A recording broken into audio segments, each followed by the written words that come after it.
It was pre-recorded, idiots. Hell yeah. Hell yeah. Alright. Let me know if this works.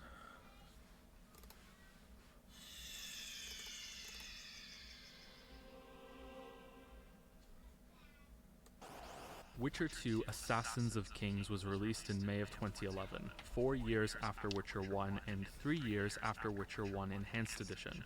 Witcher 2 was similarly updated with a free Enhanced Edition in 2012. The game was well, it's because I have my headset off. Hold on. And reviewed quite well, in no small part because it appeared like a much better produced game than Dragon Age 2 that came out a few months earlier in Is the echo gone now? I played both of these games at release, but I didn't finish either of them. For Dragon Age 2, that What do was you because mean, I was no? hopelessly addicted to World of Warcraft at the time and was pulled back into a raid tier. For Witcher 2, the reasons are a bit more serious. My mother died. I only got to the second chapter of Witcher 2 rip mom. back then, What do you and I mean, didn't play it no? again until making this video. Double audio sources? What? There's only one audio source on OBS.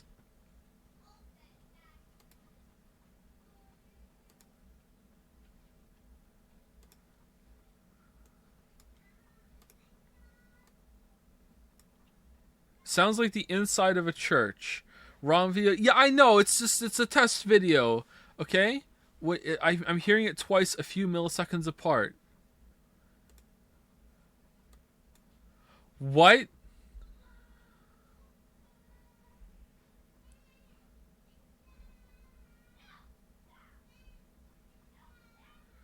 You got leaky headphones, mate? Everything that we streamed so far would have the same problem then if it was that.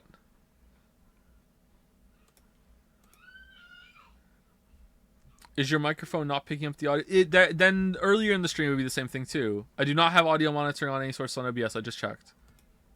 I do not have it. Monitoring is off on both of them.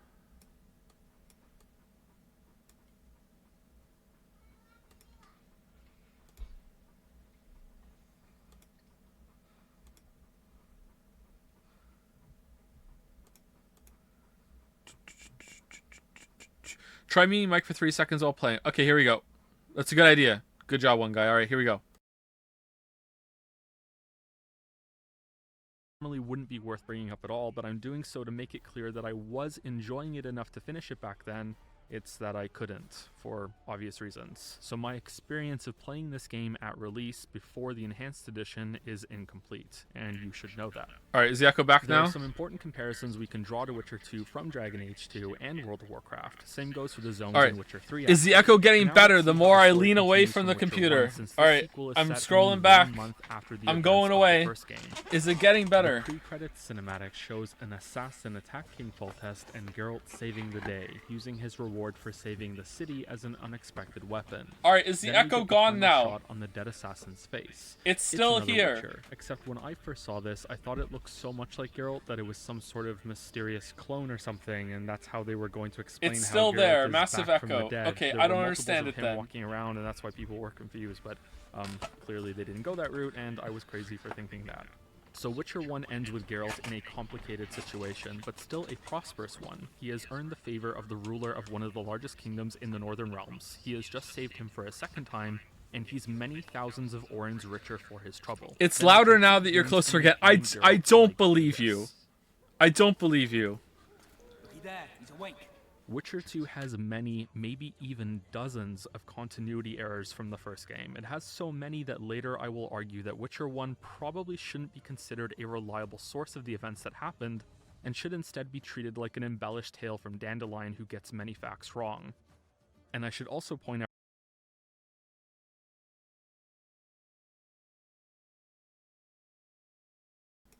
I don't understand.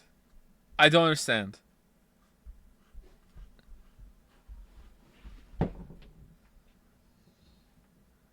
I don't understand. Check where the VLC is playing it to. What do you mean?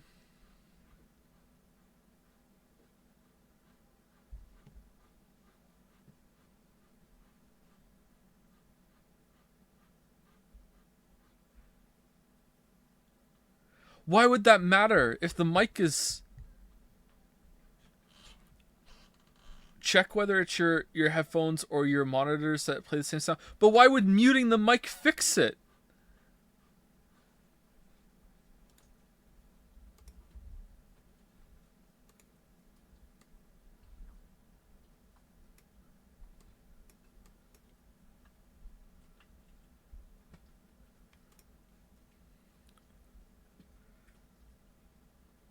The sound is in the room. Hold on, one second. Let me unplug. Hold on.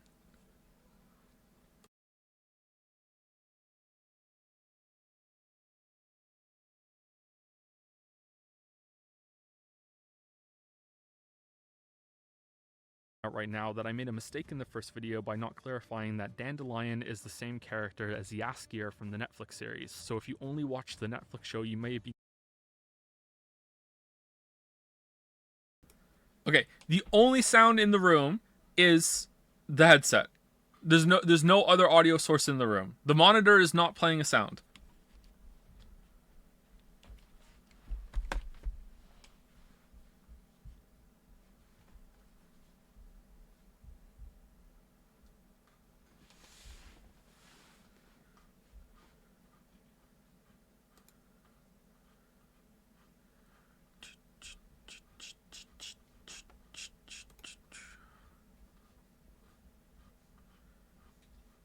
Man, my cursor disappears when I go over the window.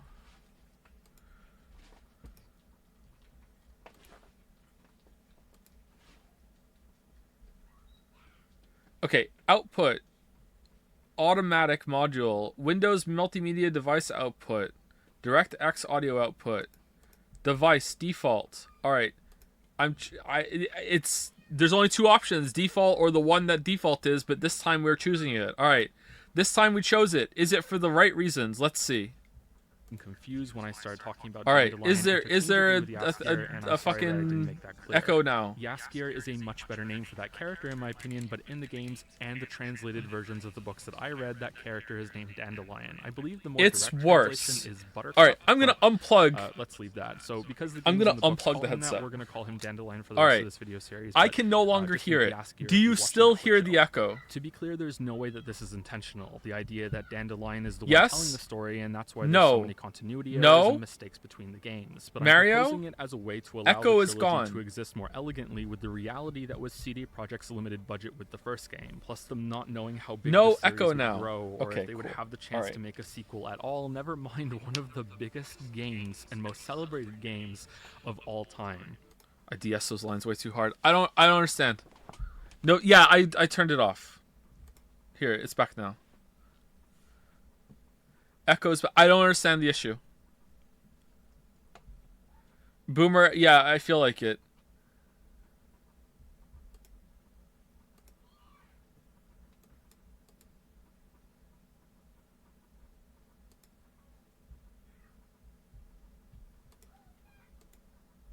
Okay, what if I mute desktop audio? All right, desktop audio is muted. I'm gonna play it now. Can you guys still hear it? This is a very understandable problem, and I'm willing to accept and even propose this software. All right, it's going. Can you guys hear it? Only the echo. One of these continuity issues. It's a great contrast to me. Okay, I'm now gonna unplug the headset. Okay, can you still hear the echo?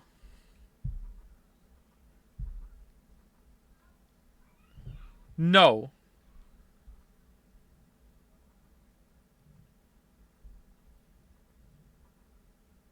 All right.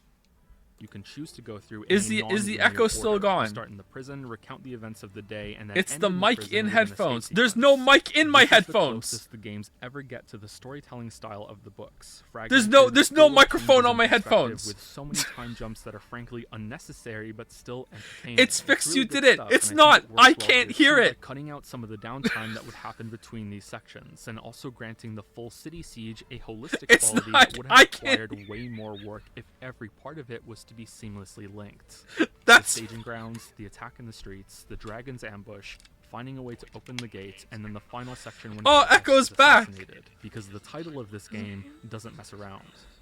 There will be spoilers in this video, by the way. I figure the video's length should make that obvious. All right, I'll fuck be it. revealing This all the this plot this details cable's of really Witcher long. 2 How and far making away key can I get the references to headset events in before the Witcher 3 echo goes and the away? books. All right, here we go. Naturally, I'll Let's go. also be Let's building go. on arguments It's all the way and over details here. about the plot and All the right. gameplay that I spoke about in the video that I made on the first game. Okay. If you watch that video all the way through before watching this one, you may be distracted I'm squatting by across what the you're room right seeing now. on the Do you screen. still hear Witcher the 2 echo? is a very different game than It's Witcher still 1. there. It does Okay, still it's have not the the same proximity of the DNA and headset shares then. much of its structure, but almost everything has been redesigned to have a broader appeal. It's gone through the trial of the masses. It's mutated, and not all for the better. The It updated is. visuals are The proximity easiest to matters, notice. and here's This is why. a drastic change in only 4 years, but perhaps not as drastic as the jump in quality of my microphone. Oh from yeah, the yeah. first video to So this one. so Witcher fucking 1. quality of my microphone. Yeah, fucking like nice one. Yeah. That's what's fucking good here. All right. I don't fucking understand.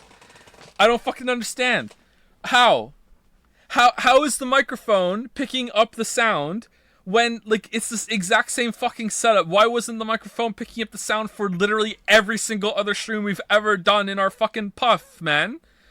Are they plugged into the same device? Yeah, and they always have been.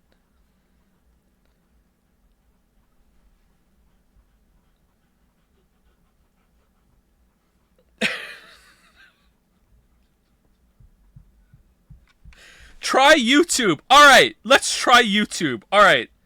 Let's try any sound whatsoever. God of War, almost a masterpiece. Are you playing on YouTube? Here we go. Bruh. God of War is greater Oh my than the sum of god. Now I hear the echo. Holy shit. Or is that just the bad old microphone? Alright, is there an echo? Maybe it's just the bad fucking microphone. Hold on. It's so loud.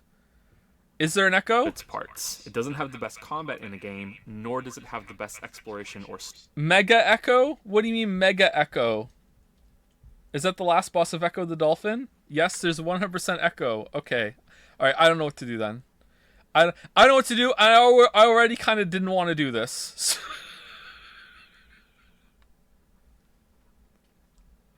Maybe your microphone has some kind of setup for specifically picking up your voice.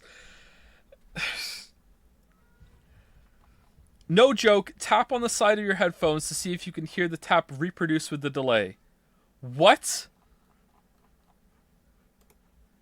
Like right now? Lamayo got him? What? No, I don't hear anything.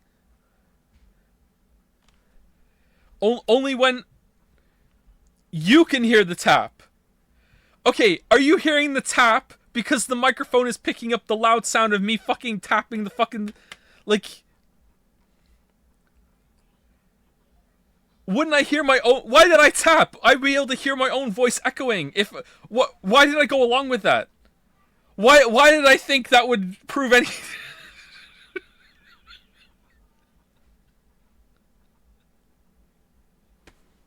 Check for what? Check OBS for what?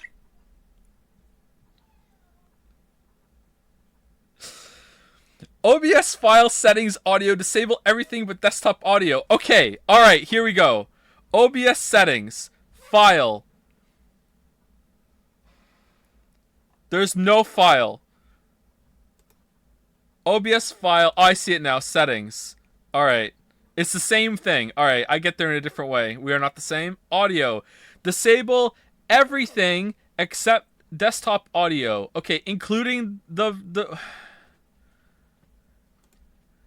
Alright, that's disabled. Alright, now you can't hear me, right?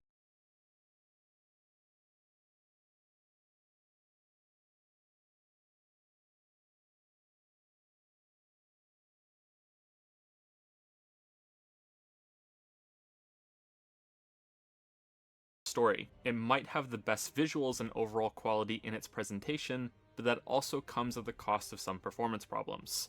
Essentially, I'm saying that I can think of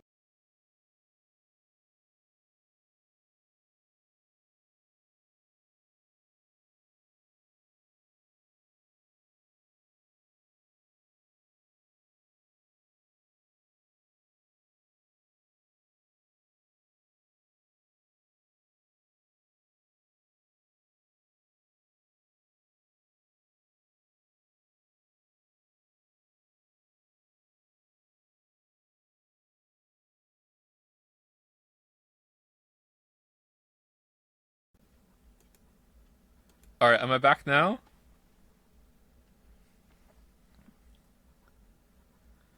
Do you think it's possible only in lefty?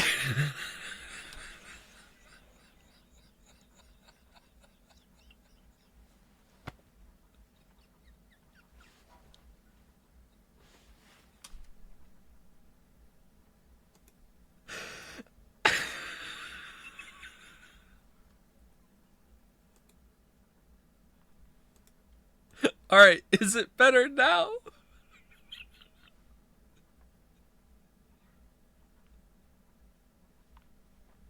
All right, is is the echo still here? Games that individually do every part of God of War better than it does. But I can't think of another Yeah. All right. Okay.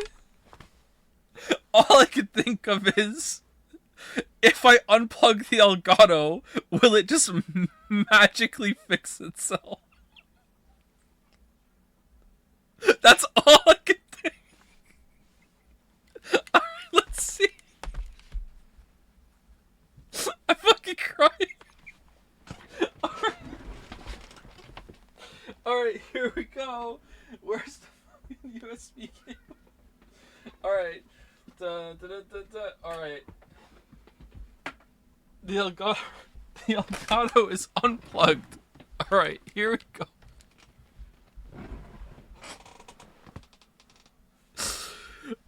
Here now comes the true test. Is the echo still here? game that is this good in almost every area. Most games that have great stories have Yes, horrible it's gameplay. still- The it's opposite still is there. usually true as well. Okay, I don't know what to do, chat. I don't know what to do. Echo Chan is owning us. It's what do you mean it's Did you try yelling into your headset yet? Why would that do anything? Watch with the echo. Stream it via your phone.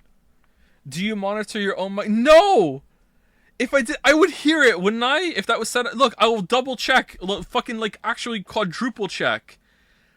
Audio monitoring on OBS, advanced audio properties, desktop audio, volume, minus 5.8 dB, mono not tapped. LR balance right in the middle. Sync offset 0. Monitor off. Audio monitoring. Mic aux active 0 dB. Mono on, so you guys can both be in fucking both ears. Sync offset 0. Monitoring off. That's it. Active sources only is checked in the bottom left. That's your problem. It's not tapped. All right, let's tap fucking desktop audio on mono and it'll fix. Here we go. All right. Boom. Many games Echo's that put gone. so much effort into looking this good have nothing else going for them. God of War, on the other hand, is at least good Still in there. every way. Wow. Who knew? It's not worth. First time chat. Wow. This is your first stream? This is your first time chat? You just a pig in shit. View count just went up by 100 people. Almost no echo, cause it's not fucking playing right now. Wait, you do this for a living? I don't do this for a living, no. Yelling into the headphones while mic is muted is actual advice, by the way. What do you mean? What? And you guys will hear it? Right now, okay? Right now, desktop audio on OBS is telling me there is 0 sound being detected by a desktop audio. Nothing at all is going through. Okay, I'll do it. All right.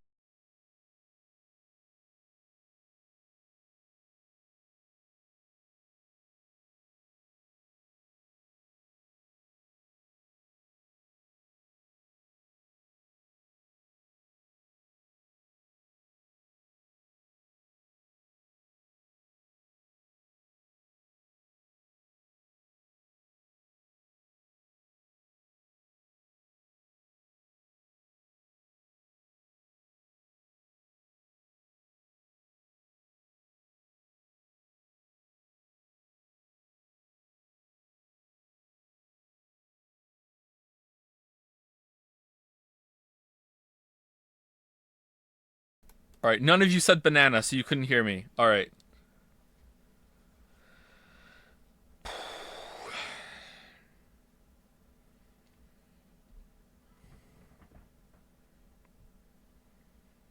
Use YouTube app on your gaming console of choice. Oh yeah, let me go unplug the PlayStation 5 that's already hooked up. And go get the one I prefer. Connect your headphone in a different way. Why? Why?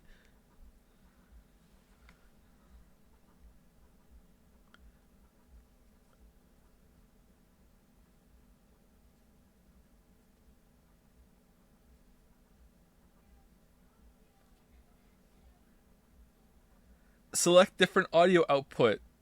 To what?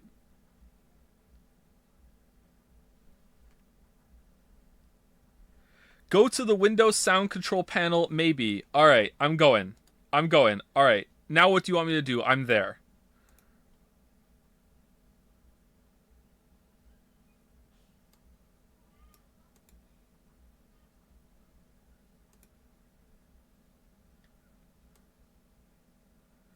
Look at microphones. I don't know. Thank you. Thank you for your help. This helped.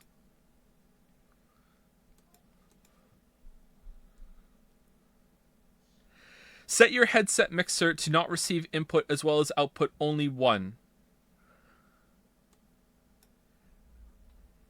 There's no microphone on the headset. What do you mean to not receive? What do you mean? Disable anything audio mix if it's on. The only things that are on are the output device that I use for the headset. That's it. And then the analog USB, the Focusrite USB. That's it. Those are the only two that are on.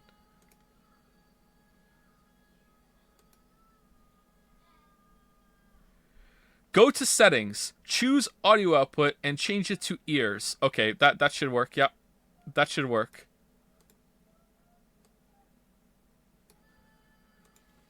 For fuck's sake, Google it, not listen to chat. Google what? There's an echo on my stream. What do I do? I don't even know the problem.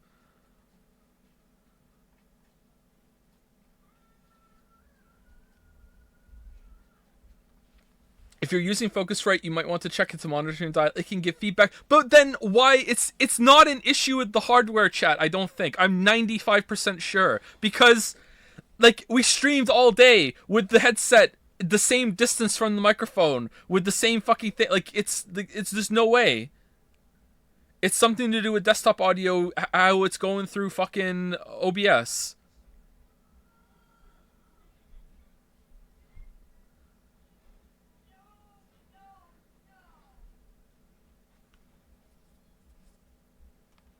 The distance thing is copium. It really is.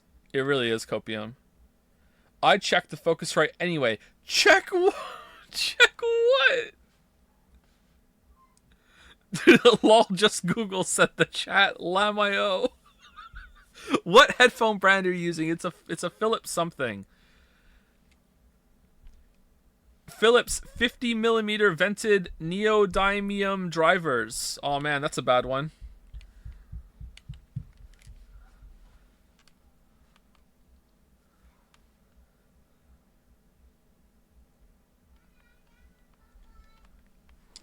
That helps a lot, thanks. You could reenact the video.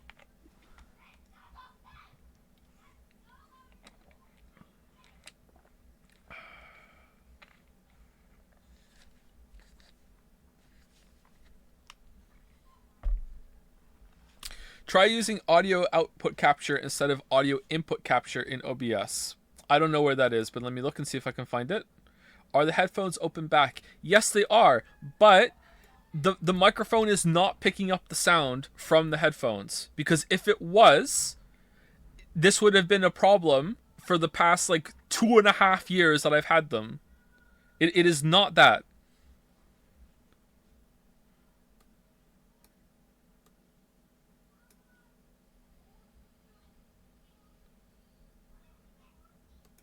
The echo exclusively echoes for your voice and not anything else in the video. As such, the pickup is coming from a mic with human speech recognition and is picking up that up from your open back headset. Okay, 1 second. We can test this. Hold on. is there an echo on Kusoro tunes?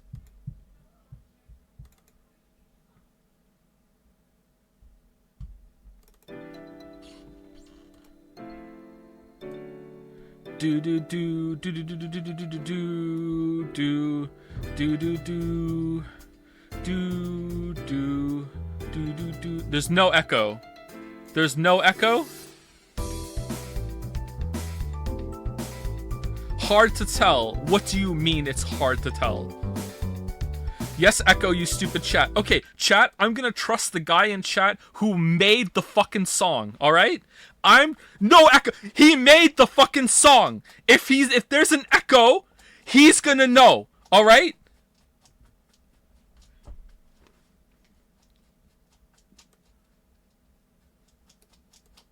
He's like...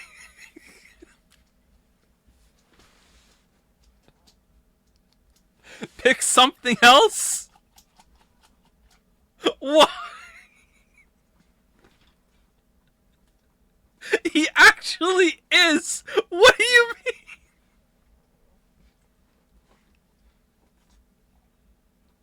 The guy is in the chat who made the song, and he's saying it sounds off, and you're all like, no, you.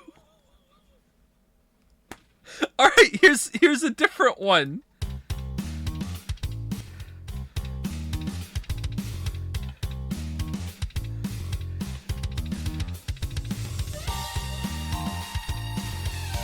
Sounds echoey. Alright, there we go.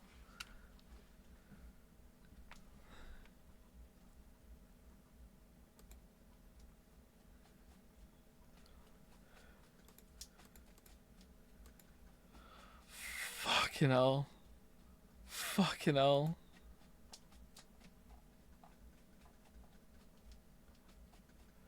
Rare one guy W.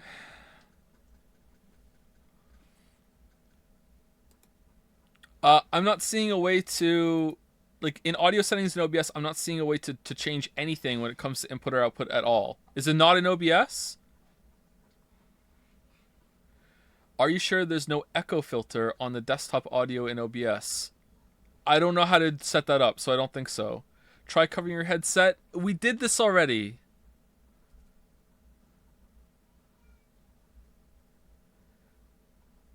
There's source types?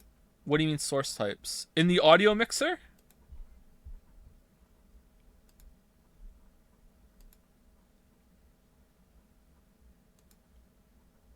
Oh, wait, hold on. You want that? No, I looked at that already. There was no change there whatsoever. It's like if I go to source type for window, it says like window VLC.exe, and then it's capture method automatic, and I can go to bit BLT Windows 7 and up or Windows 10. It just says on automatic, and then it's window match priority, and then capture cursor, and then multi-adapter compatibility, and that's it. Add a new source in OBS. Select VLC video source. Mute all other audio sources in the audio mixer. Enable monitoring on the one VLC video source in the audio mixer. Okay, and then? I don't understand the instructions. Sorry, let me read them again. Add a new source in OBS. All right, I can do that. I know how to do that. Select VLC video source. Okay, I know how to do that too. Mute all other audio sources in the audio mixer. Okay. Enable monitor. But then I'm going to have to play it in OBS. Isn't that the same thing? Or is that just the audio test you want me to do?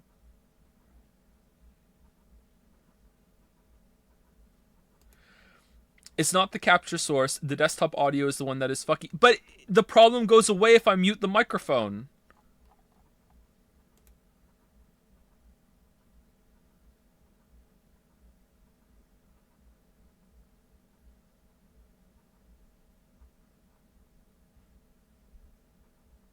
No, it doesn't. Yes, it does!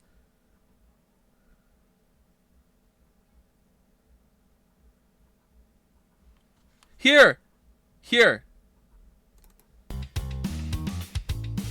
Echo. Let me... Abracadabra, echo is gonna vanish right now.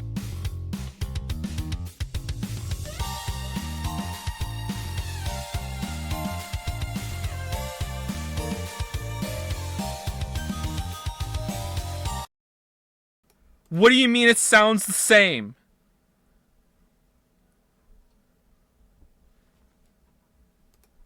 Alright. So far, these sections have introduced Alright, you to a there's core an component echo. of Witcher's gameplay and Abracadabra, story. Characters Echo's have their going away debut, right now. So do the concepts of magic and monsters. You can try some of the mini games. You've been given some areas to wander around and explore. QuickTime events have been poorly brought to your attention, and you've already made an important choice or two, probably without realizing it.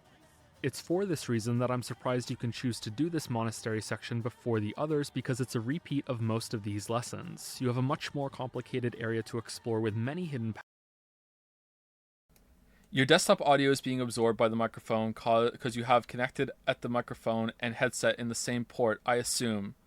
Okay. Why hasn't that been a problem for every single stream we've ever done? I have the Focusrite USB audio interface in front of me. I have it hooked up, the microphone to that, and I have my headset plugged into that too.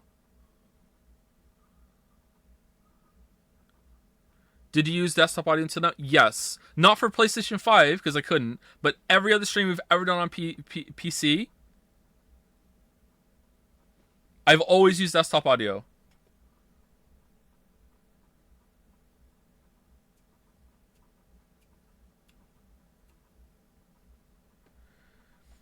Joe, mute yourself when you play the video, unmute when you want to speak, at Joseph Anderson, upvote so he can see. Wow.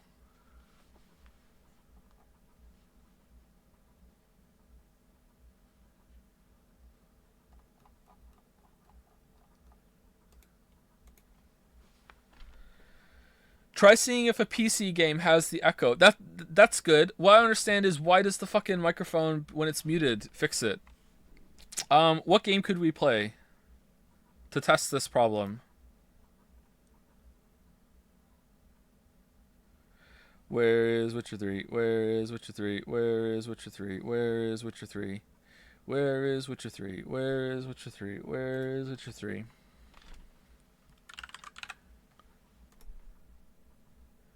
Alright, I've opened Steam. Let's, Our Vampire Survivors doesn't work, but maybe we could hear something? Let's go back to Hollow Knight. There were no problems playing Hollow Knight.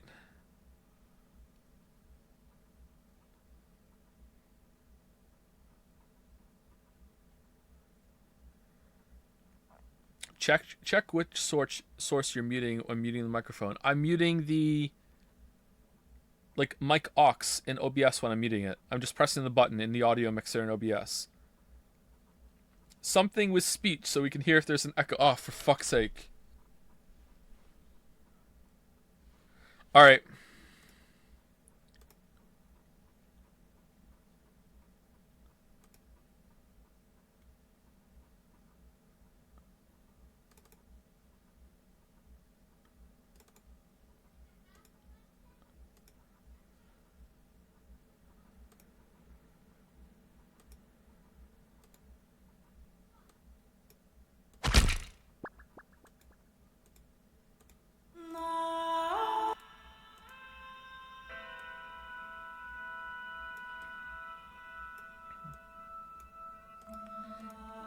Okay, it's super loud. It's so loud.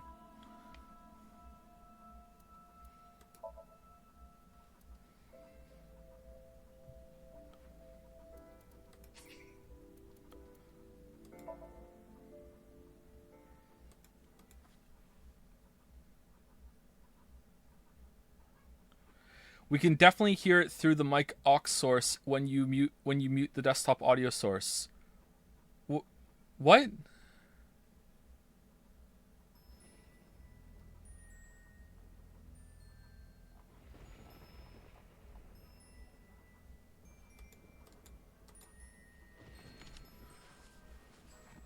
Test this game for 30 hours. All right. Raise the volume, it's really low. Sorry, wouldn't want to ruin the experience for you.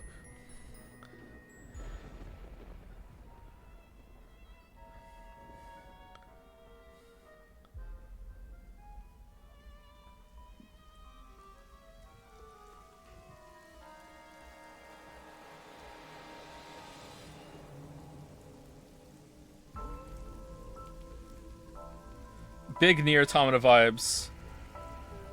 It's too loud. There's no echo? What do you mean there's no echo? Someone get me the audio director of this game on the phone right now so they can tell me if there's an echo here or not. Let's have them talk first, alright? Who the fuck is this Can I skip? I can't skip.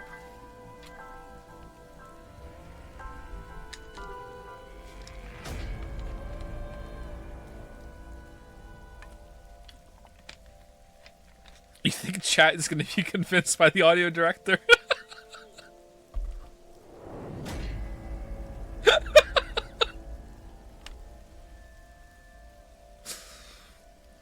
Oh man, good thing they brought an umbrella.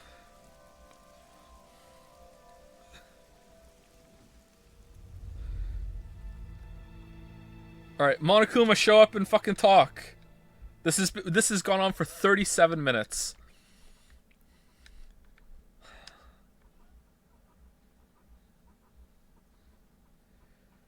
You have to change the audio output mode of your Elgato device inside OBS to capture audio. The Elgato's unplugged! We're not on the Elgato anymore! It's fucking... No, this is just fucking PC! Like, what...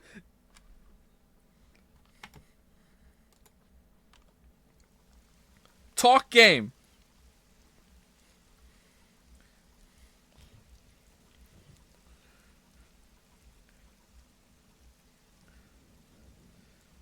This is the longest game ever until there's dialogue. The intro's not voiced, Lamayo. Oh my fucking god! No! Fucking talk! Not too good, unfortunately. Alright. Not finding much. Is there an echo from Policeman?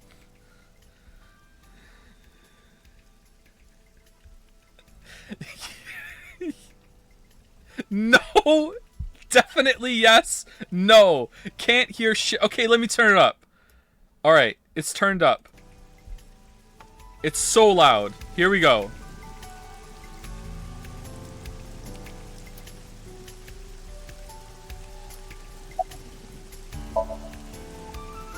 Wow, I never thought a great detective like you would ask me my name.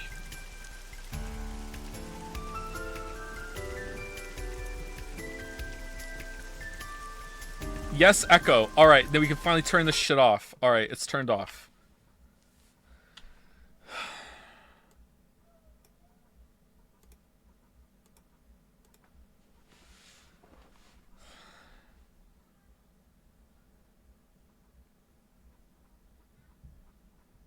Only the voices. Alright, hold on. What was it someone said? Alright, hold on. I'm muting. Desktop audio is muted. Let me play the song. Can you hear the song?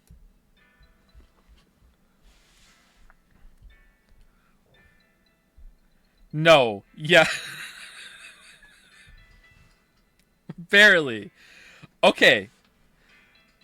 Tell me, can you still hear the song?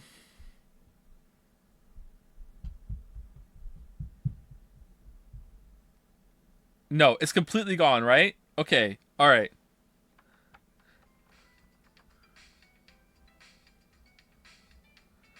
Okay.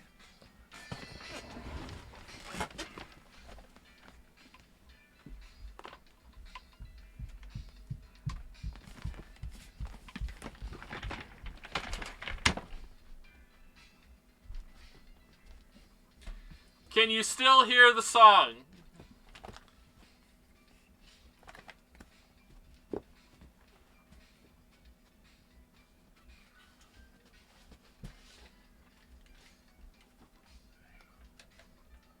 Okay, can you still hear the song? Is it actually quieter? Or is it just me that's quieter? Yeah, I don't understand it. I don't understand why the microphone is suddenly picking up the fucking headphones. I don't get it.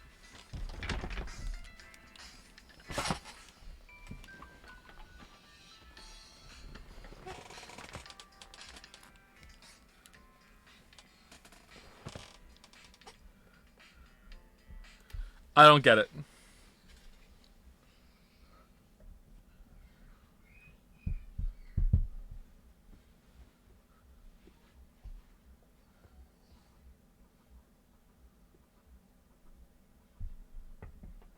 Can you increase your noise gate? You think I have a noise gate?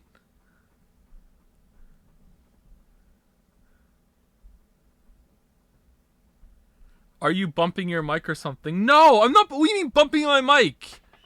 I'm doing what I always do on stream. I'm filleting the microphone while like vigorously rubbing the side of the headset directly into the boom. That's what I'm doing. Okay? That's what I do every stream.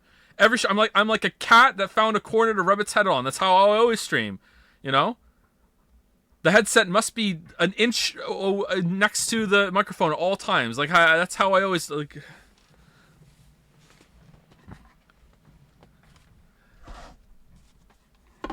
Joe, please just ignore chat. We're all idiots. Okay, there's no echo then. There's no echo. There's no echo. It was a decoy echo. It was a decoy. Try restart OBS in the stream. Why would that make it so why would that fix it that when I walk away it gets quieter? Clearly the microphone is now suddenly picking up the fucking headset.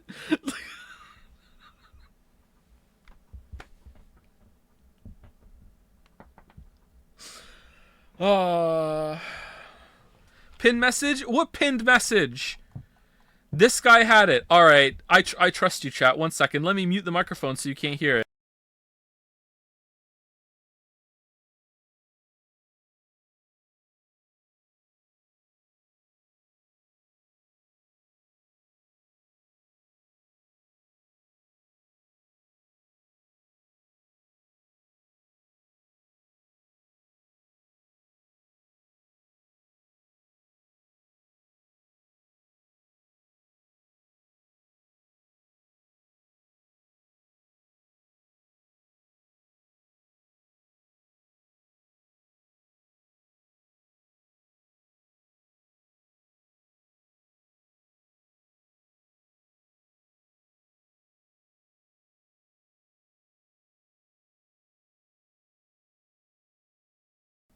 Okay, so mute output where? So mute output and then monitor it.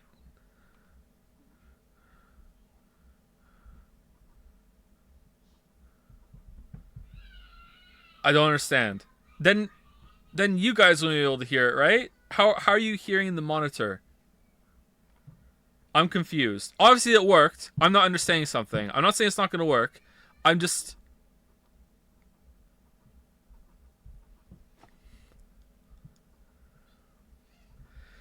Just trust to it. I don't know how. This is not a lack of trust.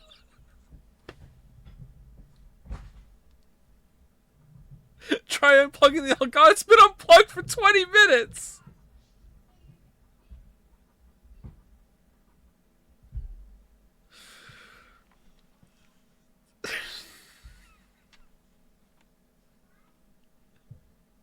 Plug it back in then. Replug the Elgato. We're not using the Elgato. Alright. Mute the thing. Just no, then you guys are still gonna hear it because it's coming from the microphone. Even when it's muted, you're still hearing the echo. Like you'll hear the echo right now.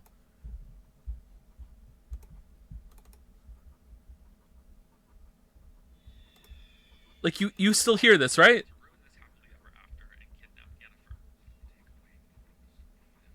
Yeah. So the desktop audio, the output on desktop audio is muted right now, and you're still hearing it. Someone posted a diagram. Alright, cool. Where's the diagram? Here's a diagram of what I think is going on. PC, in and out, and then they're touching. Okay. Alright, how do I make them not touch anymore?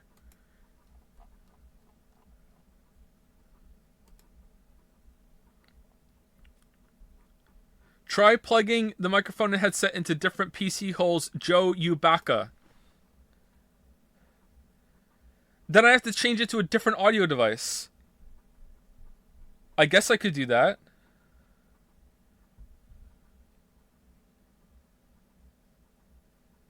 Where am I going to plug it in?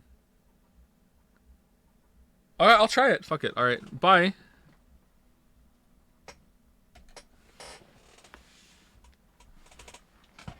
Okay, you can still hear me, right? You can still hear me? All right, hold on. Whoa. Hold on. 1 second. 1 second. 1 second. All right. Can you hear the Witcher 2 video?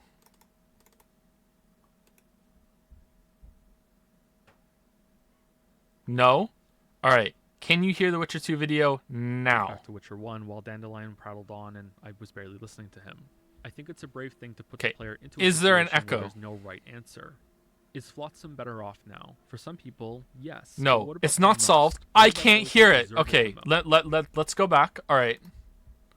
Let's go back. All right. Now I'm going to plug it into a different port, okay? 1 second.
Okay, can you hear me?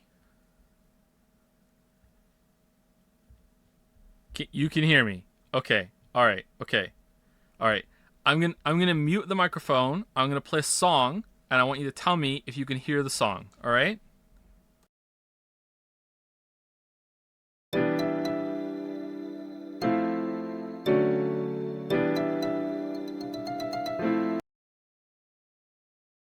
Okay. Now, the microphone is plugged in.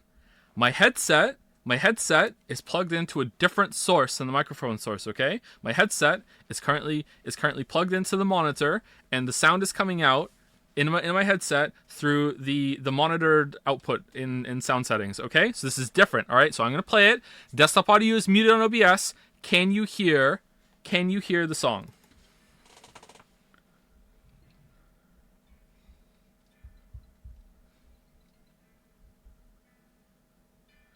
No, can't hear shit.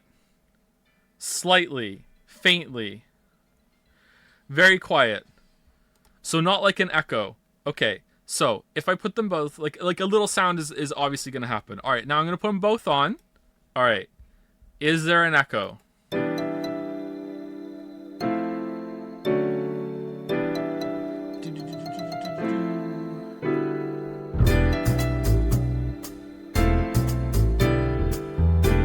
Okay, where's the mute everyone but Zorro? Basically, no. Okay, so now, is there an echo with the video?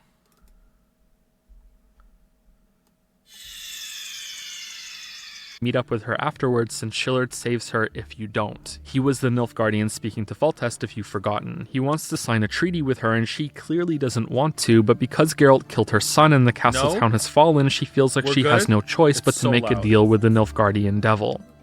She asks you how her son died and you... Okay, here's the problem though. Is it solved, or is it that the audio is like half of what it was on my headset right now? Like, it's so quiet. If I put it back on and I turned the fucking audio down on the interface, would that be just as good?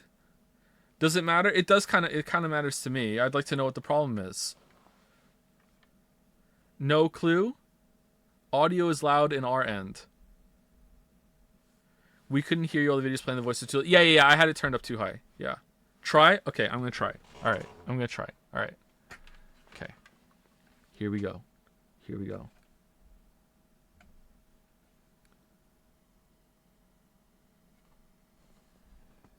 Whoops. I just turned direct monitoring on. All right.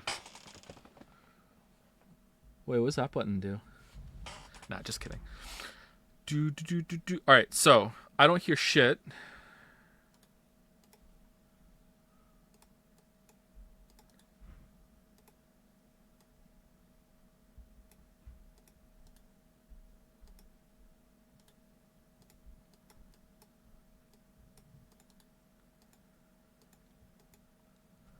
Okay. Let's see if it works now.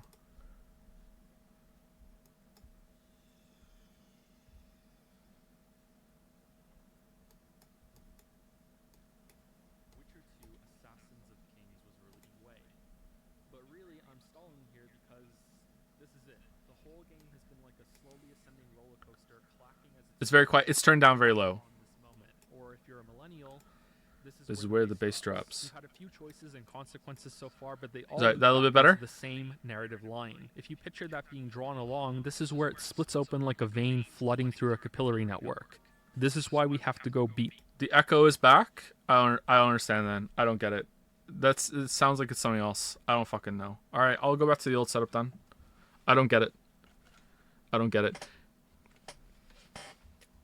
You know what else is weird? Maybe a setting change. I remember when we used to stream before, I used to be able to turn my audio down as low or as high as I wanted, and it didn't matter to you guys.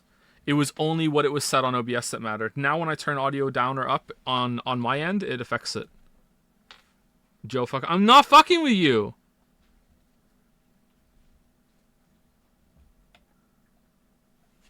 New microphone? No, it's the exact same audio setup.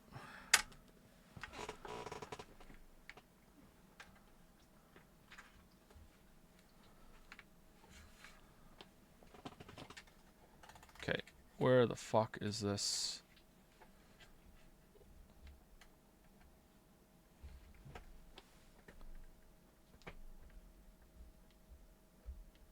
Okay, there we go. All right, so that's that. You guys should still be able to hear it. By beat. It should be like kind of loud now, actually. Let me turn down a little bit. You guys can hear it, right? There's no chance of discussing the story otherwise. Yeah, I can't hear it right now. I need to change my audio output. All right.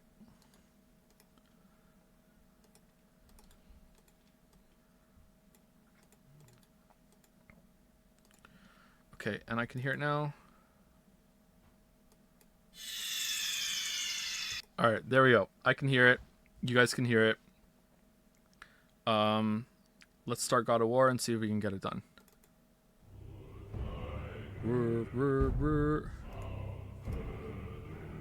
Okay, you can hear that? You can hear the brr, brr, brr, brr. Yeah, no video right now. I know, it's fine. Don't worry about it. Let's test with the Witcher 2 video some more, actually. Okay, so let's get the audio right.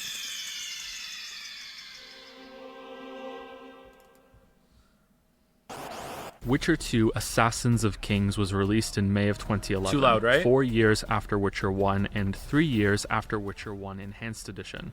Witcher 2 was similarly updated with a free enhanced edition in 2012. No echo. The game was met with Too a loud? moderate Alright, amount let of me turn down a bit. fanfare and reviewed Alright, quite how about well, now? in no small Pretty part good? because it appeared like a much better produced game than Dragon Age 2 that came out a few months earlier in March of that year. No echo, perfect. I played both nice. of these games A at little release, quiet. but I didn't finish either of them. Perfect. For Dragon Age 2, that was because I was hopelessly addicted to World of Warcraft. Sounds at the good. time and Turn was yourself pulled back up a into bit. raid Like, tier. which For Witcher one? 2, the reasons are Which a bit Joe? more serious. My mother died. I You have only to- got you to the have to- second you have to chapter be of more Witcher 2 back then, specific. and I didn't play it again until making this video. It normally wouldn't be worth bringing up at all, but I'm doing so to make it clear President that Joe, I can't was make myself enjoying any it louder. enough to finish it back then.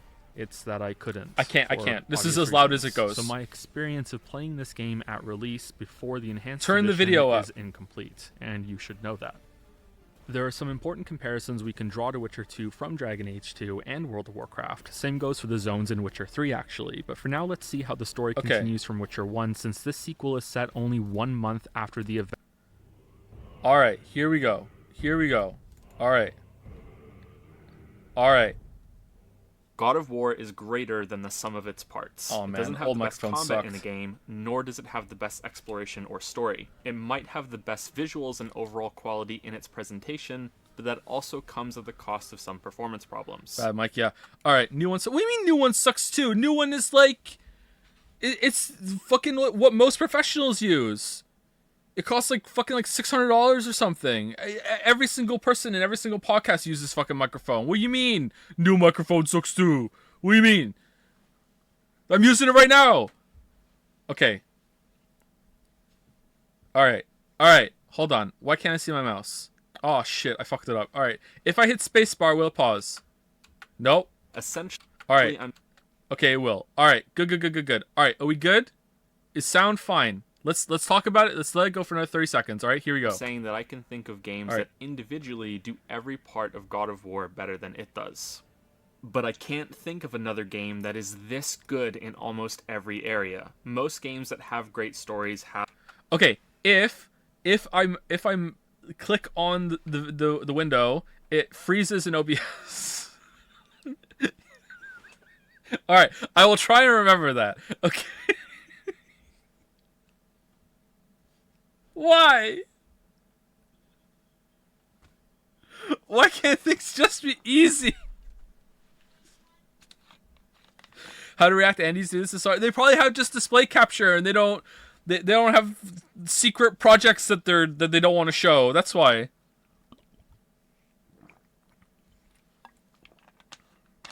Oh man.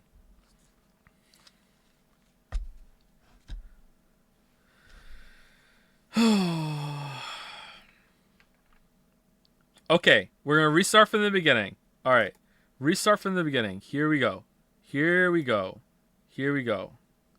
All right, we're hitting play. Full screen. Tablet OBS. All right, here we go.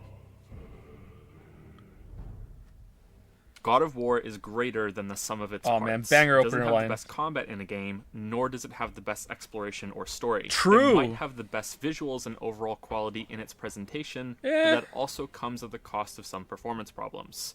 Essentially, I'm saying that I can think of games that individually do every part of God of War better than it does.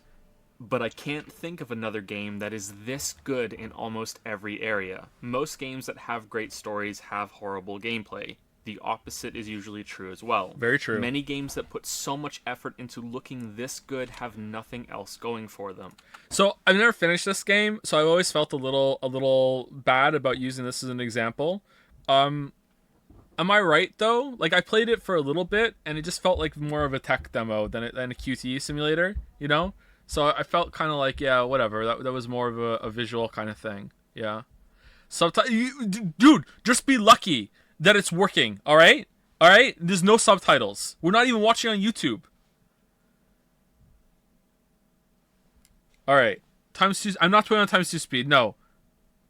God of War, on the other hand, is at least good in every way that counts and may even Oh, be man, it's all great fucked in more up. Okay, categories it's good now. than it isn't. That's a pretty big achievement, and it makes the game easy to recommend. I agree. But there is a big caveat that I want to lay down before I can spoiler warning the rest of the video. The amount of attention that both gameplay and story received during God of War's development Good cuts. may end up being a huge negative for some players. In this way, it's lesser than the sum of its parts. True. If you don't like third-person action games with enclosed melee combat, it's unlikely God of War will change your mind. Likewise, if you don't enjoy stories in video games and prefer mostly gameplay, there are long stretches of walking and climbing sections in God of War that have you doing nothing. Yeah, it's a Scenes Sony that exclusive, require yeah. only minor Man, input look how from you different and Freya concentrate on looks. Holy crap. Wow, they really made her look really like angry and haggard in Ragnarok, huh? Like, wow, look at the difference. Damn, they pulled that off quite well. screen, and many unskippable cutscenes, a cardinal sin in video games as far as I'm concerned. I got a lot of shit for that line, but I stand by it. thoroughly enjoyed Cardinal both sin. of these sides of God of War, but I know some of you watching may only be interested in one of them. This game may not be for you because of that. If you've played the previous 3 main entries in the God of War series, I think this one is worth going through for the story alone, even if the gameplay is something you merely tolerate. So there's my usual bare bones review as an introduction. Spoiler warning is on the screen. God of War is best played without knowing its He's big grabbing moments. the spoiler warning. If you are stopping the video to play it yourself, my parting words of advice are to not play it on Give Me God of War mode. Still the true. game is best played on hard or normal. Yep. Still true. Yep. Good job, past me. I can enhance her for you right now if it so pleases you, son of a bitch. God of War joins the rank. All right. So here's a weird thing about this video, and I don't understand it. Again, it's audio issue. Okay. When I was making this in Adobe Premiere, the lines from the game were as loud as I was, and it sounded fine. But then when it went on YouTube or whatever, it was like so fucking quiet. And I don't know what happened with that. Like it was fine on playback. I was like, oh, like I got it right. But yeah, oh well. I don't know what the fuck happened, and it's always bothered me about this video. Audio, I know, right? Of other games like Tomb Raider, Prey, Prince of Persia, Prey. and Doom. Games that require you to include the year they were released with the titles so everyone knows which game you're talking Oh man, about. that line Are they aged so well. reboots or sequels? There's also a tendency Look at the for shot. games to Look at the drop shot I'm the gonna do right now. numbering after Ready? the Here you third go. one and go for subtitles. Boom, boom! instead. Oh man, such a In good God shot. of War's case, it should be obvious, and yet there were many debates leading up to the game's release about continuity from the previous games. This culminated personally for All me right. when I went to buy Okay, the game at the here we go. store. The guy at the register asked, All right, I will ruin something for you right now, okay? All right, this took me, this part here took me like, it took me like an hour to figure out how to replace his line down there to what I was saying. All right, now I could do it really easily, okay? But like to replace his dialogue with what I wanted, I have to download the font, I think, too. I can't, or if I just found the closest one to match it. All right. Now here's the thing, though. I will ruin this for you. As people walk by from the left, all right, watch their legs behind the text, and you will see my janky ass shitty mask that I did to mask out the old font, the old writing. All right, here we go. "Have you played the other games?" I answered yes. "Well, just forget about all of that. This game is completely separate. It's Norse mythology now instead of Greek. There are no connections." Turns out this clerk was wrong. Seeing as the game has been out for several That actually months, happened to you'd me, by the think way. This sort of thing would have stopped happening. That clerk yet really the did say that words to of me. This guy live on in some online posts. The streams I did of the first 3 games and this latest one have attracted comments about how the early games are no longer canon. That this is clearly a reboot, and that Nice. the events of the prior games should no longer enter your mind. This is, in my opinion, far from correct. In fact, I'd say this latest God of War is significantly enhanced by playing the older games, Ragnarok or isn't, at though. least God of War 3. Yeah, This is the same Kratos we've been with all along. The continuity is here, and that's a that's a good good thing. The first 3 games are spectacle fighters that belong together with Devil May Cry. Now, before big fans of that series start stabbing their thumbs into the keyboard, I Good line. know they have severe differences. I played the first 4 Devil May Cry games as they were released, and the first one is Man. one of my favorite games. Man, I remember it's such a stupid scene. I remember when the God of War video came out, and there were motherfuckers in Jad saying, "Well, judging by Joe's Devil May Cry footage that he used in God of War, he's not very good at Devil May Cry." And it's like, motherfuckers, I just ran that for like 30 seconds to get some fucking footage of the game. It's like, oh, he's not very. I was like, what do you mean? I haven't played this game in like since it came out. All I wanted to do was just like slash some fucking guys. That's it. Like, are you good though? No, but like you don't have to say it. Like I wasn't trying to be good. I wasn't trying to be good. Why are you nitpicking that shit? Anyway, the Devil May Cry 1's so good. Games of all time.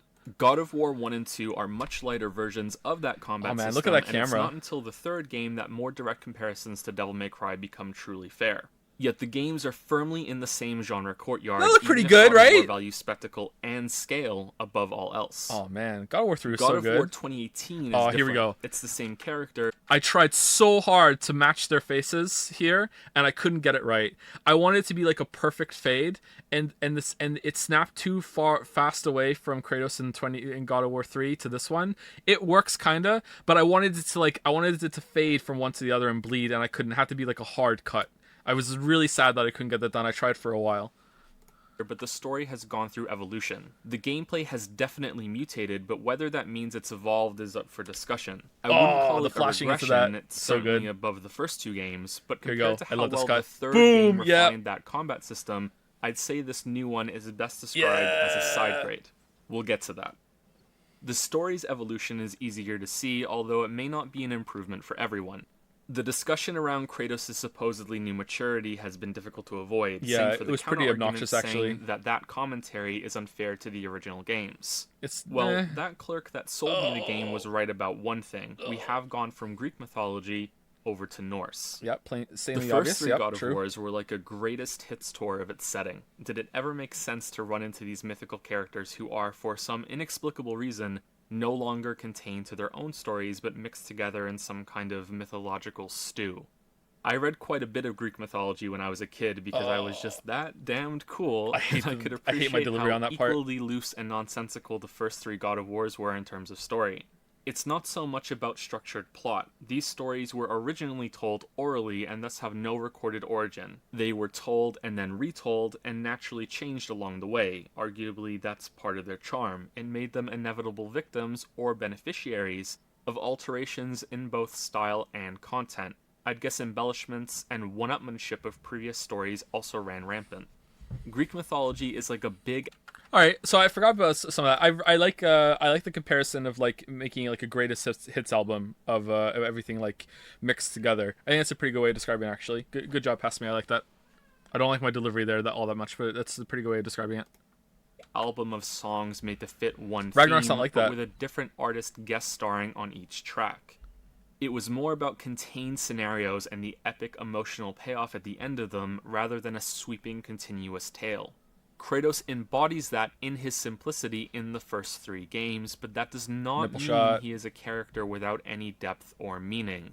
It just means he suits the setting he was placed into. That's pretty He true. isn't just a bloodthirsty monster that kills indiscriminately. He cares deeply about his family, to the point that, in terms of plot, he is controlled by guilt more than rage. But that doesn't sweep away the fact that, for the majority of the game, anger is what powers the Kratos engine.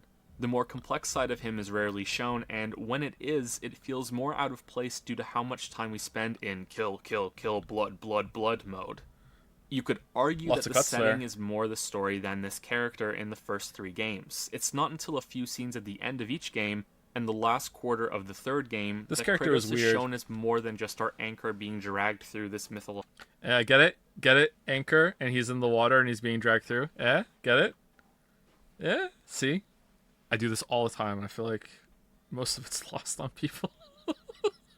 Logical ocean. I should note here that I haven't played Ascension or the PSP games, so it may be different in those ones, and I can only judge the first three numbered games. God of War 2018 is mostly the opposite. The Norse mythology setting is important, but compared to the original trilogy, it's like a backdrop to serve as a stage for a story about Kratos. Kratos is the greatest. It's like a backdrop to serve as a stage for a story about Kratos and his son Atreus. There are fewer appearances from mythical characters in this one, possibly to the game's detriment, but it feels far more cohesive than the boiling pot approach of the earlier games. Norse mythology was originally told orally. It was told and retold and therefore carries with it the same qualities as Greek mythology. Variations were encouraged and sadly, not much of it was written down and is really lost forever. Okay, there are a few gaps in my knowledge. So quiet. However, it has something that the majority of mythologies do not, an ending to its own world. Now, before you start quoting the Book of Revelation at me, remember that Ooh, Dark Ragnarok Souls. is quite different. First, the word is quite possibly one of the coolest ever created. Ragnarok. You can just taste it as you say it. Second, it's a final True. It is world-altering a cool battle word. where every character shows up and slaughters each other.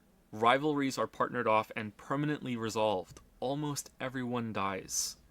This may not seem like a big deal, especially since the rest of the Norse stories follow a similar contained scenario with contained payoff as Greek mythology, but along with Loki being a regular catalyst that sets off the conflict in many of the tales, Ragnarok is always there. It's looming, it's coming. A small detail here, or part of the ending there, or rolled up into that boogeyman monster that's waiting at the end of the imaginary book that will never hold all of these stories. There's a little more glue that binds Norse mythology together. So I like the description, but I always thought it was a little too much of a run-on sentence. It's a little too long.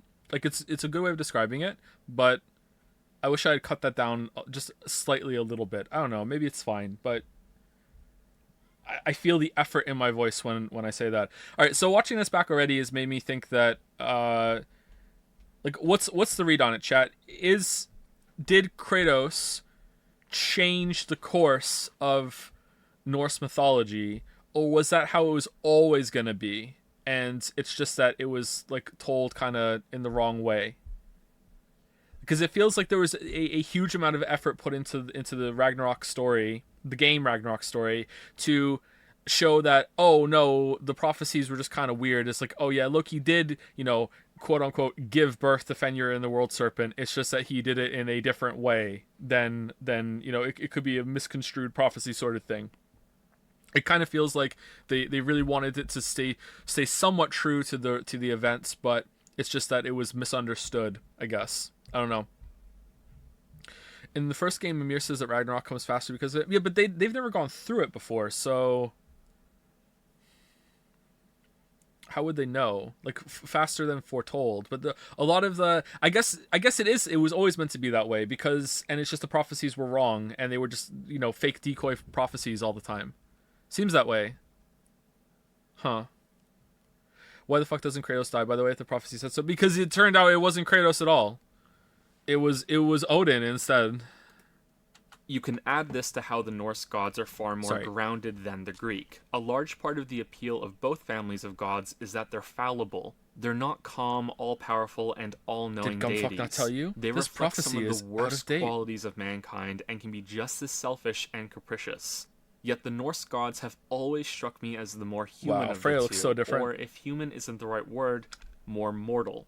There's brutality in how the gods are treated in both Norse and Greek mythology, but it's the Norse side that always struck me as having the deeper, more lasting ramifications on the gods for that brutality. Outside of the games, that is. The games' versions of the gods are about even in this respect. Are these the only reasons that Kratos is different in this game? Absolutely not, but it's clear that there was a deliberate change going from one setting to the other, for all the environments, the gods, the monsters, and Kratos himself. It's more likely that these changes were thought up first, with The Last of Us being such a clear source of inspiration that I won't bring it up again for the rest of this video, and then the setting Possibly my was favorite settled on match around cut the I've ever same done. time as an appropriate migration. Everything has been shifted from the extravagant, exaggerated Greek myths to the still mystical. So that sort of thing is actually not that hard to do, but I guess maybe it's comparable to anything that. I'm not really good at video editing, but if you do get good at expressing yourself in any creative way, at a certain point, nothing is really hard to do in terms of technique, and it's more, well, there's some things, but it's mostly thinking of ideas and getting yourself there and putting the work in. So to me, the hardest part of doing that was actually finding a good clip that worked. Do you know what I mean? Like having it be one cut that begins with Joel using the axe and then ending with Joel using the axe, like, and matching it together. The matching part wasn't the hard part. The hard part was finding that and having the idea. You know what I mean? So the other match cut I really like is one in the Subnautica video where I go above the water, and when I dive back down again, I'm in a different area, and it looks like it's very hard to tell that it's changed to a different clip because of that. Everything okay? Just right, what are we doing? We are watching back my God of War 2018 video, and at this pace, it's going to take us 7 hours. So let's get back to it. But while not humble, but humbler Norse ones, That's a good Kratos shot. is slower, more limited, and is now capable of fatigue. This could be explained by him getting older. The game even takes at least one crack at him about that. You didn't hurt your back, did you? I did not hurt my back. So But quiet. that doesn't make much sense for a Greek god when you think back to Zeus and his siblings in the previous game. I think it's more likely and better suited if this new realm is dampening him in some way. The rules are different here. Sometimes that can make him powerful if he can defy them, other times it makes him weaker when he can't. So Ragnarok is explained this now that he lost a lot of his powers when the Greek realm blew up, and that's why he's lost a lot of his magic, but he still has a lot of powers, so I still think that kind of explanation or kind of read on it works. That sometimes he is very much ready, he can go, Super Saiyan, and sometimes he can't, But he has lost a lot of his magic. I wonder what else he's lost. What's your favorite video that you've made? The Witcher 3 video. Mostly it's like gravity is stronger in the Norse realm compared to what he's used to. Before we continue though, here's a quick summary of the original trilogy so we can get everyone up to speed. Demigod Kratos makes a deal with Ares, the god of war, to save him from defeat by becoming his servant. While in this servitude, Kratos is tricked into killing his own wife and daughter, and is permanently marked white by their ashes. Lamayo got him. From there, he goes on a quest for revenge, opening Pandora's box to unleash the power to kill Ares. After that, the gods refuse or are unable to purge Kratos of his torment over killing his wife and daughter. Kratos attempts suicide, but the gods also refuse to allow him that peace, and instead raise him to full godhood as the new god of war now that Ares is dead. Kratos becomes too much of a threat to the rest of the gods in his new position, and is subsequently cast down back to roughly demigod status. Zeus lays a trap which Kratos stupidly falls for when he channels the remainder of his powers into the Blade of Olympus. Yeah, it was pretty dumb. Zeus, who is Kratos' father, by the way, the guy had a real bad problem of keeping his lightning bolts in his pants, then kills him, and after being saved by the Titan Gaia, begins a new rampage throughout all of Greek mythology over 2 games, killing titans and gods alike.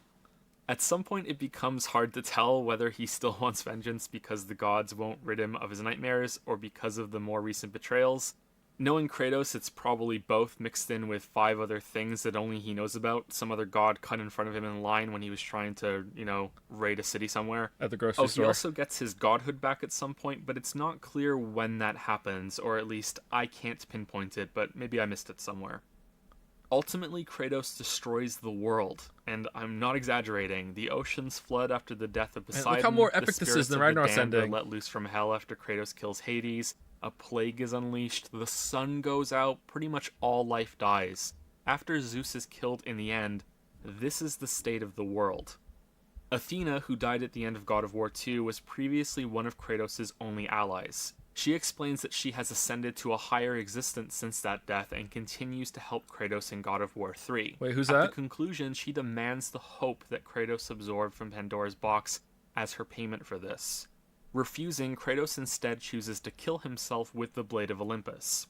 Whether he does this out of a final act of defiance for the gods, or due to regret after realizing his revenge did not grant him peace, isn't clear. Again, it's probably both and some other things too. Athena's personality changes after this. She rips the sword out of him, tells him she's disappointed in him, and then leaves. Man, I've always found that so interesting. That how Athena just snaps into this other kind of being at the end of that. I've always wanted to know what the fuck that was all about, and I'm sad that we're 2 more games away from that and we still don't know. Like it's so interesting. Like, what is this higher plane of existence? All this other shit. Like, yeah, she was Odin. him for dead. A post-credit scene shows that Kratos somehow survived and crawled off a cliff. So you may be rightfully wondering how there's another game in this series. Well, I am happy to report that God of War 2018 provides several satisfying answers to how we went from this to this.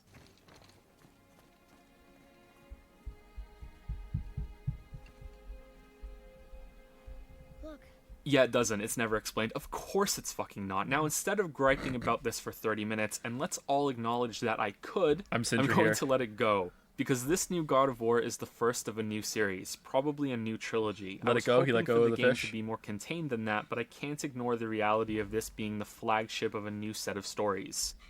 I think and hope that the answers to the ending of God of War 3 will be relevant to some other twists involving a larger story that includes Athena and this higher existence that she speaks about.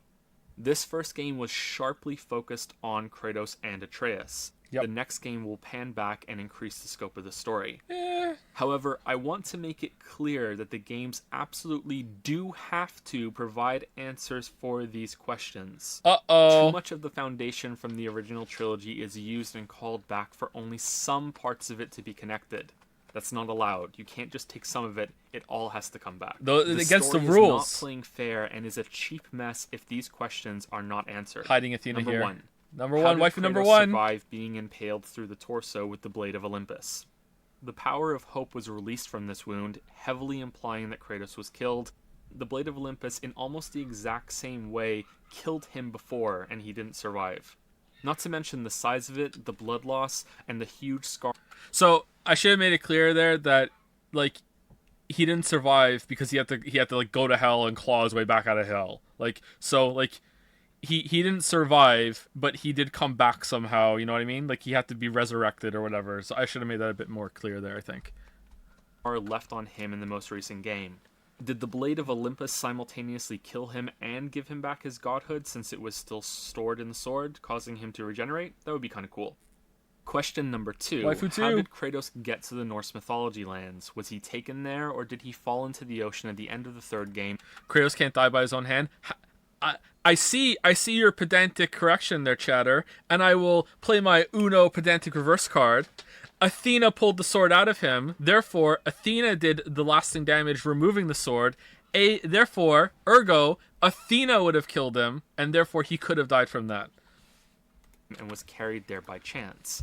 If so, then that brings us to question number 3. Why are the Norse mythology lands unaffected Not by number the 3 damage anymore. caused to the planet during the third game? The oceans flood, the sun is extinguished, plague and the souls of the dead are everywhere. If the Norse lands are in a different realm, physically separated from the Greek lands, then that should be explained, as it is a good answer, but then it ties back to the second question. If that's the case, how did Kratos get there?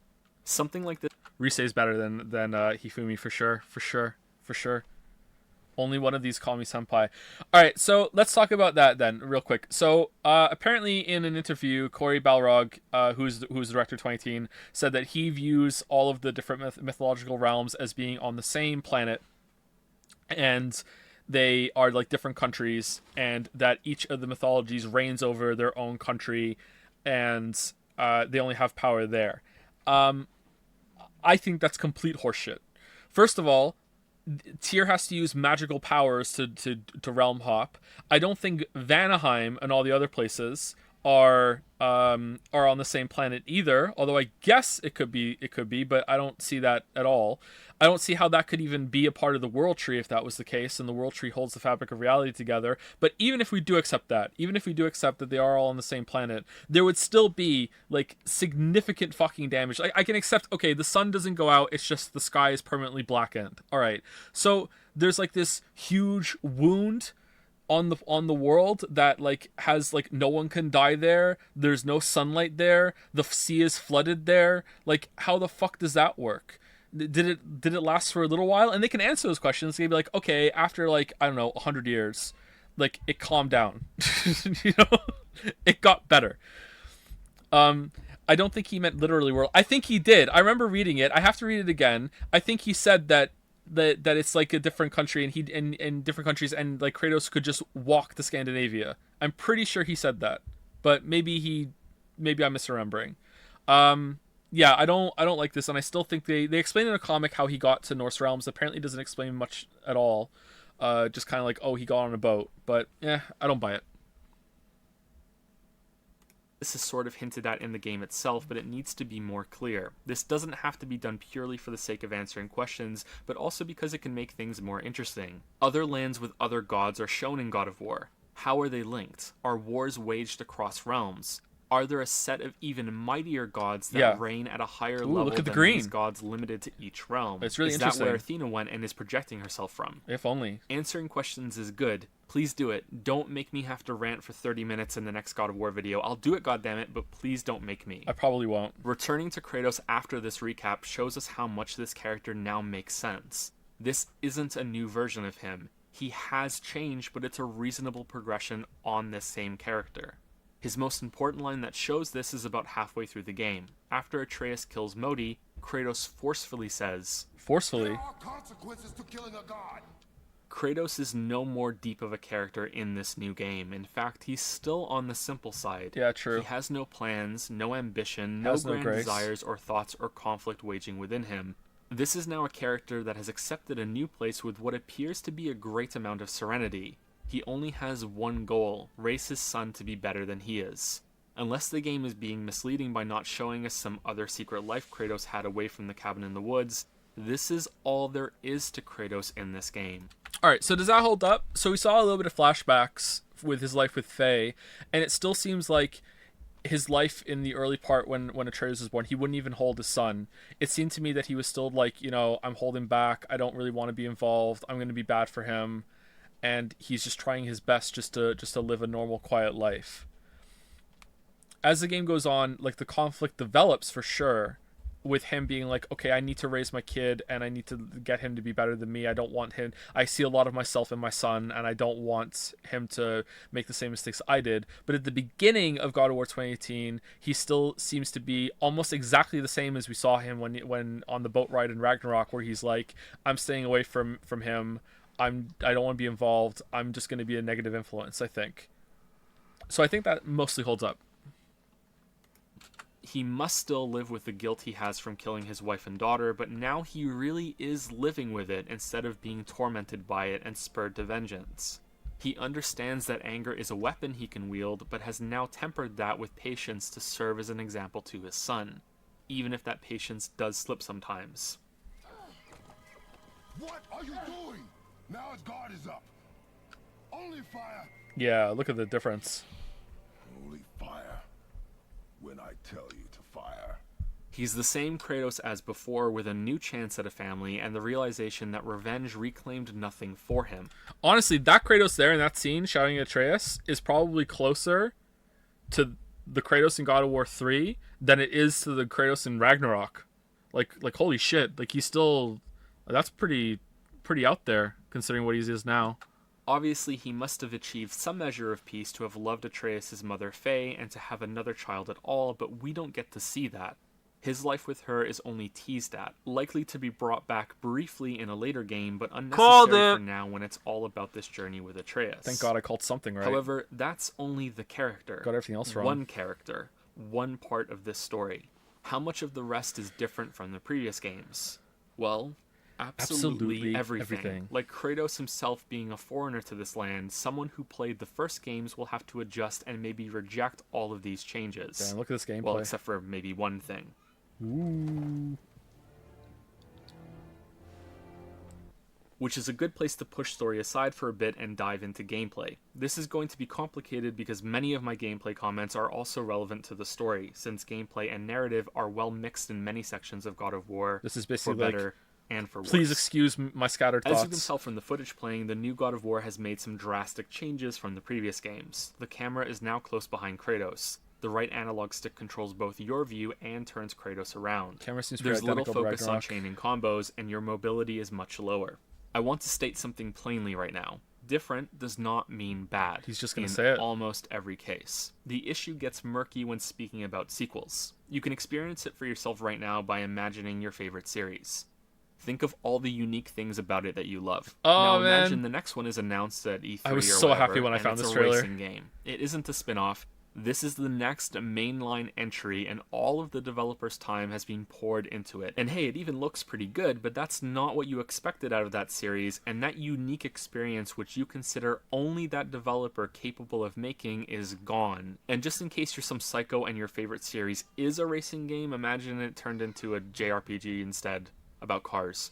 Actually, you might think that's awesome. Never mind about that. Spectacle fighters aren't exactly raining from the Sensible sky, chuckle. and God of War being changed from that to something else, no matter how good it is will understandably put some fans off. There's also the fear that success of this game may lead to other spectacle Man, look at this fighters shit making gameplay. similar Wow, he doesn't know how to changes. play. That is Series pretty shit, fans though. have every right to be disappointed, just as much as people who greatly prefer just pressing this new buttons. combat system have every right to be pleasantly surprised. Personally, I think the new game has much better combat than God of War 1 and 2, and I only slightly prefer God of War 3's overall. Combat in the older games was about juggling a few things at once, responding to the hordes of enemies around you, your Ooh, position colored within each text. fighting arena, and trying to I play don't do as that anymore. actively with your moveset as possible. This last one adds a skill cap higher than most will reach in the game, and that's half the point of it. For me, I'm more of a reactive player than a proactive one, at least until I get comfortable with the game. God of War 3 provided the most amount of tools to use within these three categories, and also made weapon switching and ranged attacks much better integrated than before. The key things to take away from this limited summary are, outside of scripted events, you usually had many options to deal with each situation you found yourself in, and a wide view of the fighting arena at all times.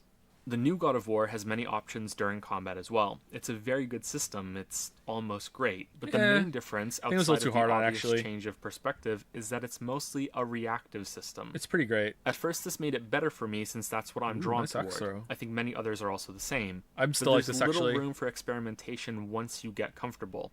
You cannot express yourself through these combat mechanics, and the flashiest moves of all are scripted runic attacks that activate with one button press instead of capping off a combo. Yeah, that's a good point. The older games can also be played just fine in a reactive way. You can dodge, block, and parry enemy moves and then counterattack as much as you like. However, you can also venture into trying to string together new moves when you're ready between those moments. The option to find more fun is always there. The option to find more depth is always there. The new game doesn't really have that. Let me explain a bit since I think I'm coming across as too negative right now. God of War 2018 gives you several offensive and defensive options. So some people have disagreed with that point quite strongly, and they've like linked me videos of like people doing like crazy combos and shit. And like when someone links me people playing Devil May Cry at a very high level, or playing like Elden Ring at a very high level, or Dark Souls at a very high level, when they're like Soul level 1 or Rune level 1 or whatever, I look at these things and I'm like, I'm really, really impressed, and that's far above my skill level. When I see people playing God of War 2018 at that level in those videos, I look at that and I go, I think I could do that. You know what I mean? Like, or I'm already kind of close to that. Maybe the very, very top of the top end, you know, is above, you know, but I feel like that's proof that the combat system doesn't let you string things together as well as those other games. It's not that I'm good, it's that the combat system doesn't have enough when it comes to stringing moves and shit together. There's a section later, I think, where I'm showing myself fighting in Tyr's Temple, and I'm doing like throws and putting things together with blocks and dodges and shit like that. And I just don't know, I just feel like it's too limited to really, really fully express yourself. And Ragnarok does this better for sure, but when it comes to trash packs, I still don't think it's all the way there. I don't know. Can I sit on this if I don't want spoilers for Ragnarok? I wouldn't do it, no, because we're probably going to be talking about Ragnarok in relation to the video, yeah. Like, God of War 3 is just, like, high-level God of War 3 play. Like, look at my God of War 3 footage that I had there. Like, that was my only time playing the game, and it looks alright, but I'm not playing very well. Like, I'm just getting through the fights, and it's the kind of game that's... It's very hard to lose a fight in those kind of games, because that's not really the point. The point is, you know, you get through it and then you have fun doing string all the combos together. Whereas in God of War 2018 and Ragnarok, it's actually pretty easy to lose a fight. And it's more about getting through it, I think. Yeah, I don't know. I've always felt kind of bad about that point, though, because people like so strongly disagree with it. They're like, "Oh, no, it does have a lot of depth. You don't get it." I'm like, I don't know. Sorry, I disagree. I think it's fine on the reactive end, but the proactive end, it needs way more.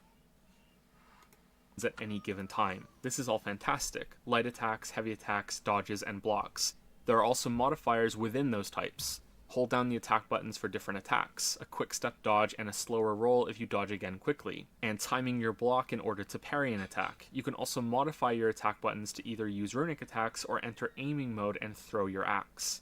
Surprisingly, aiming actually matters in this mode, and you can hit vulnerable parts of enemies to activate a higher damage throw, or you can freeze them in place. When the axe is gone, you can use your fists to fight, which has their own moveset, as well Pretty as cool. another weapon to switch to later. You can kick frozen enemies into walls to shatter Already them, showed the or blades, into though. other enemies around you. There's also a stacking buff on your weapon as a reward for landing many hits in a short time frame without receiving damage yourself, and you can also get Atreus to fire arrows and use his special ability. There are some combos, and you can even keep some enemies airborne for a while and make them question their life choices, but after a short while it feels like you're using the same few attacks in the same few ways over and over on the same few enemies. There is a spike in potential after you get the second weapon set, but I know the game's perspective and mobility are limiting what the player can do here. Kratos moves too much like a guy with a turret for a head to feel flexible during fights against large groups of enemies. That's true. I think it It's still not feels that that way those in fights are ever Ragnarok. bad, it's just that they have problems and are never as good as the smaller fights, especially when compared against the game's best bosses. Yep. The Same game thing is then. at its peak when you have to use as many of your moves as possible in a way that begins to feel like a seamless dance. And there are even moments during some of the best fights that reward experimentation, like throwing your axe at Modi when he's flung into the air, or knocking a Valkyrie out of a charged attack. Learning when to charge up a heavy attack of your own to break through a guard, and being ready to chain a dodge out of an attack. These are and shield into slam an moments immediate now, which I axe really throw. like. Or shield bash. The game definitely does reach into greatness when you can get into this dance mode with all of its options. Comparatively, when there's a horde around you, it can be awkward to keep them all in your view. You're heavily incentivized into using a runic attack that blasts a bunch of them away, or often killing them outright, and then fighting the smaller group. The fire and forget nature of those runic attacks and how their cooldowns aren't all that long means that combat can often become the same routine at the start of every fight. At a certain level, against most enemies, cycling through all 4 of your specials is enough to end battles before they begin. Yeah, now you have to spec This into it in section I'm Ragnarok for writing that. would read much differently if the game had Probably a better good enemy compromise, but now variety, runic but I attacks feel also kinda hope I useless. wouldn't have been completely swayed by that. Ah, it's the other kind. Variety is so important. Nice. More creative enemies would have gone a long way to keep things. So sometimes I let the characters in the game play a little bit, kind of like, you know, when you're reading an article and there's like a little bit of like a little excerpt that's in larger text that breaks up like the flow of the text on the screen, sort of thing, and it's like, oh, there you go. Sometimes it's kind of like that effect. I just want to give like a little bit of a pause, so it's not just me talking all the time, and it's like, okay, let's reset your attention. But a lot of the time, especially in later videos, I use it to hide the fact that I'm switching over to a different recording session, and sometimes if you pay really close attention, you can tell immediately. But I've also started doing what I'll do in different recording sessions is that I will record whatever the paragraph I ended on, I will re-record at the beginning of the next session, and sometimes I will splice them together like mid-sentence.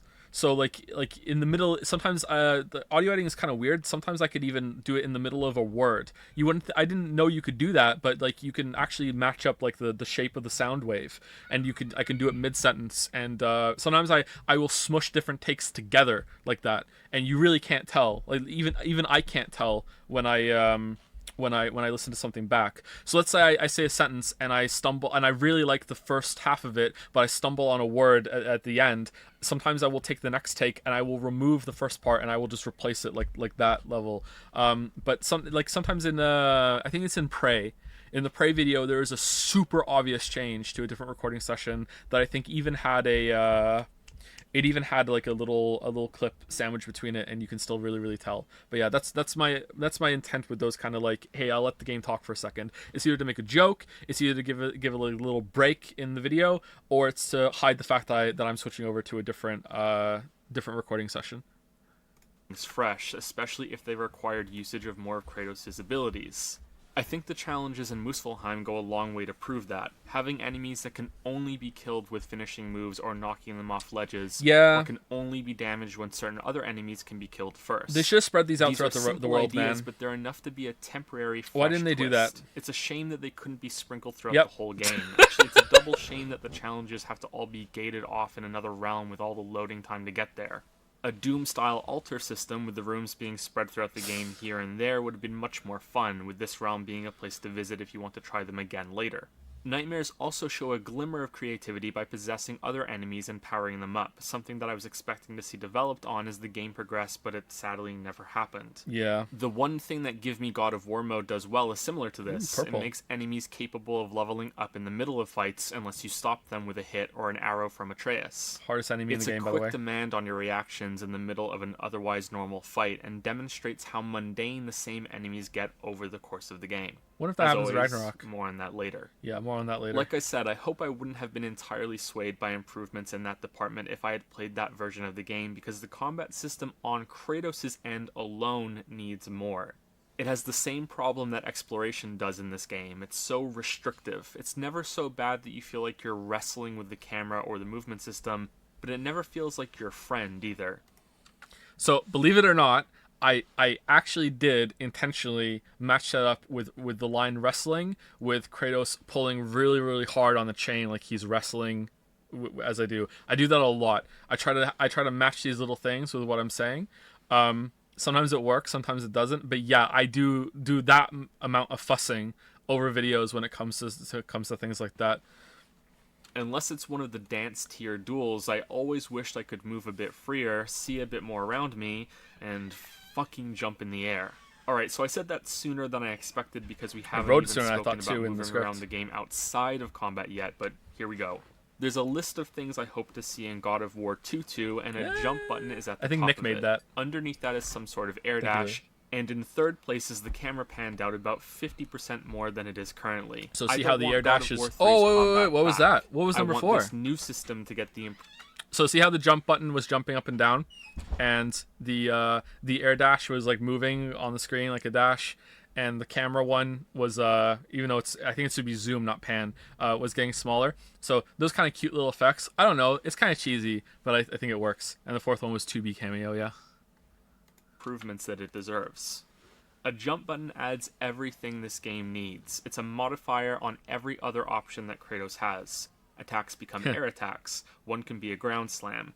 Dash can move you farther in the air than on the ground, and you could even land into a roll for even more movement on demand.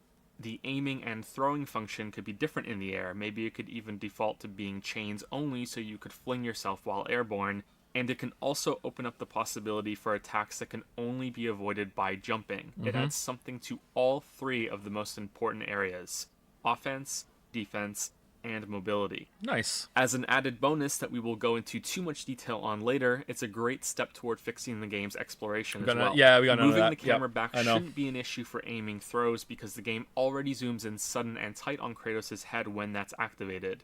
It also works just fine in Metal Gear Rising. Good game. Plus, I'm 95% certain that the game sets enemies to a lower aggression mode when they're not in your field of view. This was difficult to test, but I noticed enemies would attack more often if they were in front of me, and if they were behind me, some of their time was What if spent Ragnarok's shifting still like around that too? trying to get into my view between their attacks. While I do think the red circle warnings for attacks coming off camera work well and even make sense as Kratos having a heightened awareness of the fight around him, I would much rather be able to keep track of this myself, and also not have enemies hold themselves back to cater to a limited camera. I have many more criticisms, but I want to be positive for a while, so let me end this section of negativity with this. I really enjoyed this game's combat system, but there's no way in hell I'm going to enjoy the next game half as much. UI changes tend to be largely invisible in certain games, so I want to ask, what do you think of the UI changes between 2018 and Ragnarok that you can see in this video? If you have feelings about them, that is. Now you pointed out, I kind of feel like the UI in this is cleaner. It seems like less intrusive, but like as you say, it's hard to pay attention to UI. Like I'd want to see them side by side and see. Like I feel like this looks more aesthetically pleasing to me. Even in the menus, it looks better too. Like I don't know, I'd have to see them side by side. Yeah, I don't know. They moved the boss health bars to the top of the screen, which I think is better. Maybe. It doesn't really... I think I'm okay with top or bottom in this context. If it only receives minimal changes. Unfortunately, I'll be saying this a few times later on too, because I really want to hammer this point home. Even with enemy variety doubled, the combat system on Kratos' side needs to be developed significantly. A jump button isn't the only way. An optional proactive system could also work. Yeah. Different modes on weapons could be another See? answer, but Alright, see, this is a flaw with my videos, okay? Is that, like, this is a part where the video should have been longer. Like, sometimes I go on for too long, but then I feel like I've already belabored the point, and I don't want to go into yet another example, so I'll put this kind of line in, and I'll be like, surely everyone will notice this fucking blink and you'll miss it line where I said, it doesn't have to be a jump button, it could be something else instead. And then later on, I'm like, why the fuck is everyone saying I just begged for a jump button and nothing else? I clearly said in the video in that one line in 3 hours that someone could have just glanced away and fucking just missed because they fucking had a phone call or something. You know what I mean? Like, I need to make sure that when I'm saying something kind of contentious, that when I say it doesn't have to be that way, it could be something else instead, that I need to labor that point a little bit more than just one throwaway fucking line. But then I feel like, oh man, I feel like I just keep talking about this. Let's move on, you know? Like, so yeah, once again, to say it really clearly, it doesn't have to be a jump button. It could have been something else instead. I don't know what, but some other mode you can activate. The spear kind of works that way, but weapon switching is kind of yeah, they did some development on the shield, but I don't think it was enough. But it should have been. It totally fucking should have been a jump button. it Yeah. has to be smoother to activate than the awkward pauses that are Whoops, currently in sorry. the game. Forcing yourself to stop attacking until Kratos switches stances may look cool, but it's the game feel equivalent of waiting for everyone to get off the subway before you can get on. Oh, true. In comparison to all of that, there are many things that are so well done that they deserve some gushing. The Leviathan axe is one of the coolest weapons I've had the joy of using. Do you know how in a hard it game. was for me to It's a say simple Leviathan concept axe when I was recording the executed script? extremely well. From how fucking quick hell. the game is to respond to throws and how it comes rushing back to your hand. It's a superpower that isn't absurdly strong, but carries enough fantasy weight to it that The it's Leviathan immediately understood. actually just The I can't details say here it. are wonderful. How the axe wiggles a bit before returning to you when it gets stuck into something. How it turns back in an arc in the air if you call it back early instead of simply reversing direction. Oh, we never got The game that also upgrade again. cheats in your favor by finding a return path through any nearby enemies for a little bit of cheeky damage. This can lead to some really entertaining moments where you think, oh shit, I missed. Or did I? And you get to feel like a badass that pulled off something clever, even though the game was just doing it for you. God of War is brimming with moments like these. Brimming, that's another Joe word I say too much. 2018's atmosphere, even in these clips, feels a lot better than Ragnarok to me. It's weird. Okay, so I agree with you, and I agree with you, and here's why. All right, here's why. In Ragnarok, you see so much more of the world, and the verisimilitude, there you go, I used a big word, is damaged because the attention to detail didn't didn't match the scope being increased. So the problem is that in God of War 2018, you are isolated on purpose. Kratos has purposefully picked a place where he's going to be left alone. He wants to be a hermit, and it makes sense that you're not seeing many people, not seeing much life, and the world is like this mysterious, big, dangerous place, and you're trying your best to just go under the radar and everything. Now, in Ragnarok, you're not doing that anymore. In Ragnarok, you are like going to these places. You should be seeing all these towns and everything. And Svartalheim kind of does that, but it doesn't really match. It doesn't feel authentic. Whereas it still kind of feels like you're in 2018 land again, and that doesn't work now anymore because the theme and the atmosphere they're going for is completely different, I think. I don't know if that's my end thoughts on that. I would drill down that more on writing and note taking, I think, where it'd be like, okay, like, why is it that the emptiness didn't really bother me much in 2018? In fact, it probably added a lot, but it really bothers me in Ragnarok because it feels like Ragnarok has already happened.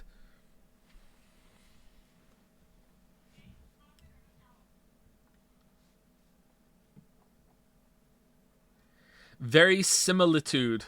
Oh no, I'm gonna have to re-record a part of Witcher 3 now. I prefer the every frame of painting approach where they just confidently go forward with their point and are fine if a part of the audience gets left behind. See, this is why my videos are 3 hours and theirs are 5 minutes. In its gameplay, toying with an enemy by repeatedly juggling their face with the floor. I should have more seeing and confidence. feeling I should. The axe bounce off an enemy's head with an I'm impact working on that it. staggers them. Then following that up Did with that an happen attack in that catches Ragnarok? the axe and then slams it into the ground. Headshot to a better There are throw? also quick animations that trigger when you land a charged heavy attack or a sprint into a rage kill when you exhaust an enemy stagger bar. I can see these being a source of annoyance for some people, but I enjoyed both watching these and using the short period of invincibility as a way to push damage during fights. Yeah, I use that a lot Here in are Gaming some God of more. War. Throwing your axe at trolls to interrupt their attacks, harpooning nightmares and flinging them at other enemies, 300-style punting draugrs off ledges, Oh, that was from the stream. pulling off a string of perfect parries, Why does the game look better weaving there? between both Magni and Modi to dominate both as they focus attacks on you, seeing Atreus combine his attacks with yours by jumping off your back and shooting his bow, and the brutal slaying animations on the bigger enemies that never quite reach the ridiculous heights of the previous games, but still act as a bloody exclamation point at the end of a fight. My favorite was the first time I saw Kratos rip off the wings of a Valkyrie. That one never got old, Ready? although the same one with the trolls over and over did. This is every troll. Every single troll is in this mashup. I think you got him. The visuals often work And together. I ended with on much that of one what because game the boy says, excels "Think at. you got I him." think that something being visually interesting in a game is rarely as good as mechanically interesting, but that doesn't mean those moments How long did it take you to line that up? Again, not as long as you probably think. I think that probably took me maybe around an hour. If I did it today, I could probably around maybe an hour of fussing because I was really slow at it, not including finding the footage. If I did that today and I had all the footage in front of me, I could probably do it in about 10 minutes. Like I'm a lot faster now. It's the same animation, so frame by frame. So if I remember correctly, there were these weird little graphical glitches in some of the parts of it that I didn't want to jump on the switch frames on, and sometimes the timings would be ever so off, and so I had to find a place where they synchronized enough that it would work. So yeah, so again, the difficulty there doing it is not actually execution, although it was a little bit difficult for me back then because I wasn't really used to doing that kind of level of editing. The difficulty was thinking to do it, which was fun. I think it works out. People seem to like that part of the video. can't shine through contrast or being accepted for what they are once you understand that. The dragon fight is the best example. At first I didn't like this fight at all. I played the game all the way through 3 times, first on hard, then normal, and then on Give Me God of War. Yeah, this fight and I sucks. enjoyed this boss much more on the later runs. No, you didn't. I do wish that the game You had more liar. bosses, so something that's pure spectacle doesn't take up such a large portion of boss content, but even acknowledging that, the scale and visual feast of this encounter are enjoyable. Oh yeah, I forgot about that I execution. wish I could Holy say shit. the same thing for the final fight in the game. Oh, This is the when cut new there. God of War brushes That's so closest with smooth. the Holy old shit. one and has an enormous Titan-like entity involved in a sweeping battle. That part of it is fine, but I think this goes to show you how the mechanics still matter. The Looks like dragon Big fight, Kratos. while basic, was still something new, whereas this last fight on the gameplay side is a rematch with the first boss. He has a few new moves and demands that you switch weapons when he switches forms, but it's mostly the same and a disappointing conclusion. A source of that disappointment may also come from how good the first encounter is with Baldur and how excellent the opening of the game is overall. It's one of a handful of parts that deserves a close inspection. This video has a spoiler warning early on, and I have mentioned some details already, but I do like to give a second the warning birth later. of the double spoiler Maybe you've been warning. convinced to play the game yourself, so this is your second chance to stop. It's also the reason why I delayed showing the other weapons. So same situation with Thor. Yeah, it is, but they had another fight after Thor, which wasn't like awful. I didn't really care for Phase 2 of Odin, and it wasn't like the best fight, but at least they had something, right? I wish it had gone a little bit further, obviously, because I always do, but it wasn't the repeat of the same mistake because there was something else afterwards. And now that I've paused it, I need to pee, so I'll be right back. Should I mute the microphone? Are we going to get the echo back when I come back?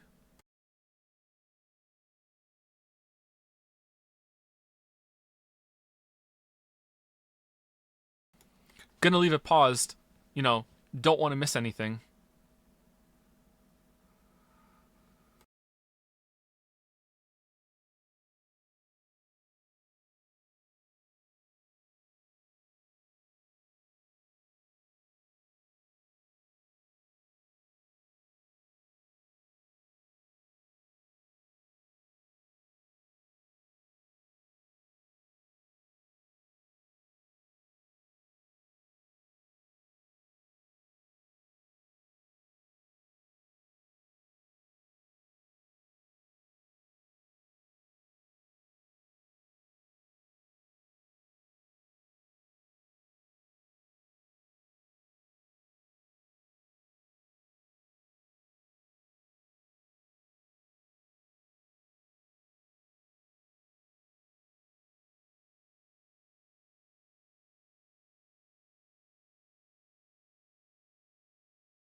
When are we gonna get a pisscock emote?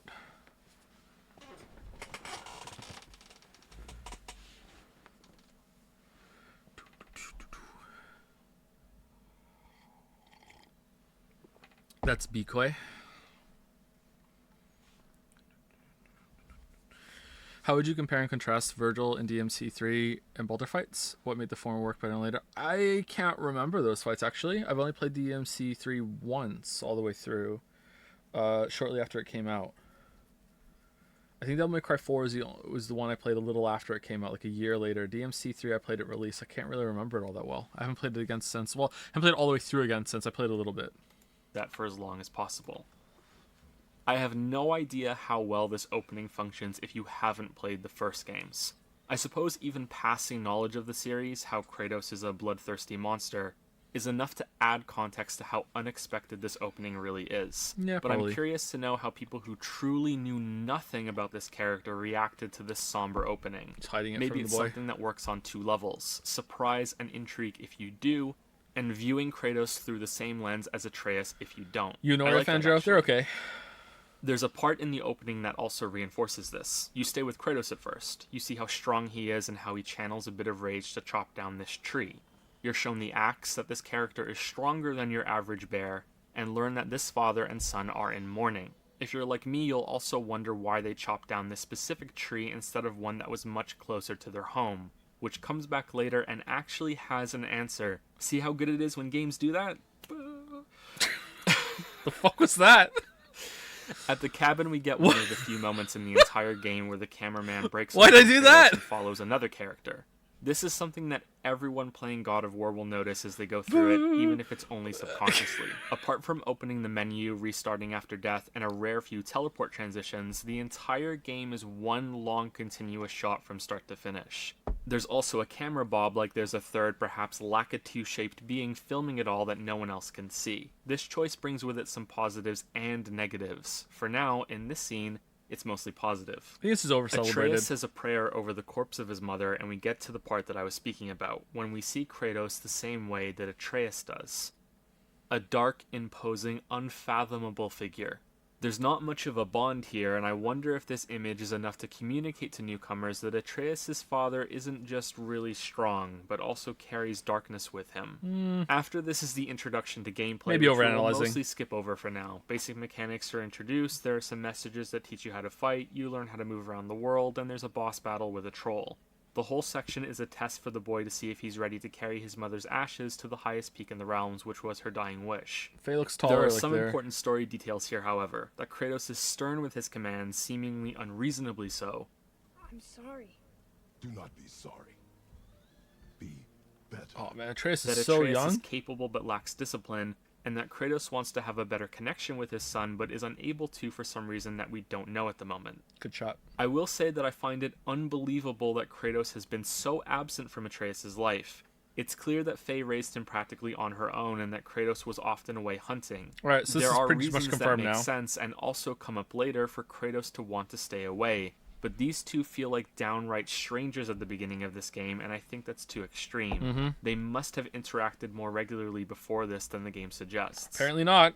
Anyway, after returning home, Kratos demonstrates a second time that Atreus is not ready for the journey ahead and needs more training. His plot cough is also introduced as an undefined illness Oh, that yeah. hasn't presented itself in years. The plot cough. I haven't been sick in a long time. I'm better now. The two are then interrupted by the arrival of the stranger, and so begins one of the best scenes I've played in a game in quite some time. Amazingly, there's an even better one in this game later. Yeah. What makes this scene special is that it works on many different levels depending on how much information you have. If you know nothing about the games, then you're likely going to go through a series of surprises as things escalate and escalate. That troll earlier... So there's a lot of parallels here for what I'm saying to what I talk about the beginning of Witcher 3 actually. How it operates on multiple levels, the different levels of knowledge that the audience is going to have. Do I say that in other videos too, or is it just that those games do it well enough that I wanted to talk about it? That was a fake out. This is the real first boss, and holy shit does it ramp up quickly. Yeah. If you've played the first games, then you will have a tense giddiness as you wonder how long it'll be before the stranger realizes what a horrible mistake he's made by picking on Big Daddy Kratos. The stranger's words also make sense to you. And here I thought your kind was supposed to be so enlightened, so much better than us, so much smarter. He is, of course, talking about a fancy Greek god with a reputation for slaughter. Then you also get a surprise when it turns out the stranger is a god as well, and can put up a fight against our Kratos. Then there's the third layer when you replay the game after beating it, or you just remember after progressing enough for the big reveals near the end. The stranger isn't talking about Kratos, his origins, or his past murders. He's actually mistaken Kratos for a giant since that's what Faye was, and her Is Baldur the only god that Kratos is taller than? How taller? Like, I was thinking Ragnarok, like how like fucking short Kratos is compared to everyone, and how it's weird. Everyone towers above him, you know, like Heimdall, yeah, he's taller than Heimdall. Look, he's not fully grown, man. Baldur is a godlet. Isn't Kratos taller than Odin? I can't remember. Is he? Is Odin taller?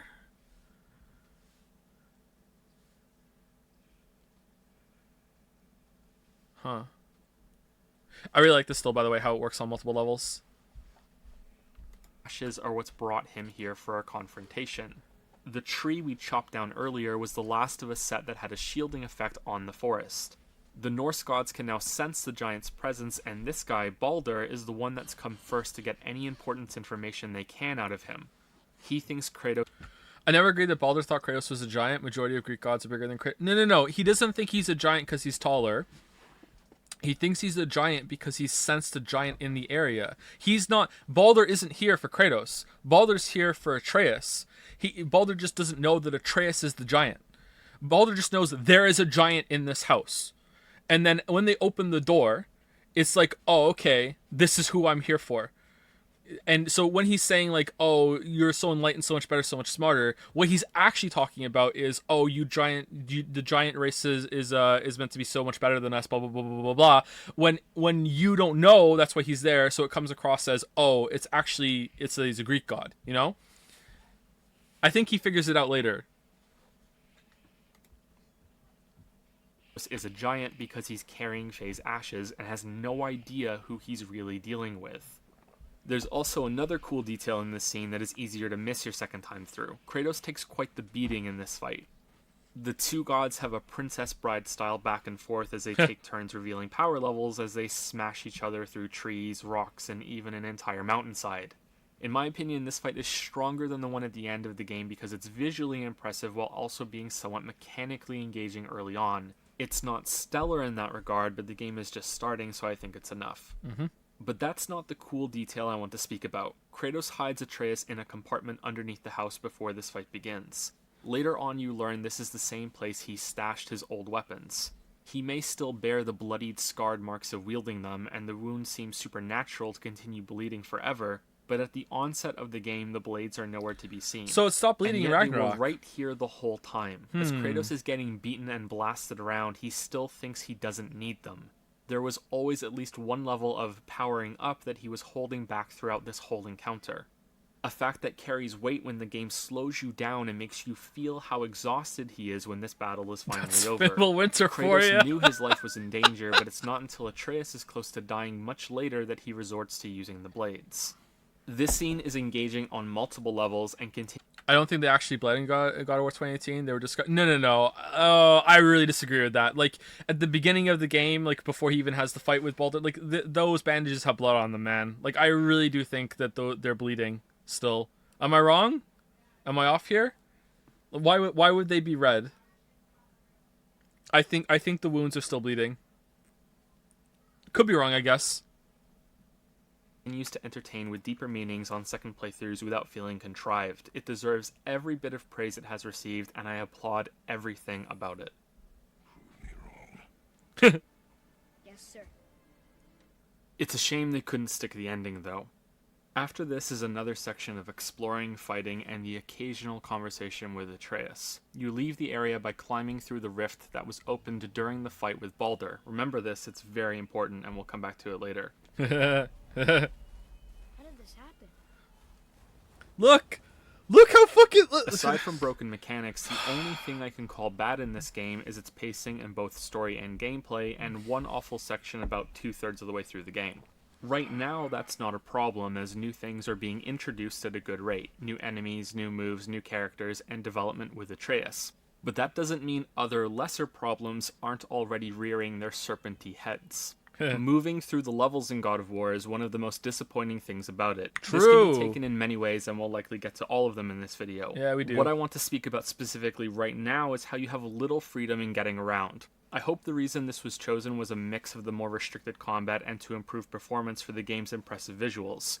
I hope the reason wasn't so they could have these find the urn puzzles scattered around, since they knew the line of sight of players was limited to certain areas. It totally was, wasn't it? That would be a terrible reason. I wouldn't think it was a possibility at all if it weren't for Blizzard taking away Flight for a whole World of Warcraft expansion just to put their stupid jumping puzzles all over the world. Sometimes developers can make strange decisions like this. Alright, so I also got some pushback about this from people saying to me, like, oh, Joe, you clearly didn't really play World of Warcraft all that much if you think that. The reason why they took the flying mounts away from World of Warcraft is so you have more sense of exploring the world and all this shit. And blah, blah, blah. Like, no, motherfucker, that's what they said. They said that, but that's not why. They wanted these fucking jumping fucking stupid puzzles in the fucking thing, and to slow players down a little bit so you would have to, like, spend more time playing the game and you wouldn't unsub. Like, trust me, I fucking played that game a lot, alright? So much. And it was like, oh, fucking Star Wars Old Republic MMO comes out and has these jumping puzzles and all this shit, which was actually one of the only good things that game did. The story's pretty good too. And all of a sudden, like, Blizzard's like, oh, we could do that too. All right, here we go. Like, absolutely. Some games can get away with limiting player freedom, but they usually have to put in more effort into making it tolerable than God of War does. The game is like a stone of integrity that earns a new crack every time it looks like I should be able to climb something, but I can't. Or that I should be able to make a jump, but there's no prompt. Or that it refuses to let me fall off an opening. When I think Ragnarok was a little better about this. Viewing the environments as actual places that you're moving through, and instead see them... Alright, let me clarify. I think that Ragnarok was a little better at not making you frustrated with those kind of things. It did happen, but it was a little better. But it was not better at all when it comes to freedom of moving around. Because it's the same thing. It's just look for prompts and everything. But I think it was better at hiding moments that you could be frustrated with.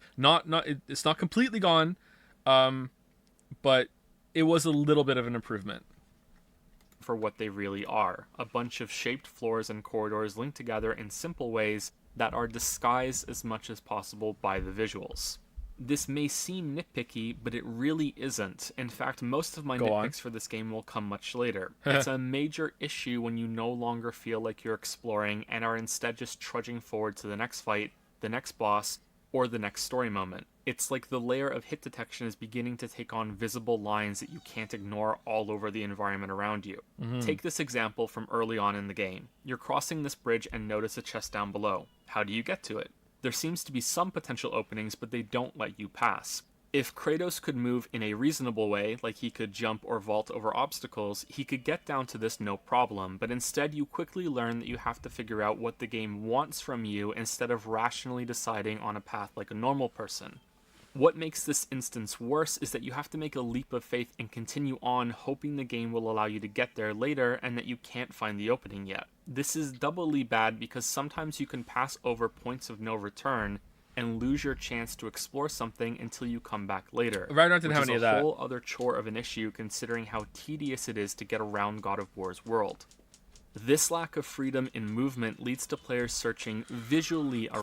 I don't think I agree. The contrivances don't feel well hidden. Maybe you're just better ignoring it. Well, right there in that example, was there anything at all in Ragnarok that was as bad as that chest on the bridge? Because if there was, then you're absolutely right. I did get better at ignoring it because I'm just used to that's how you navigate the levels in the game. If there wasn't, then they got a little bit better. Like, I'm not disagreeing with you. Actually, I'm genuinely curious. Maybe you're right. Maybe I did get better at ignoring it. I have to be careful when I replay the game and see, is there anything as bad as that chest on that bridge? Because that's the easiest thing in the world. I could do that. I could jump over that bridge. And I pulled my back ending out of a chair last week. Yeah. Okay. Around instead of trying to move around. You explored with your eyes, not your feet. That's true. This is fundamentally less interesting in my opinion. Good line. There's also so much goddamn padding that's added by not allowing you more freer movement. You can only hop down some ledges by walking off them. Others you need to get close, hit a button, and then watch an animation That's that better takes now. away your control. You just fall there down. are paths and jumps you should be able to make, but instead of trying something out, you're walking through the area looking for the button prompt. And why the fuck does kicking down a chain as a shortcut to an earlier part of the level always make Kratos start to climb down it, and force you to hold up to climb off again if you didn't want to go down right now? These shortcuts are meant to be unlocked to connect areas, and it makes perfect sense to use them right away even if you don't want to go back to the previous area right now. I try not to say this sort of thing often because it usually comes across as disrespectful, but how on earth did this make it into the release version of the game? True. Kratos is capable of jumping. He's also quite the accomplished climber, and I don't mean this from the previous games, I mean in this one. Look at the advanced level shit he is doing on screen right now, and then explain to me why he can't climb up this wall of boards to the top. Instead, you have to send Atreus up there, then move the platform, then go all the way back down, and then jump across a gap to kick down a chain that Atreus could have already done for you if he wasn't occasionally demoted to a brain-dead zombie child when the exploration demands it.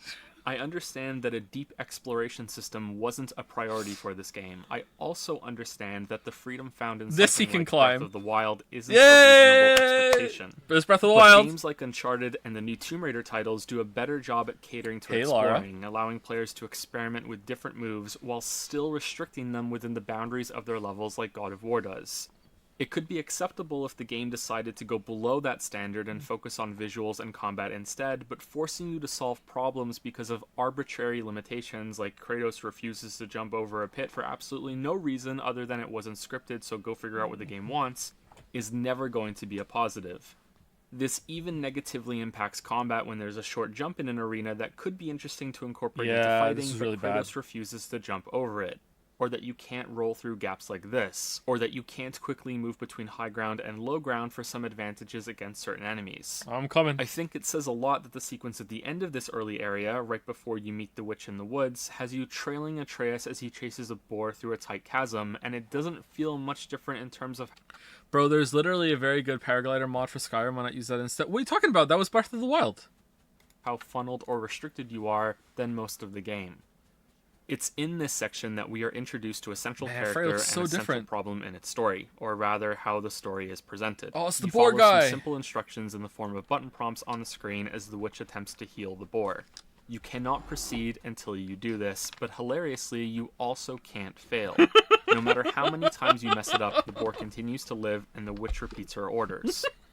Please, keep a steady grip.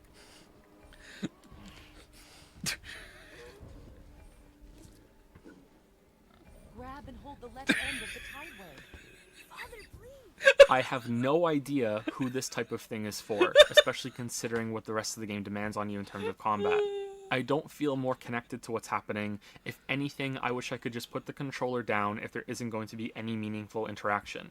Same goes for what happens next, and it's this that is the much larger issue. For all intents and purposes, this is now a movie. You hold forward to follow the witch and Atreus. You have some dialogue to listen to and some great visuals. You can't go anywhere else. You must follow. Man, and this look would at be that. acceptable to me, except that you can't skip it.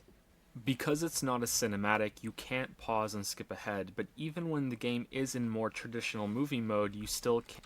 Alright, so two things. There's a comment I want to read. Does reboot Kratos with his beard looks weird? Yeah, it does. The Norse beard looks way better. Like the Greek beard looks really fucking weird. Yeah, I don't know what they're going with that. Second thing, I paused it mostly to ask the question.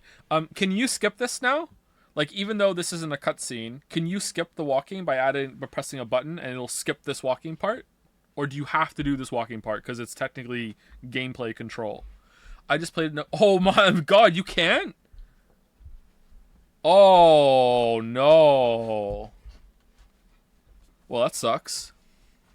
Beards or not, I have a beard. I agree. Can't skip. And because of the game's commitment to having one continuous shot with the camera throughout the whole game, it can't cut away and have the scene jump forward past the boring stuff either. This happens many times throughout God of War 2018. Now, I'm sure there must be some way for games to recognize when they're in these scenes and still allow a skip function to exist. In fact, I'm near certain I've played a game with that ability, but I sadly can't remember it. And just to prove I'm not picking on just God of War here, it also drives me bananas when I go back and replay Half-Life 2. True. As much as I admire the commitment to do something interesting with the game's camera, it wasn't worth having to sit through all of these moments. And as beautiful as the game is, on later playthroughs, I will always want to skip to the more interesting story parts Cyberpunk did that well. instead of just watching this play out again.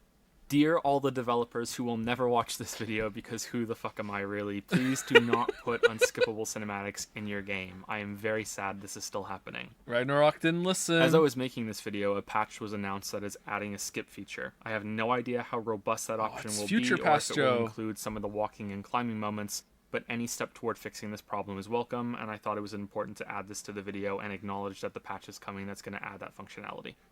As for the story, this scene with the witch isn't bad. Again, I wish I could experience this game knowing nothing about the others, since I'm guessing her reveal that Kratos is a god could spike people's interest if they didn't already know that. I know you're a god. There's a little bit of bonding with Atreus here, and a bunch of setup for more story later, but the most memorable thing about this part for me is the frankly jarring introduction to the waypoint system, and how the witch shouts her explanation through the door after you leave. It's so out of place and weird, just listen to it. This underground passage should put you back on your path to the mountain. Just use the boat. Wait, and take this. You can use it to orient yourself and navigate the world. After this, you go through a cave system underneath the witch's home and take a boat out to the Lake of the Nine. You meet the World Serpent, who is surprisingly friendly, and are left floating in the main hub of the game after the serpent shifts enough of its body to lower the water level in the area. So let's return to exploration for a bit, and maybe this new part of the game will better illustrate why it's so disappointing. It takes so damn long just to get around in this game. Very true. Row your boat, dock the boat, get out of the boat, hit the elevator switch, ride the elevator, walk around, go back on the elevator, go back in the boat. You always feel like you're stuck to the surface of every plane, like you're magnetically attached to it. Sled was better. This whole area is so fucking cool. I love the setting, the giant temple, the sunken sections of islands that have to be revealed, and how later on in the game, the water level lowers a second time to reveal even more of it. It must have taken a lot of work to match all of this up just right, and to have parts that you saw earlier take on a new meaning the second time now that more water has lowered. It's a shame that it takes so long to get around, because it means that it's way more efficient to wait for that second lowering of the water before exploring, but the change is also so significant and interesting in how things all fit together that I wasn't annoyed when I had to do it all again. If Odyssey's worlds went through big changes like this, I would have been positive about returning to them for more moons later. Yet this has the same issues as every other area. You can't jump or climb unless the game lets you. There are all of these tiny slowdowns all over the place, like the game is a buffering video as you try to play it. The level design on display here, especially considering that most of it is optional, is impressive on many levels, and it deserves a much better movement system than the game got. That's very true. Also, I am aware that the game builds many of its areas around this limited movement system, and that more would have to change if Kratos could move around more freely. The issue isn't a simple one to solve, but that doesn't negate that the game is worse off with its current system. Unfortunately, I'm not done, because this is where the game opens up enough that a whole other problem is unveiled, like it was also lurking in the water with the World Serpent. Exploration is also tied to rewards. Most of them are stat increases in the form of crafting materials that can be turned into new equipment, or more straightforward upgrades when you find whole pieces of gear or enchantments. This is also a good time to point out that the game has an experience system, but this is not used to level up Kratos. Instead, the points... How long did it take you to record Odyssey and Breath of the Wild footage? Not very long. I just found some mods for it, I think. I still use the same recording session today. I have like some files I've just never deleted of me just messing around with that. That was Odyssey though. Yeah, back then Nintendo would copyright anything in the games on YouTube, and honestly I don't even believe them now. I think they would still do it, so I just won't I won't risk it forever. And I also just love the joke, so are spent on unlocking new abilities and enhancing old moves, both for Kratos and Atreus. I am neutral about this unlock system. On the one hand, I think the game could have been better paced by having many of these available right from the beginning and more creative options that come later, but on the other hand, I enjoy that many of these aren't just stat increases. You're getting new tools to play with as the game goes on, even if many of them aren't that interesting. I'd like to quickly go back to my list of hopes for the sequel and say that it will be beyond disappointing if all of these moves are taken away at the beginning of the next installment and have to be earned again. Please use this full tree as the baseline and build on it with new stuff, or even better, revamp the system to have many more options and justify a new tree from scratch. Please don't have Thor show up, break the Leviathan axe, leave Kratos half dead, and make the player regain all of this power. Well, at least that didn't happen. You have struck gold with this combat system, and there's platinum only a little deeper down if you keep digging. Get it? Keep your expectations low, boy, and you will never be disappointed. Platinum games. That's only on the experience side of things. The equipment, on the other hand, is a lot more complicated and is even more confusing because Kratos' level is tied to that equipment. Yeah, it's not tied to experience points. It's tied to gear, and not the stat points on gear either. Those don't matter. The level of the gear itself is what decides it all. Leveling systems are not inherently bad. Neither are increases in power. I can point to 3 in this game that I enjoyed very much. The Idun apples, or Ythun apples, I'm not sure exactly how they're pronounced, Horns of Bloodmead, and the Drops of the World. Now it's XP based. Nope, Ragnarok seems to use the exact same system. I don't know if it's as we'll get into it later in the video. I think where we're gonna talk. Well, maybe we do it now. I can't remember. I did some combat analysis of how the stats work and the level works, and it's pretty jarring how much level matters. I don't know if it matters that much in Ragnarok, but it's the same system. World Tree. These lead to increases that are permanent, immediately understandable, and are not ever required for progressing through the game. It's also one of the rare times that a lack of a decision can be a positive. There's no slowing down to consider how to spend your resources or fretting over what's the most efficient use of materials. It's just, boom, pick it up, you got an upgrade. Meanwhile, Boom, any stat upgrade system effect. requires time to learn and is going to get in the way of playing the game unless Yeah. you're the type of person that considers it playing the game. I've said this before, and I'll unfortunately have to say it again many, many times after this. Names for stats don't always mean the same things across games within the same genre. Health can be called just that, or HP, Why or did I vigor, put or the even black stamina bar? in some games. There's no standard, Why'd and I it do will that? always slow you down. I don't like it in God of War. I don't like it in Oh, that's why. Neo. I'm far more accepting of it in a pure RPG that has character building. I didn't want to say Dark Souls for the whole video. That's why. That's why I put the censorship bar over this. I forgot about that. Okay. But God of War is an action game. Even then, I would tolerate it as long as it doesn't get in the way of the player progressing. Unfortunately, here's where things get specific. If you explore enough of the Lake of the Nine on your first visit, you will find one of many rift tears in the game. These are more difficult fights that would have been perfect places to put the fun Muspelheim challenges, but never mind about that. My first time here, I opened a rift and was immediately rumbled by enemies much higher in level than me. This can be signaled to you by both the level number, the color of their health bar, and a skull next to their names. Very accurate. These enemies were so much higher in level than I was that they would kill me in one hit. Naturally, this made me curious to find out how damage is calculated. If you've watched all of my videos, you are now thinking, oh no, please don't say it's like Breath of the Wild again. It's like Breath of the Wild again, sort of. It's not as bad though. My test subjects this time were 2 revenants that spawned from a rift near the central temple. I experimented on them on all of the difficulty settings, crafted many sets of armor with different stats, Yeah, I'm not and doing this came to Ragnarok. a few disheartening conclusions. This took In the like interest a of whole fairness, day. I want to state up front that stat numbers were difficult to control in a It took precise a whole day for Gear me to with do this. specific stats isn't easy to get, and therefore I'm going to go into rougher numbers than I'd like. It doesn't influence the results too much, though.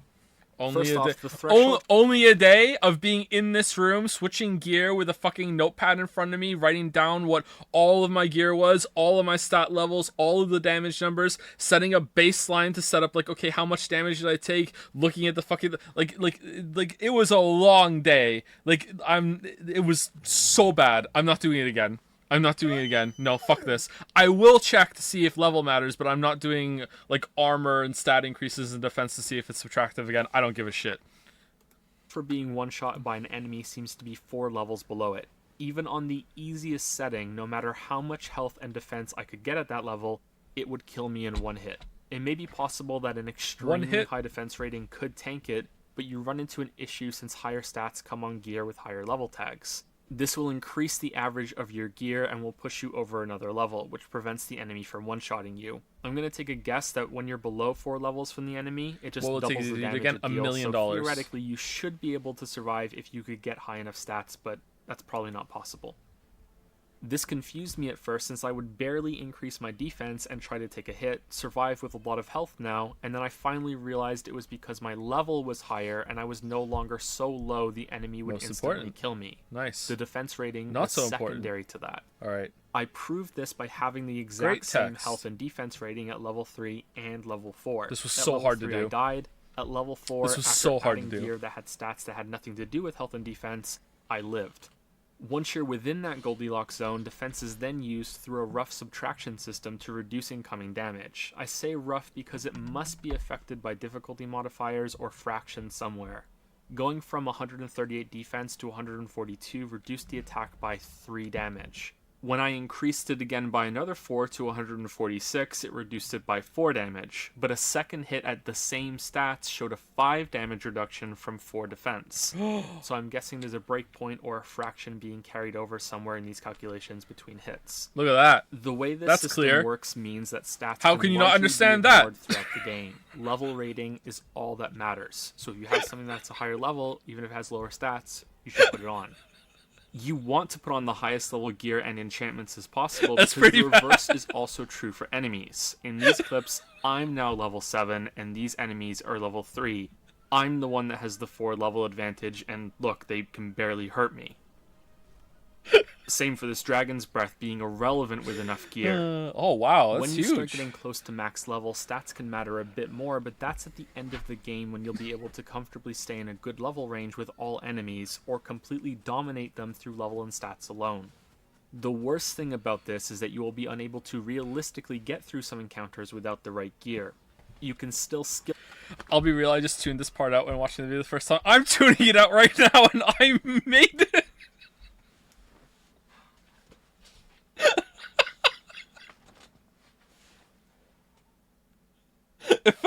It felt so important back then. I was like, I did all this research.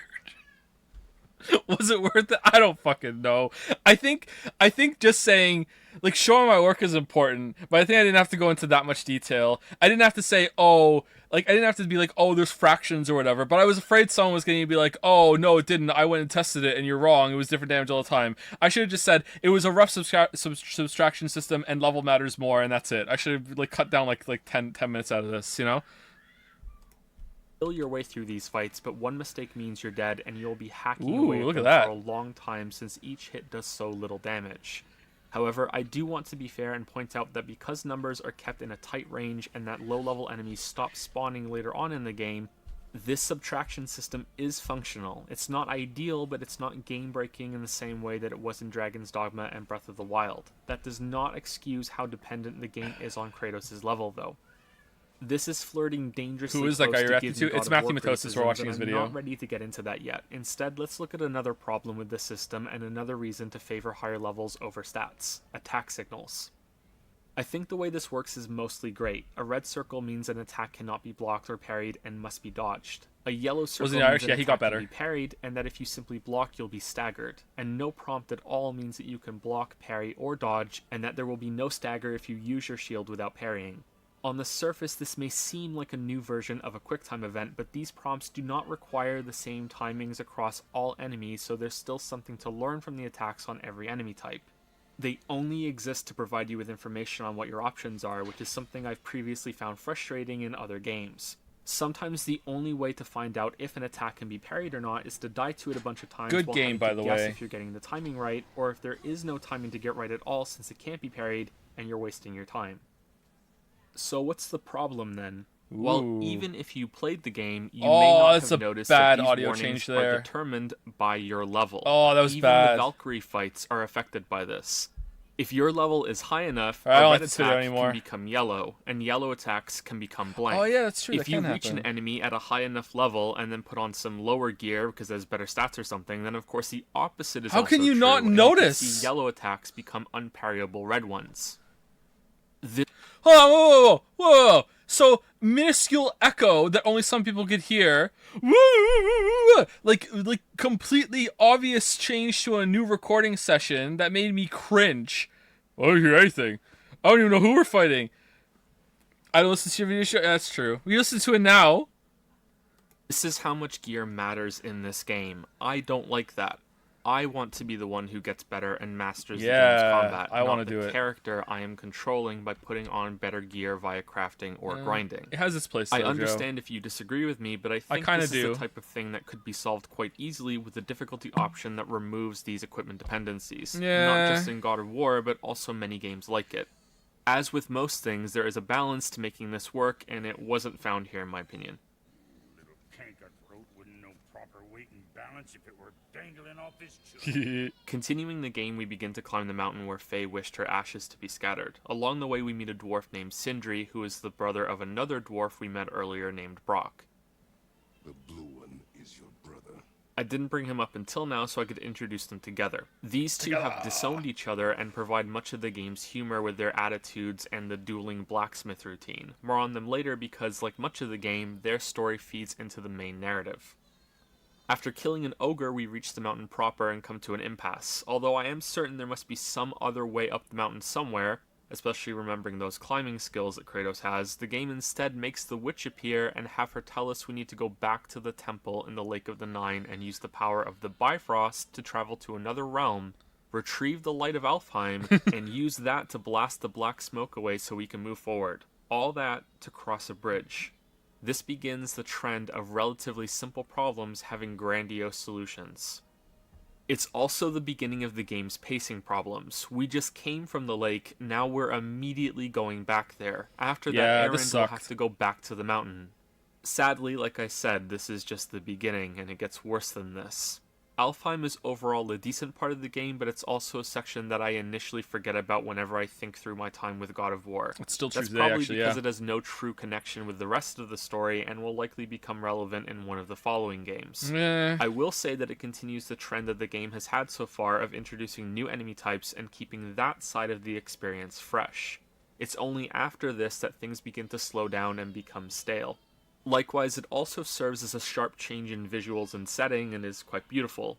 It continues the development of both Kratos and Atreus while they're visiting, but the place and the elves themselves don't really matter that much. They look different now. After a boss battle, you return to Midgard through the Bifrost and travel all the way back to the mountain and very tediously clear the corruption blocking your path 2 separate times. I don't know why they did this. Again, who is this for?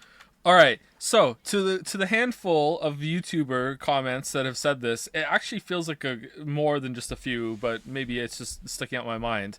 People come into me and say, "This is for loading, you idiot. It's hiding loading." And it's like, no, it's not, because you can go up and down the fucking bridge freely, willy fucking nilly, between those areas when the fucking smoke is gone. It only needed loading the first time? What the fuck are you talking about? Why are you like, oh no, it's for loading, you're a fucking idiot. How do you not know this when you're a game creator? No. Or, I'm tempted to let this play in silence for the whole duration to make this point, but I won't. Along with the protracted climbing sections, I don't understand the goal here aside from padding.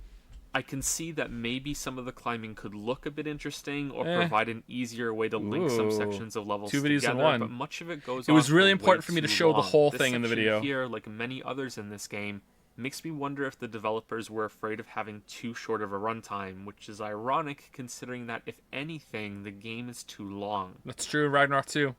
Oh, still not done. Wow, this goes on for a long time. What the hell? I should note that there are some story beats that I'm skipping over for now to speak about later. During this mountain climb, you fight that dragon we spoke about earlier, get gifted some fancy mistletoe arrows and a source of lightning magic from Sindri, and then reach the mountain's peak. Holding down the aiming button and getting Atreus to fire arrows at things is now a common occurrence for some of the more puzzle-like parts of the game.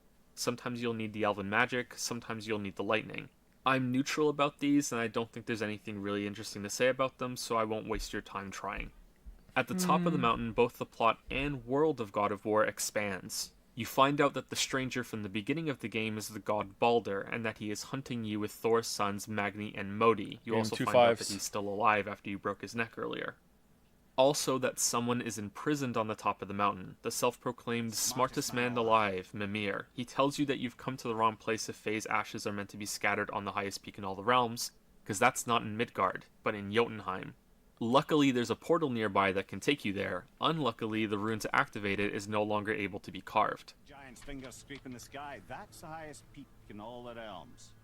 As an aside here, I really enjoyed Kratos' reaction to this. What are they being measured That at? could not be what she meant. And then his acceptance with the new goal in the face of his pleading son. Sea level? It's a great dad moment when he has no choice but to concede and say, very well, I will go along with this. Oh, he said the stream meme. Mimir is trapped on the mountain summit because of Odin, who has visited daily to torture him for 109 years. Mimir would prefer death than to continue going through it, but settles for something in between when he makes a deal to help Kratos and Atreus. They chop off his head and then you take it to the witch in the woods, who freaks out when she sees the mistletoe arrows that Atreus got from Sindri earlier. She calls them wicked in the traditional sense of the word, not the 90s way, burns them, and then replaces them with her own in apology. Mimir's head is brought back to life, and the final reveal of this section is brought to light. The witch is also a god, Freya, Odin's ex-wife. Hello, Freya. Been a long time. You look well. There are some comments here that I would like to make. Most of them are good, but let's start with the bad. The game is gracious enough to let you leave the mountain via the warp doors that are powered by the World Tree. Unfortunately, this is one of the worst fast travel systems I've seen in a game. As much as I appreciate it when games contextualize game systems within the world, whether that's how characters survive damage or even the incorporation of a death cycle within the story, it can only stretch so far before it becomes a hindrance. This is another issue made worse by the game's decision to have one continuous camera shot. You can't have Kratos plucked away and dumped somewhere through a load screen without breaking that. So instead, the game has you open a magical door, wait for it to load, sometimes so awkwardly that the game feels like it breaks, and then enter another area as you move to an exit door. I think most players will walk along these branches as if they're traveling faster between these doors, but you don't have to move at all for this to work. The exit door will appear right in front of you if you just stand still and wait. It's just loading that's been disguised with visuals, although if you try hard enough, you can trigger loading that just shows up and pauses the game if you go in the wrong place at the wrong time. Never happens when you're going up that bridge where the black smoke was, during though. These scenes, and we'll talk about that in just a second, but as good as those conversations can be, this is a terrible system. It seems undeniable to me that a simple teleport and load screen would be faster than this, since the game has to first load this limbo area and then the final destination, instead of just moving you from one place to another. Moving between realms is even worse and takes so much time. Teleporting from wherever you are to the temple, going through that waiting time, then going to the Bifrost terminal, activating that and waiting, then finally traveling within the realm to where you want to go. I miss it. Bring it back. I'm sorry to harp on about this, but the game is teeming with time wasters, and I think it's important to address them all so that hopefully not in the next game. Doing it once would have been fun, though. Now for some positive stuff. We've seen enough of the characters to finally speak in depth about the story's main theme, family. Almost everything in this game is about that, which surprised me. I was expecting this to be a tale of redemption for Kratos, and while that might work in some parts, is that a mask? I don't see it overall. While I do see remorse in Kratos, I do not see someone who is actively working to make amends and make the world around him better to undo the destruction he caused earlier in his life. God of War is about family. An important realization that most will make early on is that Kratos is not disappointed that his son is nothing like him. Initially this seems clear, the boy is a bit of a screw-up, he isn't as fast or strong or disciplined as Kratos would like. Atreus even has a line that says this outright, I know I'm not what you wanted. This is what I meant when I said earlier that the story provides reasons for why Kratos has tried to keep his distance from Atreus, even though the scene in Elfheim shows how dear Faye was to his heart. He doesn't see much of himself in his son. You think I'm weak because I'm not like you. But this couldn't be further from the truth. Kratos is afraid that Atreus is too much like him, not too little. His lessons of discipline are not to teach him to be more like himself. In the previous games, Kratos lacks much of what he preaches in this new one. His lessons are to make Atreus better than him, not the same as him.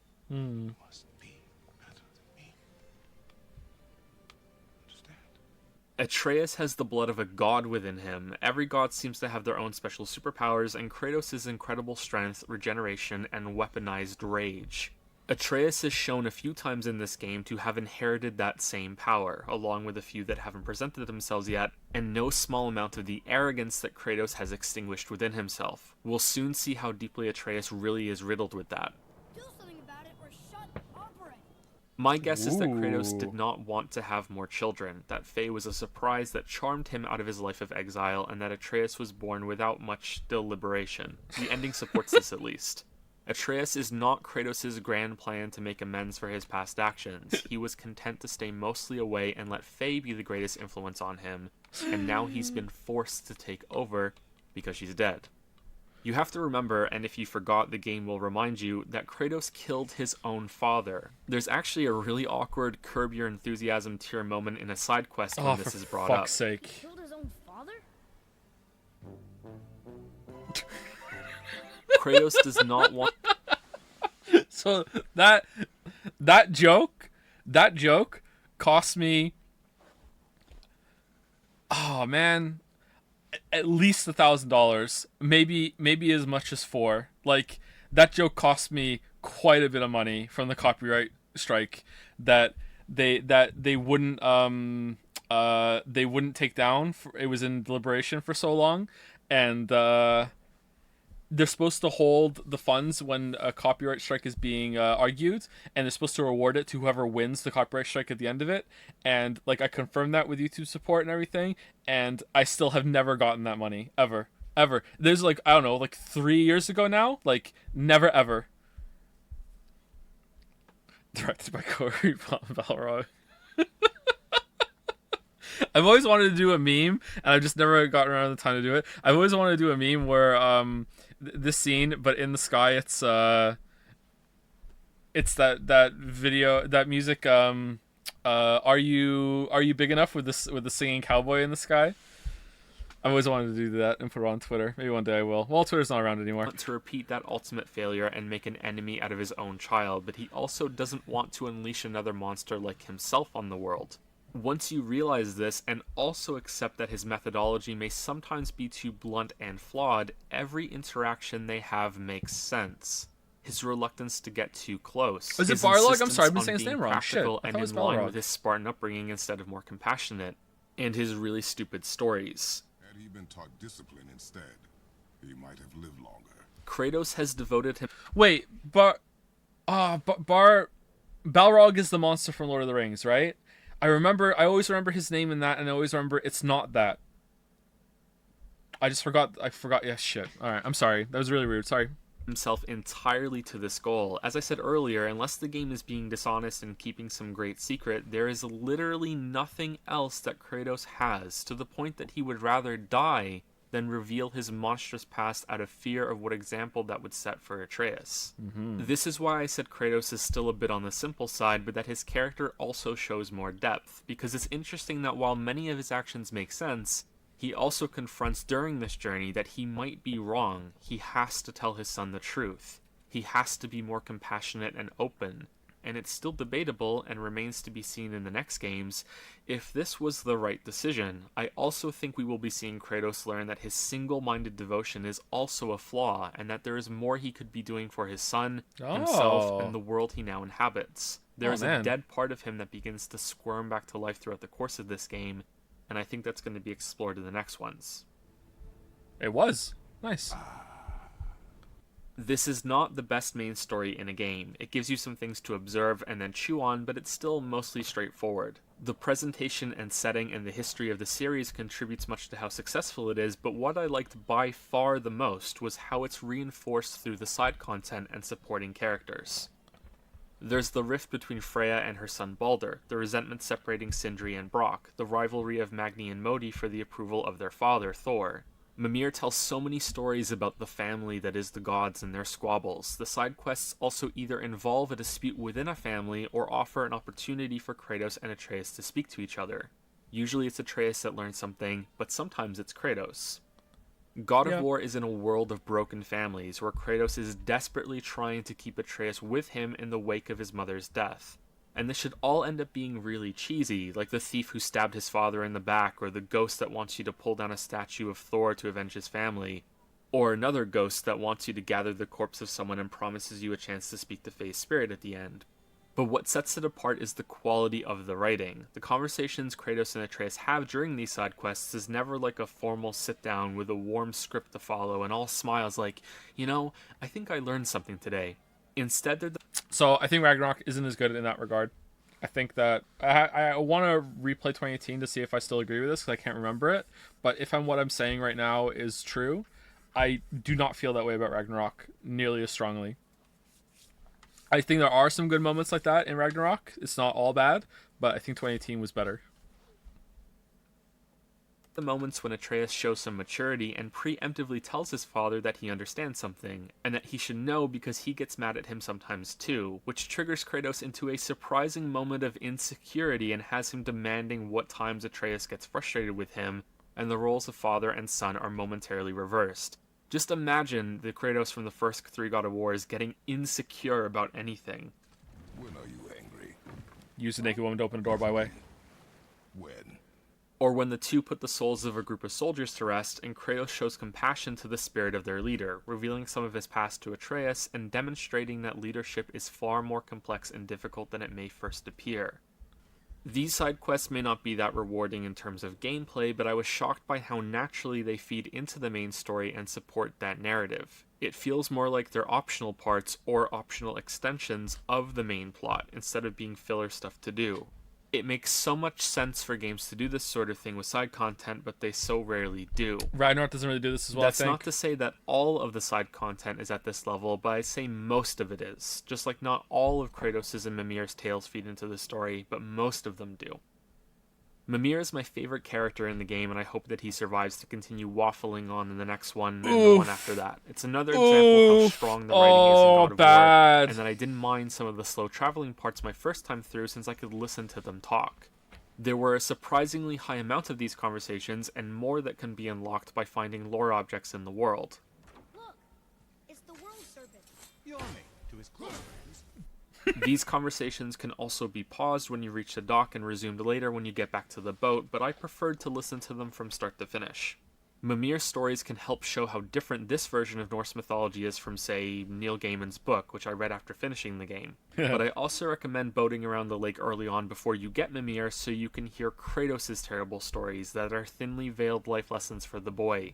They end with either blunt disaster or an explanation at how easily it could have been avoided, or an even more blunt ending with characters making the Was that Game of Thrones? For a split second, I show American Gods before I show the Norse mythology book as a joke for a treat, or as a treat. strong, practical choice at the cost of the story being boring. They show just how much some of his parenting choices are flawed, and it's also really great because it works on both levels. These are entertaining and funny, and they're showing some bits about this character and the interaction between him and Atreus. It's deep, and once inside, they would not be able to escape if the water dried up again. Wisely, they moved on. That's it? Yes. Hearing these also gives a bit at the end when Kratos finally tells a good story, a bit more of a punch.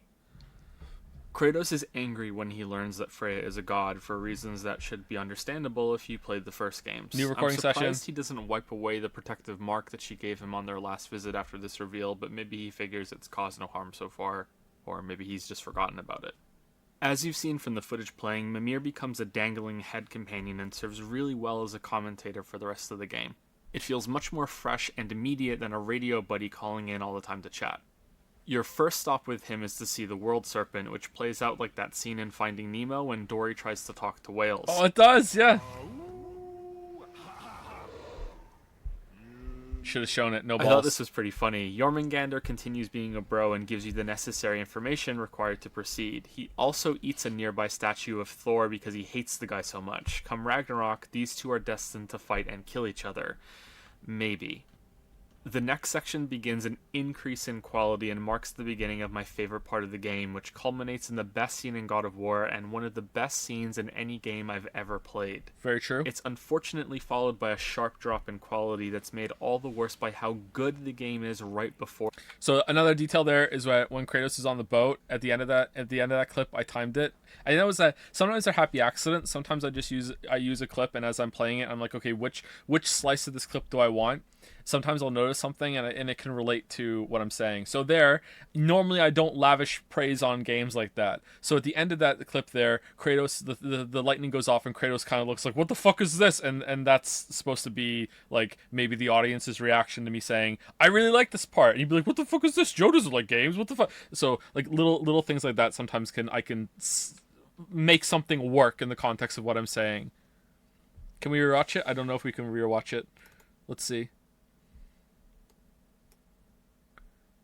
Indeed. He also eats a nearby statue of Thor because he hates the guy so much. Come Ragnarok, these Again, two you know, are we got it destined to probably, fight but and kill I each did. other. So, you know. Maybe.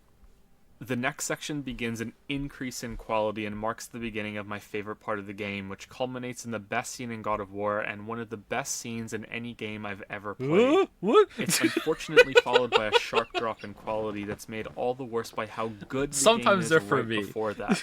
We'll get to both of those parts shortly, but now is a good time to do the opposite of nitpicking. There are a bunch of cool small details in this game that deserve some attention and credit, so crit picking? Yeah. Critics picked out good moments. I think that's fake laughing. The reason why this is a good place to start this Bad list take. is that effort went into timing Mimir's introductory speech here so it lines up with the giant's corpse appearing on the horizon just as he begins speaking about it. And what happened next? You'll see. This may have been a happy accident, and you can ruin it if you decide to pause on the boat, but I think this was intentional for how well it lines up. That corpse also reacts to the axe in a couple of neat ways. The first is that the developers took the time to make the skin have a soft squish and gentler impact when the axe is thrown at it, and for the eyes to have a noisier, crunchier impact because they're frozen solid. Someone cared enough to do this, and I care enough to point it out because I thought it was really cool. Very cool. Earlier in the game, in I agree. Alfheim, there's a part where a Dark Elf will burst from the wall and grab Atreus. This interrupts a conversation he was having with Kratos. If you know this is coming your second time through, you can stop and let them finish, and it actually has an ending, meaning this Dark Elf really does interrupt the conversation they were having. Similarly, I love how much is shown about Kratos' feelings when he doesn't hesitate to lodge his whole arm in the ogre's mouth to save Atreus from being mauled back on the mountain. There's quite a bit of this stuff in the game that's really impressive. If you do things out of order, the game often has an alternative line that acknowledges it. Later on, there's a clue in a temple that you can read to help solve a puzzle. If you miss it, solve the puzzle first, and then read the clue. Mimir quips that you didn't need the help. A timely hint for something we figured out ourselves. If you don't open lore objects before getting Mimir, you can take him to them and he'll have extra lines and insight. There's an upgrade you can find that helps when fighting Valkyries. If you find it after defeating them all, a line plays saying that it's too bad that you didn't have it before. Ragnarok doesn't do this as well, I think.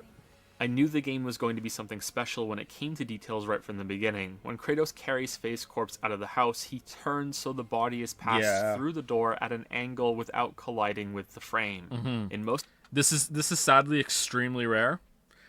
I guess like Red Dead Redemption 2 does that well, doesn't it? I remember that.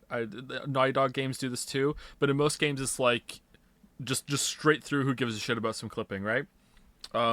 Yeah, sadly rare. I understand it's difficult, but yeah, really like that.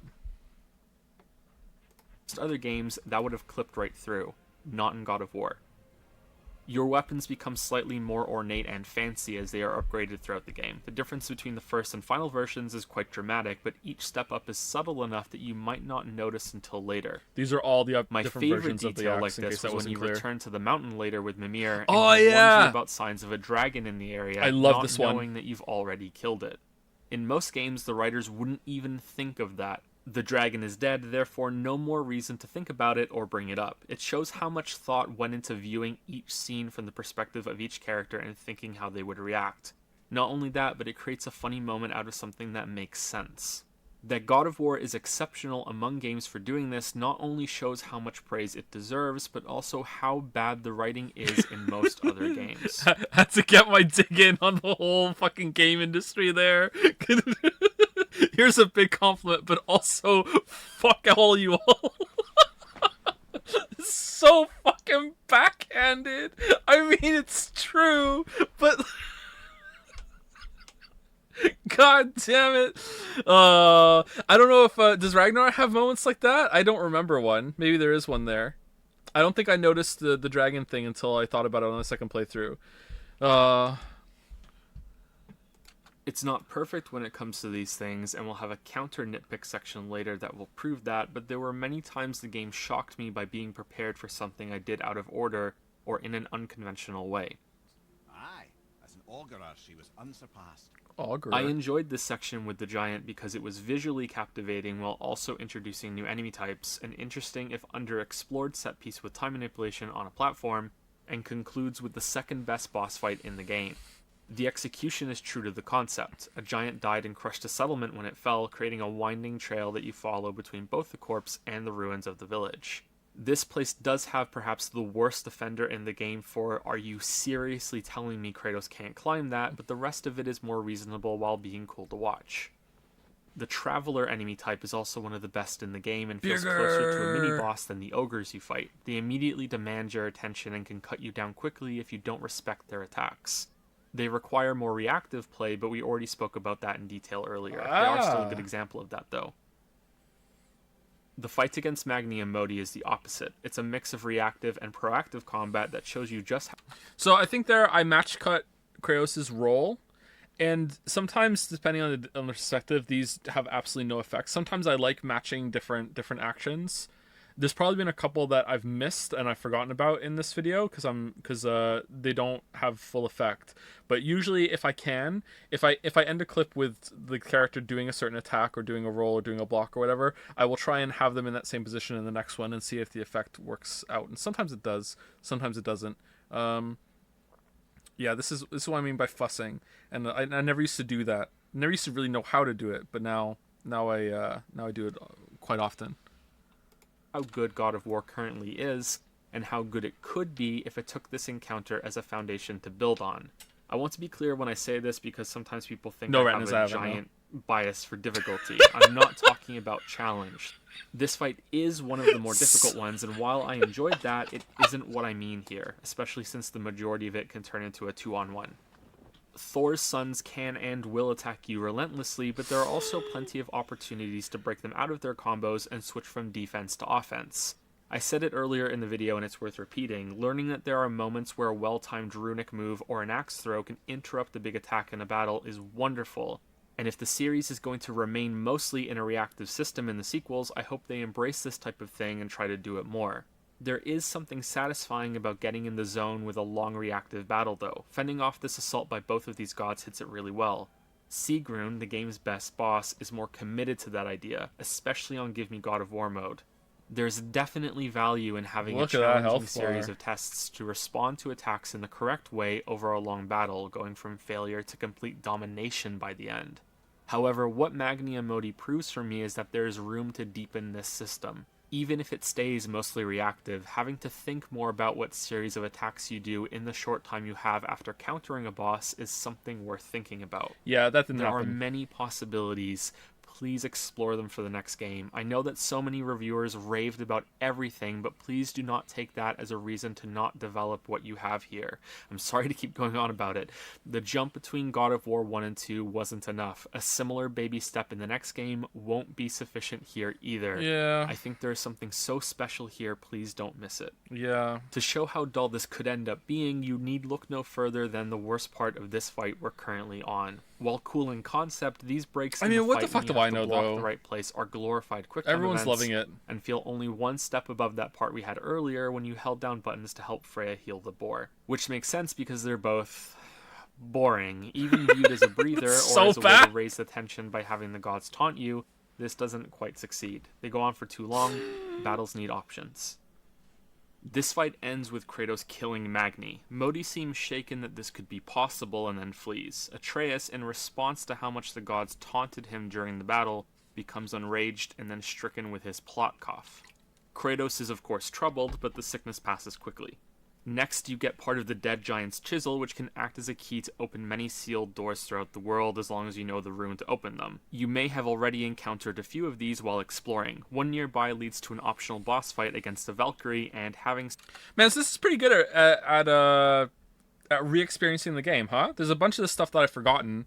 And, I mean, if you just played the game, I can see it being kind of boring. Like, come on, I just went through this. But as, like, returning to it and being like, oh yeah, that, you know, like it's good to like, I'm gonna talk about it, but also here's a quick reminder of some shit that went through, you know. It's like re-experiencing it in like a very summarized format. It's pretty good. Such a good boss fight so quickly after Magni and Modi is one of the reasons that this section sticks out so well in my memory. However, it may not be really fair to weigh that so heavily since you can skip this. You're probably meant to as well unless you've been fanatical about keeping your gear updated. Yeah, I didn't. The main path takes you back to Tyr's Temple in the Lake of the Nine. You know, I think it best we just end it there, actually. I think I've made it clear how much I enjoyed the previous section of God of War, so you should understand that I am not exaggerating when I say this next part is now among my favorite moments in any game, because it's that much better. Ooh. The first half of this game is like a slow ascent that's been building to this moment. There's a flat churning out. jar of tension or lightning in a bottle that's about to burst. Kratos and Atreus are fugitives in the Norse realm. So far, they've managed to stay relatively low-key and have only private, personal business to attend to that Norse gods should have no quarrel with. Yet we know the reputation of the gods. Freya's story, Mimir's story, and the other tales he will recite about Odin's meddling and Thor's wrath. Kratos just killed one of Thor's sons. Mimir says this in warning. This will not go over well in Asgard. I defended us. Nothing more. I fear no judgment. Judgment, no. But if vengeance is any concern. Modi comes back for revenge after we arrive at Tyr's Temple. Note that, tying into the theme of dysfunctional families, he's more upset that his reputation will take a hit than he is about his brother being dead.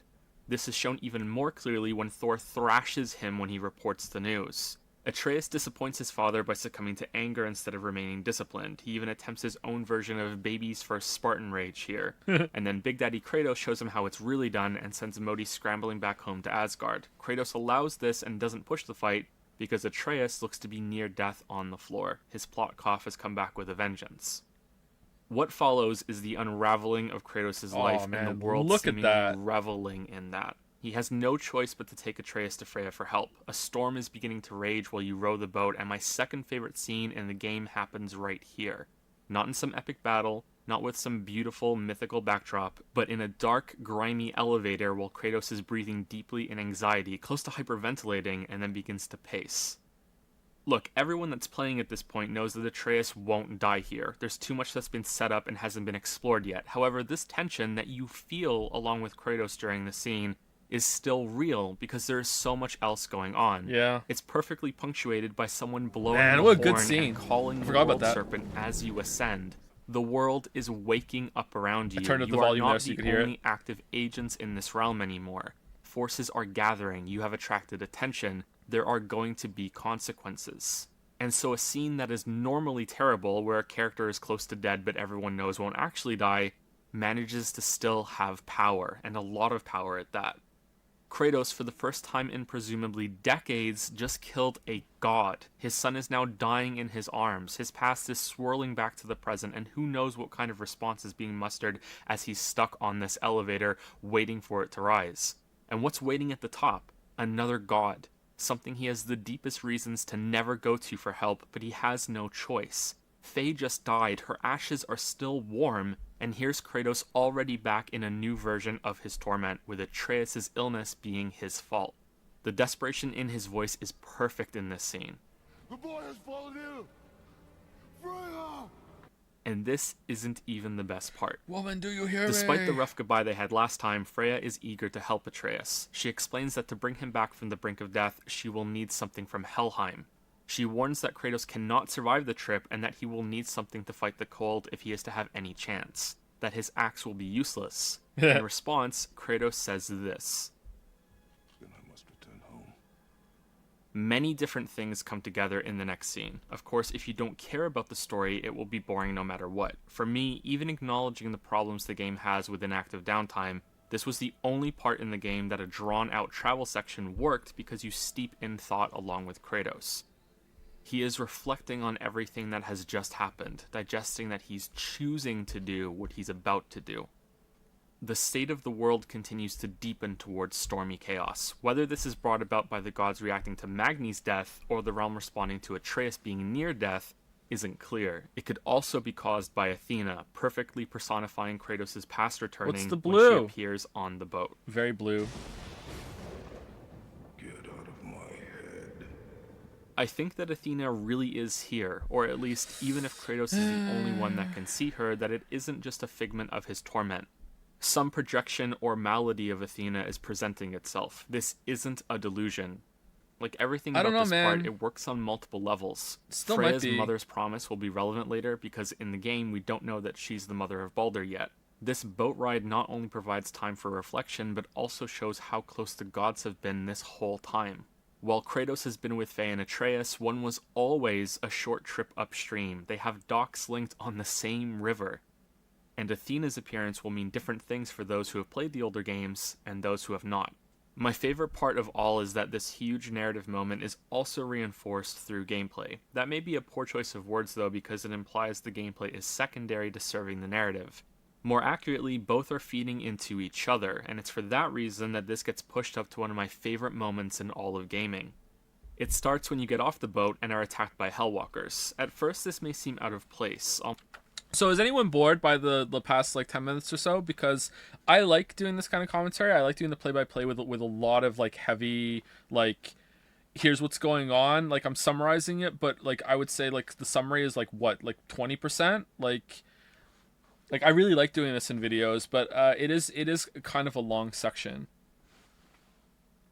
I can see why people like would just dismiss it as recapping though. Almost like a bit of forced combat to appease people who may need some fighting after the boat ride. But the intent Some people are becomes saying clear yes, but most people after seem to you like it. enter Okay. the house. We'll get to the story side of this in just a second. For now, recall how the game has played for many hours until this point. The axe is a fun weapon, but is limited in a specific way. It is primarily for single targets. There are some skills that increase its ability to hit more than one enemy, but its potential for sweeping Yeah, and it's true. cleaving over a wide area is limited.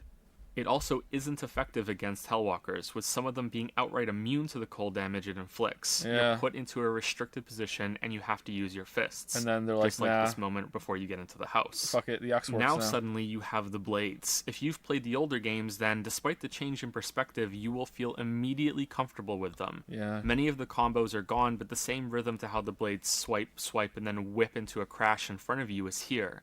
They also swing with a much larger area of effect. You are no longer limited like you were with the axe. Kratos has returned to his old power, and you feel it right away with him instead of being shown it. Whether you're a series fan and returning to that with him, or experiencing it as a whole new set of options with the dramatically different feel of this new weapon. This may sound trite, but it took a lot of courage to put this in the game in the current way that it works.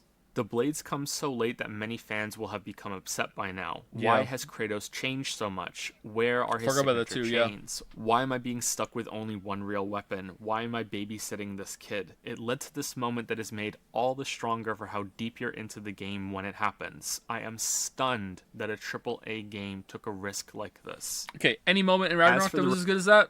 The Thor battle I really enjoyed, but that was like a repeat of the Stranger. Was there anything in Ragnarok that came close to that?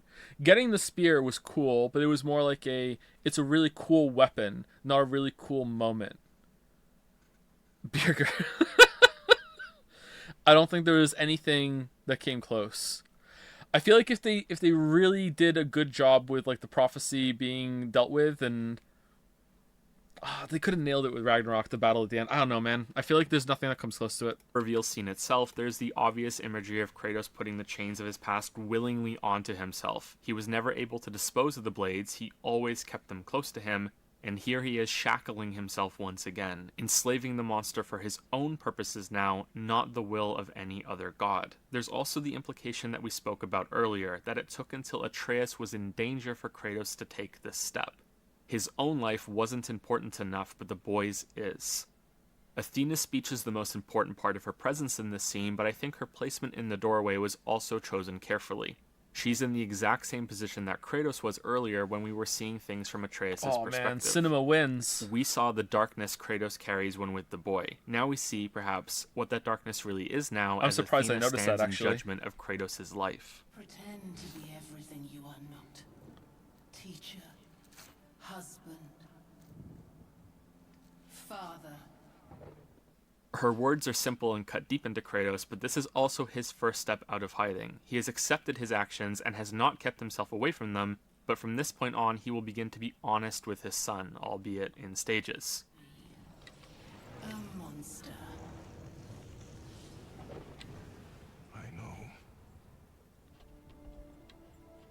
But I am your monster no longer.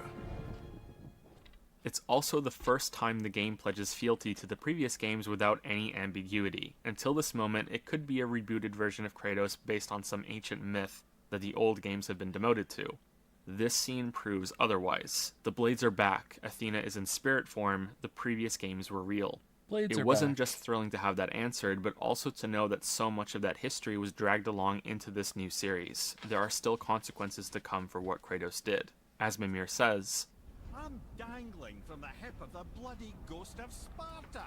that was a lot of praise. The game deserves it, but it's probably making you all uncomfortable. That's not what you come to this channel for, right? So let's snuggle back to the warm, safe cradle of criticism by following that up with this. The game fucking plummets in quality after this, and while there are some great moments here and there, God of War misses nailing a great ending. Don't misunderstand me, the game rarely comes close to terrible throughout this last stretch. It's just that it fails to come anywhere close to the standard set by its best moments before this. That's a compliment and a pity rolled into one. Gameplay and story are well integrated in God of War, but I think it's a coincidence that both hit a sharp decline at the same time after this. Or it could be that the game, just like this video, ended up being too long and is stretched a bit thin. Yeah. Gotta have that dig in. It could also be due to the only chunk of bad writing in the story, and that the fun Video's of long, trying am out a I new right? weapon was overestimated. Although it's great to have, the reactive system still doesn't allow for much creativity when you get to attack.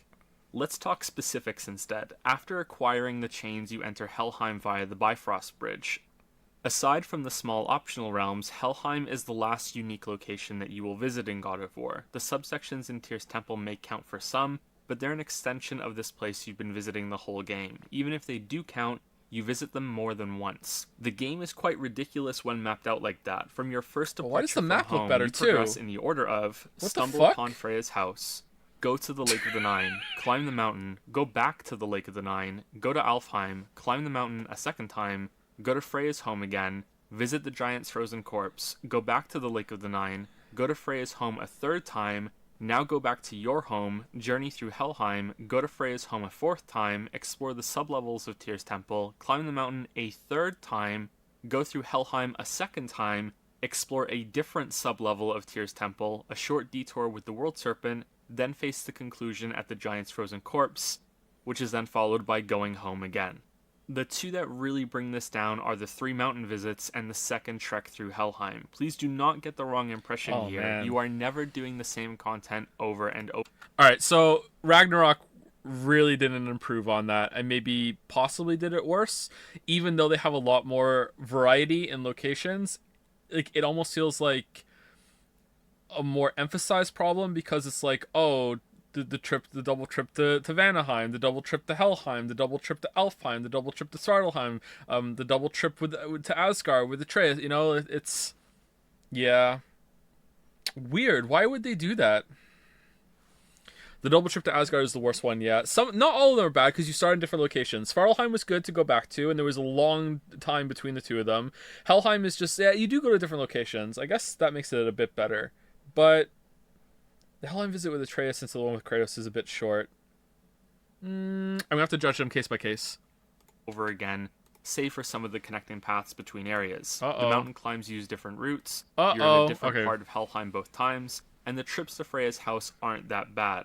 But nevertheless, there's quite a bit of repetition. It's unfortunate that encounter variety also peters out when you get the blades. Why? The Valkyrie fights are a lot of fun, the last boss has a cool visual twist, but the rest of the game becomes samey.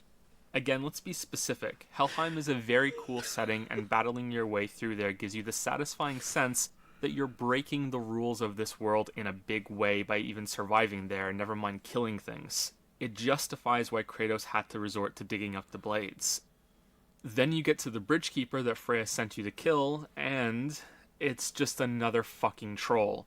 This is, bar none, the biggest letdown in the entire game. The second biggest comes at the end, but let's not get ahead of ourselves. The recycling of trolls deserves its own section. Wouldn't but want this good pacing, isolated Joe. case, even if it wasn't a troll and it was some other mythical creature that had the same low level of complexity, would have caused me to be just as disappointed. The fact that it's another troll is just the shitty frozen cherry on top. Nice. Kratos clearly broke some vow for this. He has returned to a tormented part of his past. Atreus is close to dead. He is literally in hell. This should have been a boss that blew it out of the water in every area: brutality, complexity, spectacle, story, and gameplay. This should have been where the old God of War comes back for just a minute and some huge over-the-top monster, like maybe the one sitting in the background this whole time, rears its ugly head So and Kratos true. rips it apart with his chains. So true, though. As it is now, the only thing this part brings back is the gore, and this isn't enough. There is no greater misstep that this game makes than this one right here, and it's so frustrating because it ruins the setup of what just came before it. The scene that comes after this is really good too, so it spoils the killing spree the game could have been on for a few hours of its runtime. Should we talk about the trolls now that we brought them up? This is probably why the not? best place. This issue isn't quite as clear-cut as many have stated it to be. Delivery in on my that line opinion. wasn't very good. The most Oh, common man. complaint I read about the game's use of trolls is that there are too many of them. This See- isn't true. All right, so that's why this is why those lines are bad and I don't deliver them well, is because I'm acting. Because I'm acting like, oh, the script is just naturally going there, right? Well, here's the thing. The script is just naturally going there. As I'm typing it out, I am like, okay, there's an exit ramp here. I want to address it. Should we talk about the trolls now? Yeah, that's fine. I want to be conversational. And then when I like read it out, like the writing was authentic. It really was I want to do a little bit of like improv writing here. Here I go, boom, boom, boom, boom, boom, and I want to keep that in.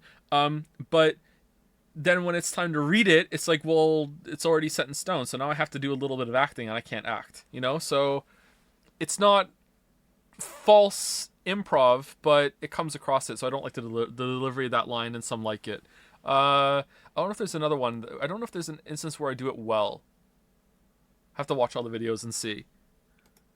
I think this is a case of people not explaining their issue as clearly as they could be, which is a problem if that's the feedback that the developers take at face value. Consider that, if anything, there aren't enough Witcher 2 combat trolls system. in Yeah, the yeah, yeah. game. That's They're a I do fun, it well there, I large think. enemy that fills the same mini-boss role as the ogres, ancient soul eaters, travelers, and the big dark elf guys. Non-consensual Yet they troll don't fights. appear like those enemies do in the optional realms.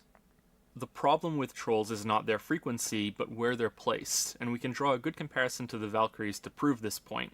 After killing one Valkyrie, you are given a quest to go conquer 7 more plus 1 secret one for a total of 9. You know what you're getting into.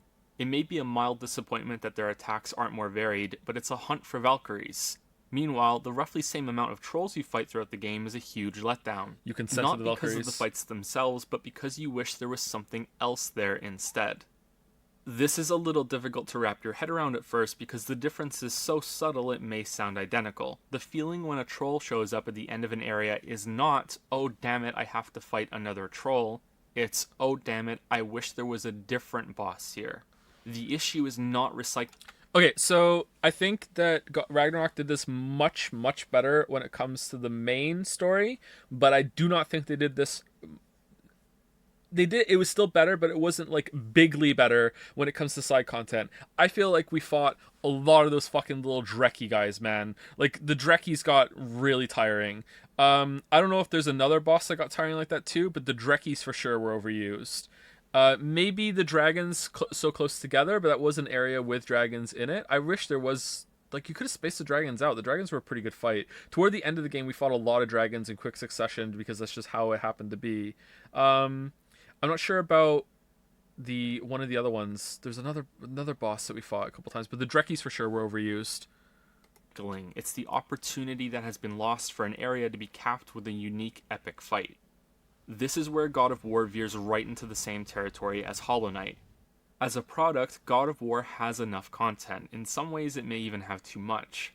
There is a long main story, a surprising amount of side content, and overall it's above average quality. And yet moments like the Helheim fight, the double trolls at the end of the first visit to Tyr's temple, and a few others here and there show that there's a huge potential for improvement when judging the game as art.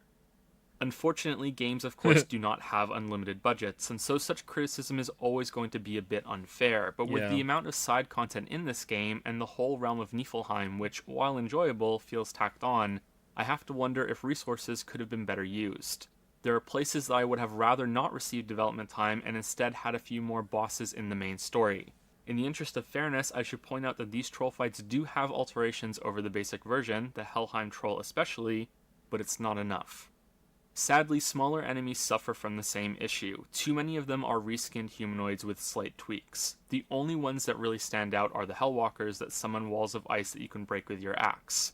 The rest are just fodder. Even some of the heftier enemies get demoted to that level once you have a full array of runic attacks and the gear advantage to dominate them. The real problem here is that the fights become defined by whatever mini-boss is present. So each room is either an ogre fight, a soul eater fight, a traveler fight, or a flying dark elf fight. Occasionally you can... Hold on, did Ragnarok introduce any new enemy that's on the level of the ogre? Like a bigger enemy that walks in? I don't think so. Huntress is a mini boss. I mean something that's not a mini boss, but it's like top tier, like hefty enemy that walks in. Yeah, wyverns. Yeah, wyverns are one. Is there another one like that? Wyverns don't feel quite as hefty as trolls, but they're there. Or sorry, ogre. Sorry, the centaur is a mini boss, I think. I would have fought a couple more centaurs, to be honest. Bull thingies. I remember the bull thingies. The lions guys. Big frog. Aren't those the Drekkies? The Einjahar Elite. Yeah, okay, yeah, there maybe there's like two. Run into a bit of a struggle with Wolvers, Revenants, and Tatzelworms, oh my. Oh my. But many of these can be blown up with runic attacks just like the fodder humanoids. Revenants in particular are so annoying with how they zip around that they will always be your first targets. Which leads into why the low encounter variety feels bad. Revenants need to be rushed down, ogres end up helping you more than hurting since you can burst them with runic attacks and then clear runes by driving them like rogue jackhammers. Soul Eaters can also be dropped quickly with some throws and then melt to runic attacks while they're vulnerable, which leaves the Traveler and Dark Elf boss as the only fights that you can dig into and have to avoid the harassing while contending with more fodder monsters. Everything else is by the numbers, and it's the same fight again and again. Shit. There's nothing wrong with fodder. In fact, I think the next game may want to include an even more fragile, horde-like enemy for some encounters. And the monkey paw curled by more substantial threats. Norse mythology has quite a few ones that could make for interesting fights, but there's also the option to make new ones.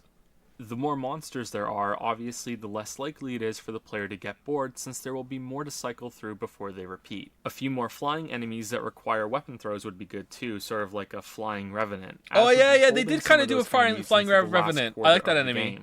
The dream here is having enemies interact with each other like the nightmares do. If a system like that can be pulled off, then each new enemy type enriches the amount of scrambling that can be done with each battle. However, if we return briefly to the idea of the game's reactive system versus a proactive one, there is another option that the game briefly explores, I like the knock-in. and also explored far more in God of War 3.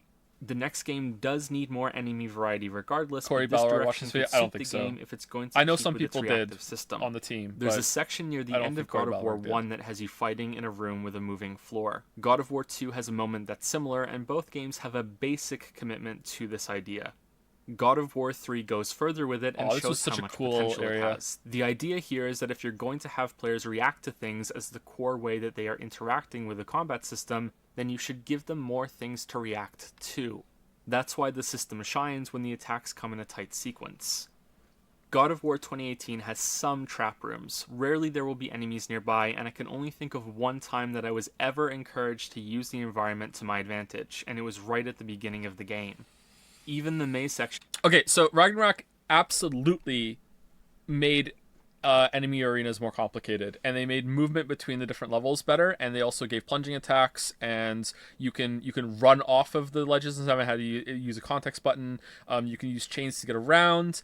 They absolutely made it much better for that kind of thing. However, the movement is still kind of stiff. That you're still kind of incentivized to just stay in one area and just parry and just take the enemies as they come to you. Like I didn't really feel like I was getting a lot out of moving. Although when I forced myself to move, especially in some of the areas in Vanaheim on the second visit with the Anyahar soldiers, I was having a good time. But I was like, there wasn't really a big incentive for it other than I want to try and have fun here. But I guess that's not the worst thing in the world. But I don't remember there ever being like a good use of traps and the like in environmental hazards in Ragnarok. Am I wrong there, or is there a part that I'm forgetting? It was ice stump and tree swing. Are those traps though? Those just feel like interactable things you can do, and there weren't that many actually. Big rock, yeah, those are fun. Definitely positive inclusions, but I don't think there's like movement trap. Actually, there's not that many traps in the game at all. Where the fuck did that look at the fucking buzzsaws on the screen right now and the fire tarts and shit. Were there any? What were there?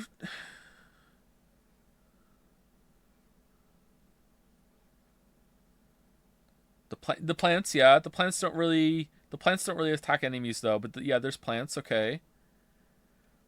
The plants that explode, the plants that shoot at you in Vanaheim, panels that bounce your X. Those are things you can interact with, but that's like a trap for the enemies. I guess so. I didn't really use them very much. I'm trying to think, is there any poison area pull? Yeah, those are from the first game too. Anyway, let's keep going. In Niflheim, which have huge saw blades and crushing walls, don't involve combat. You have to awkwardly try really hard to use them during battles, and when I did, I found it very satisfying. Even in this simple form, just like the previous games, the idea shows how much promise it has. Not every room has to have a layer of traps either. Some types of enemies could spawn hazards that patrol the arena, like buzzsaw versions of these light bombs, and can be used to damage both you and other enemies if you play well enough. There are many possibilities. The centaurs kind of did that. I don't know, I could be reaching here. I only know that I was disappointed that the concept wasn't developed on after seeing it in God of War 1 and how fun it was in God of War 3, even though more could still be done with it. I also know that I'm fed up of saying this game needs more enemy variety in so many videos, since it's so easy to fire off even with examples supporting it. The idea of using parts of fighting arenas also appeals to me in other ways as well. Of the Wild. The best boss in God of War 2 has hooks to swing your chains on as another layer to use throughout the fight, and it adds quite a bit to it. It seems to me that most games don't view this as a possibility and only see complexity that can be added on the player's end or the enemies. There's a third that can lead to some really interesting scenarios: the environment. The way God of War uses this currently is with light puzzle elements. You use your axe to freeze a gear after manipulating something, or you use your blades to store a source of power and then take it somewhere else with a time limit. Some of these are boring and bad because there's not much to them. You just throw your weapon and run. A few are okay, but I'm mostly neutral on them. They felt like filler, which is understandable since every room can't be brimming with monsters to fight, especially with the game's level of variety. I feel bad for games that are stuck in this position because you can clearly see how, with enough development, an entire Portal-style puzzle chamber room game could be built using these simple mechanics as a base. Yeah, that's true. More could be added, things could get tricky and demand a lot of thought, but God of War can't do that without becoming two games in one, and they're not even genres that go well together. Players will likely hate one of the two sides, so we're stuck with these light puzzle elements that are rarely offensive but are never good either. Oh, and real quick while we're here, I think it's funny how the game allows Atreus to use tunnels to avoid these. I think the devs realized with the first trap room that the boy can't be a part of this. That's why there's no traps, because Atreus is now too big to get through the tunnels. Ah, that's why. Mario. If you call him at the wrong time as the ceiling is falling, or the right time if you're trying to be an asshole and break it, it will actually artificially slow so it doesn't slam down and kill him. After this, he takes a different path. I was so happy when I saw that.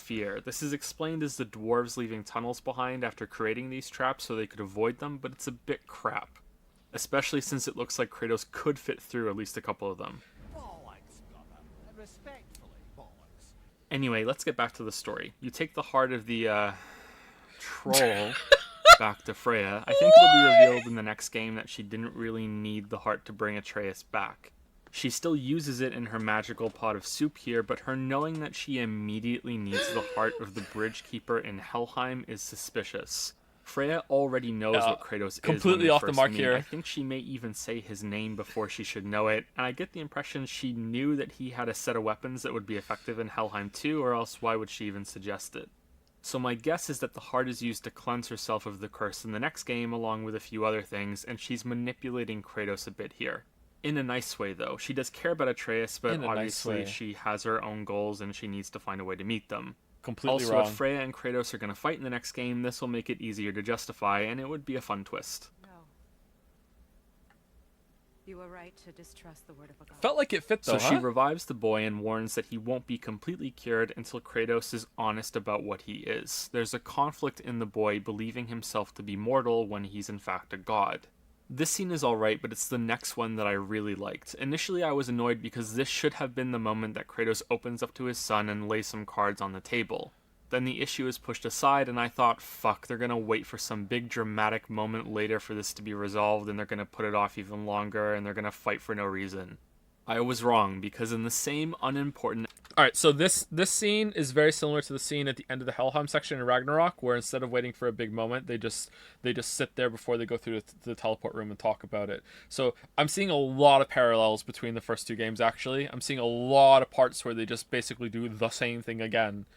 And I wonder if that's a good thing or not. Like, the beginning is basically just a better version of, well, better not in every way. It's just basically the intro to the first game again. Like, even so, notice how in the first one, in the first game, Kratos is hiding his bandages as he's wrapping them. He's hiding his arms from the boy, and he actually turns aside. Well, in Ragnarok, the boy is hiding something from Kratos. He has the giant marble he found, and it's almost the exact same thing. He's got his back to Kratos, and he's holding the marble, and he's looking down at it. And as soon as Kratos comes over, he kind of like, oh shit, and he kind of hides it away. It's like the same thing, just like rearranged a little bit.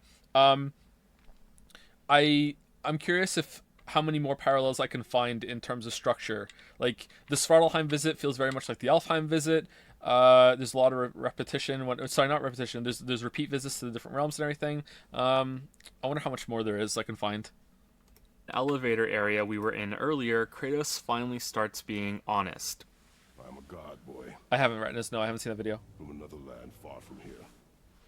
It feels so much more genuine this way. It wasn't triggered by the next near-death experience with big sweeping music and Kratos holding his son close to him. It was the boy's insecurity breaking through Kratos' resolve and his love for his son making him confess on the spot. The kid has such a wholesome reaction to it all too. Can I turn into an animal? You can. Animal. I love the eye shift. This is also a nod to Norse mythology, since Loki can shapeshift. It's a kind reaction and one that clearly catches Kratos off guard. Initially, he seems reassured by it. It's a shame that it doesn't last. I mean that both for the sake of these characters and the story. What follows this section is Atreus' descent into godly corruption, and it is awful. I don't mean awful in terms of how Atreus is somehow evil or immoral. I mean it's awful because it's too abrupt, poorly written, and largely makes little sense.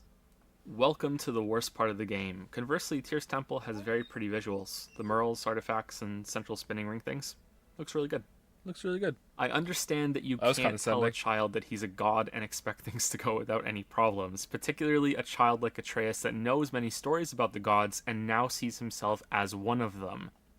But the switch that goes off in his head is taken to a ludicrous extreme considering Kratos and Mimir are both stressing temperance the entire time. I should have known I was a god in Elfheim. I wouldn't have felt so bad about killing so many elves. Look, at first this is okay. Atreus shoots off some troubling comments, Kratos is set grumbling, there's some disagreement, and then two strong scenes of bonding. Atreus saves Kratos by breaking his mother's knife, Kratos gifts him a new one, and then they share a drink as they ride the elevator back to the surface. It's no accident that this is a drink from Kratos' homeland while they are bonding over their newfound openness with each other. His past is part of that openness. And then the kid becomes a spiteful monster, for no fucking reason. Whitehead, we know better. Sounding more like your da by the moment. Whoa! I will provide two pieces of defense for the game before proceeding with condemning it. The first is that you must view everything that has happened so far through the perspective of Atreus before you judge him. Kratos has been cold and disinterested with everyone they have met throughout the game so far. He dislikes the dwarves, he begrudgingly speaks to Freya, He is always telling Atreus to mind his own business and not to concern himself with the plight of others. The standout example here is in Elfheim with the warring elves. They do not stop us, so they do not concern us. They do not concern us. We know that this is because Kratos is devoted to only his son and does not want any distractions on their journey. And more importantly, he does not want to inadvertently get themselves tangled in a conflict that could get the boy hurt. Atreus doesn't know this, so he retroactively understands his father's actions as a god just as arrogant as the others, who thinks himself high and mighty and so far above the petty squabbles of the little people. We do what we please, boy. No excuses. It is his nature to do harm. Oh. That's just what Mom used to say about the gods. The lives of men mean nothing to the gods. I know, Father. Man, making some really good arguments in why Atreus will start acting out, huh? What the fuck am I doing right now? Anyway, I need to go pee again. I'll be right back.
All right. Last break. Let's get this done. I think we're have like an hour left, something like that. I was born a god, and so were you. Secondly, Kratos is still not being entirely honest with Atreus, and the boy senses that. Like Shrek, Kratos is layered and hasn't peeled everything back just yet. Atreus, like all children, wants to know everything, how and why and when and what. He is frustrated that his father is still holding back and is now acting out because of that. Now, having provided that defense, let me smash it to bits. Kratos hasn't shut down the conversation completely. Atreus should understand that this is like his training, and that Kratos and Mimir will help him along the way. I didn't do the Shrek thing. The boy Nick did even that says he for doesn't the feel like a highlight god video yet, and for they stream. discuss that his powers will present themselves in time.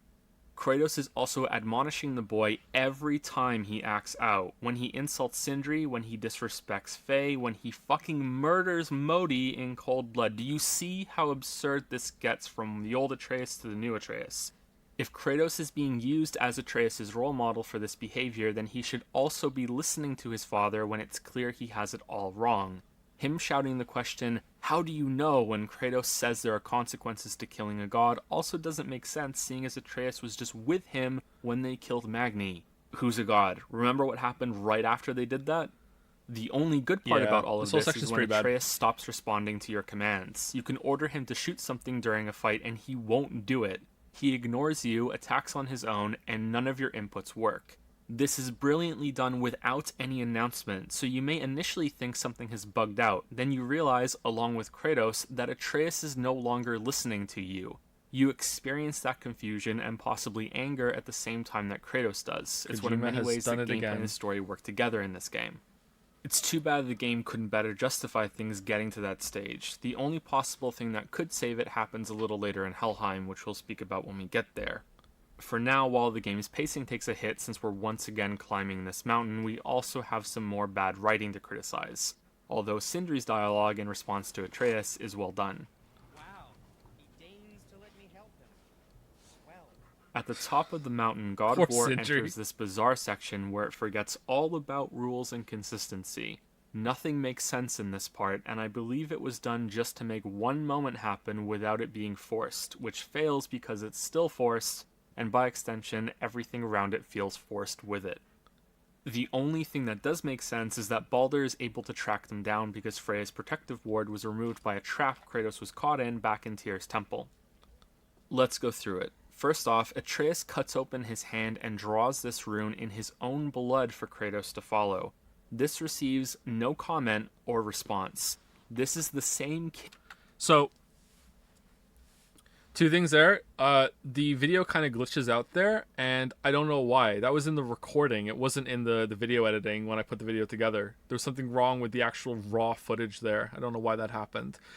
Secondly, it's a pet peeve of mine, and it's gotten worse since I played this game and made this video. I hate it when it's like, oh, we have to do a blood pact in media.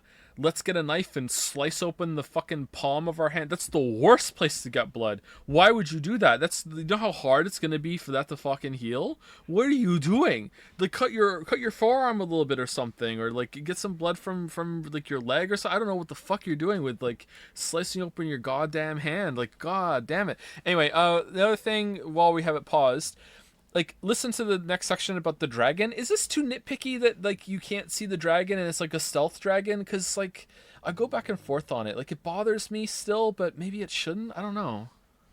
Kid that burned his hand on a knife in the opening, and Kratos tenderly wrapped it in a bandage with some snow. He slices his hand. He draws a rune in blood. His father says nothing. Carve along that. The portal opens and Mimir comments on how it's beautiful when he's facing away and can't see it. It's not like he's using magic to project his vision either, because he notices Baldur sneaking up behind them. The second most stupid thing in the game happens in this fight when Baldur impales Kratos through the hip and pins him to the gate, and the game never addresses it. Kratos has some healing powers, but as we know from God of War 3 and his reaction to damage in this game, I forgot about a that. wound Damn. of this severity should be crippling for at least a little while. The game doesn't even have the decency to shrug this off with some shitty explanation either. It's just never brought up again.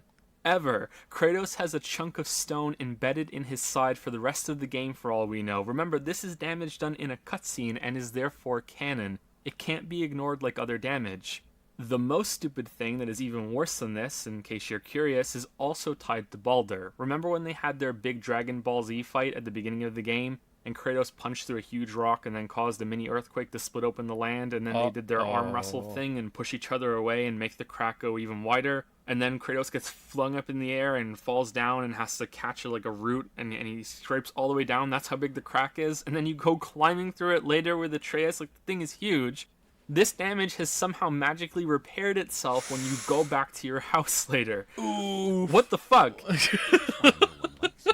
Back on the mountain, Kratos and Baldur fight some more. I believe the whole reason Baldur wants a giant so badly is to get to Jotunheim. It's why Tyr and the giants hid the Bifrost Tower that links it to the other realms. Odin desperately wants to get there, and Baldur is doing his father's bidding. A portal to that realm is now open right next to them, and instead of going through or calling his father, who, if we recall from Mimir's words earlier, visits this spot daily, Baldur spends his time punching Kratos in the head. Kratos responds by ramming Baldur through the pillar and destroying it. Oh, man. I forgot about that. So Odin's schedule. Odin, all right, get up. Go and see Thor. Rag on him a little bit. Tell him he's a shit son. All right. Next up, breakfast. Have some breakfast, read a book. All right. Next up, gotta go put my time into being fucking Tyr in the prison cell for when they show up 100 years from now. All right. Go and do my time. How's it going, Derlin? How's it going? Here I am. I'm in. Yep. All right. Get my food. All right. Sit here. Make sure that I'm here for roll call and for getting food. All right. Done. All right. Teleport out. Time to go to the top of the mountain. See Mimir. Go and see the Jotunheim portal. How's it going? How's it going? Gonna sleep well tonight. Of course he does. Nice Why one. wouldn't he? Admittedly, Kratos does enrage when he fights, so this part is less bad, but still bad. Atreus, channeling his inner Modi, cares more about the gate being destroyed than his father being crushed or, recovering from being impaled. I forgot about the Then the whole impale. point of this awful scene is reached when Atreus attacks Kratos instead of Balder, because Kratos needed to have that moment where things come full circle. He's now Zeus. His own son is attacking him. It might have been powerful if it wasn't forced as fuck and makes so little sense that I don't understand how it got past the first draft. Also, there's a detail here that drives me nuts. When Atreus was firing at Balder earlier, he was using normal arrows. Now, against his father, for no goddamn reason, he fires a special lightning-charged arrow that does way more damage and incapacitates him. Just to twist the knife, have it make even less sense, and so Balder can talk for a bit and then kidnap Atreus while Kratos is stunned. Next up, was the dragon just chilling down there the whole time? The thing is huge. How did we not hear it until now? It's a lot Balder bigger has than I been remembered. tracking us and either guessed our destination, got here That's before not a us, nitpick, and that's swore fair. the dragon to silence, or he got here a little after we did and flew the dragon in super stealth mode. The jump and fall do look good though, and show how Kratos doesn't even think about his own well-being before lunging after them.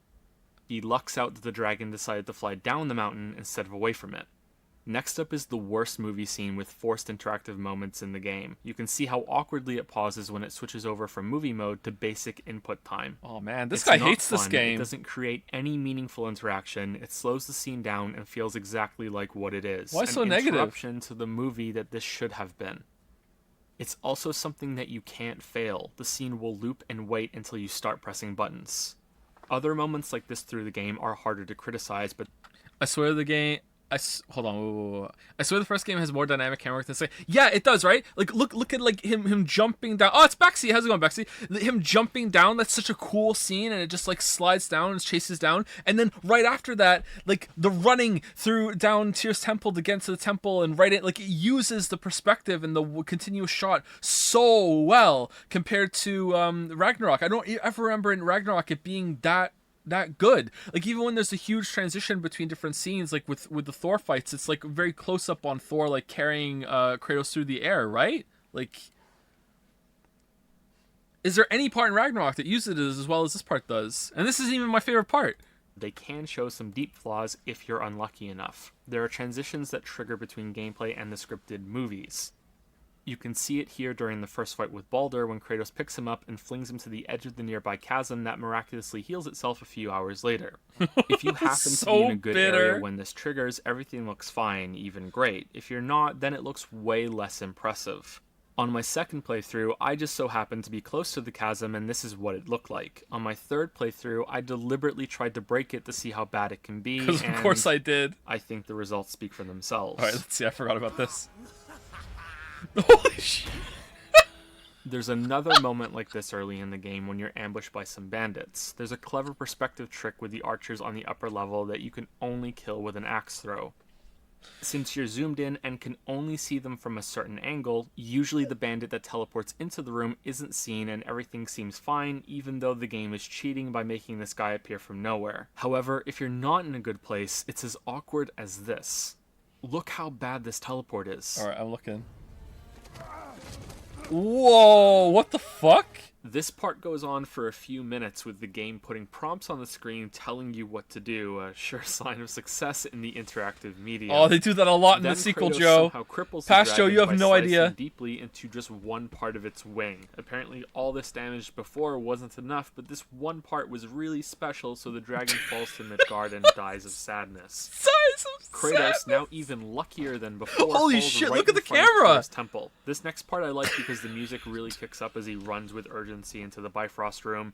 But then the game once again breaks its own rules by making the tree roots bridge appear in the middle of being activated and turning. Yeah, and the reason why you'll not notice allowed. this is because you have to sit around and wait for it to appear every single time you use the Bifrost room. I don't even understand why this inconsistency was necessary when they could have had Kratos jump over the gap and have it look even more badass, but It's a oh nitpick, well. but it's Just a true. reminder that Kratos is doing this with a huge hole in his hip, by the way. Just Just, not letting it go. Just sending that out to say, just sending it out there. That's still a thing that happened. This is why no one likes you. Kratos interrupts the Bifrost sequence and sends them hurtling into Helheim, which would make a great band name. I have no Nice. idea if this makes sense, but Oh, let's give the game man. the benefit of the doubt and say it does. It So looks cool, at bitter. least.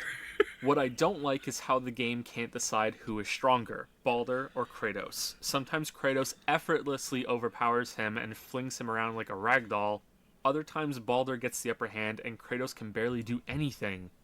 Then there are times like this when Kratos pounds his face like he's making mincemeat into a burger. Oh man. Finally, That's so the cool. terribleness comes to an end, but not without Oh, getting yeah? in one final dig.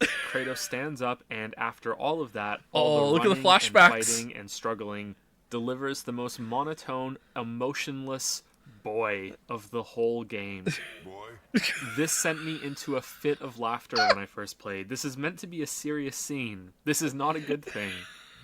So we're back in War. Helheim. The worst part of the game is over, but you've got another thing coming if you think the game returns to its former glory after this. In fact, what follows serves as some prime examples of the problems we've gone over so far. The way you move around the level feels forced along a path instead of actually exploring, even though the game throws this type of climbing at you at the same time. Why There's the a bar? long section 'Cause where it's you do nothing hilarious. but wait while Baldur talks to a ghost and you have to listen. It even stops you at certain points along the way and you can't progress. This is where you learn that Freya is Baldur's mother, and there's a good detail here that Freya is lying to him. She could remove the invincibility curse she placed on him at any moment, but instead keeps him in the dark because she thinks she knows what's best. Just like Kratos was with Atreus. Fights have nothing new to introduce and are becoming repetitive. Also, the game majorly messes up by allowing the axe to now deal damage in Helheim, nullifying man. the whole reason Kratos had to get the blades earlier useless. and weakening that moment. Okay. I excuse this as an oversight, but Is that a nitpick? Or are we all on board that that's kind of like, what the hell, man? Like, come on. Like, yeah, like, think it's important? Yeah. He hates the game, by the way. Damn, he hates the game. He hates it. 9 out of 10. What does he think about a 5 out of 10? Oh, man, he hates the game. I think that might be charitable. The long section on the flying boat is the same concept forgot as the about the rising boat platform we part. saw earlier, but on a larger scale. You also have more control by keeping the flames alight. This part is okay, it goes on for a bit too long, but shows the flaws of the game's limited movement system again. This could have been a ship you run and jump and swing with your chains all over in defense of it. Yeah. Instead, it's a flat plane, and even when a chunk of the deck is torn In Ragnarok, away, it would there's have no been. jump button to interact with details in the terrain like this. It's really disappointing. Another problem similar to this that I haven't brought up yet is that you cannot interact with most things while enemies are around. So any chests, doors, or in this case, the harpoons that are pulling... Just got back. Glad you didn't watch your own video at ×2 speed, because it would mean that VOD boys would see it at ×4. Nice. on the Nice. ship. Even if you do get enough time away from enemies to free the boat, the game won't let you until all the enemies are dead. This isn't a big problem, but it's frustrating when you may want to quickly loot something in combat or think the situation you are in has some urgency and requires quick attention. Turns out you should kill all the baddies first instead, no matter what's going on or how desperate things get.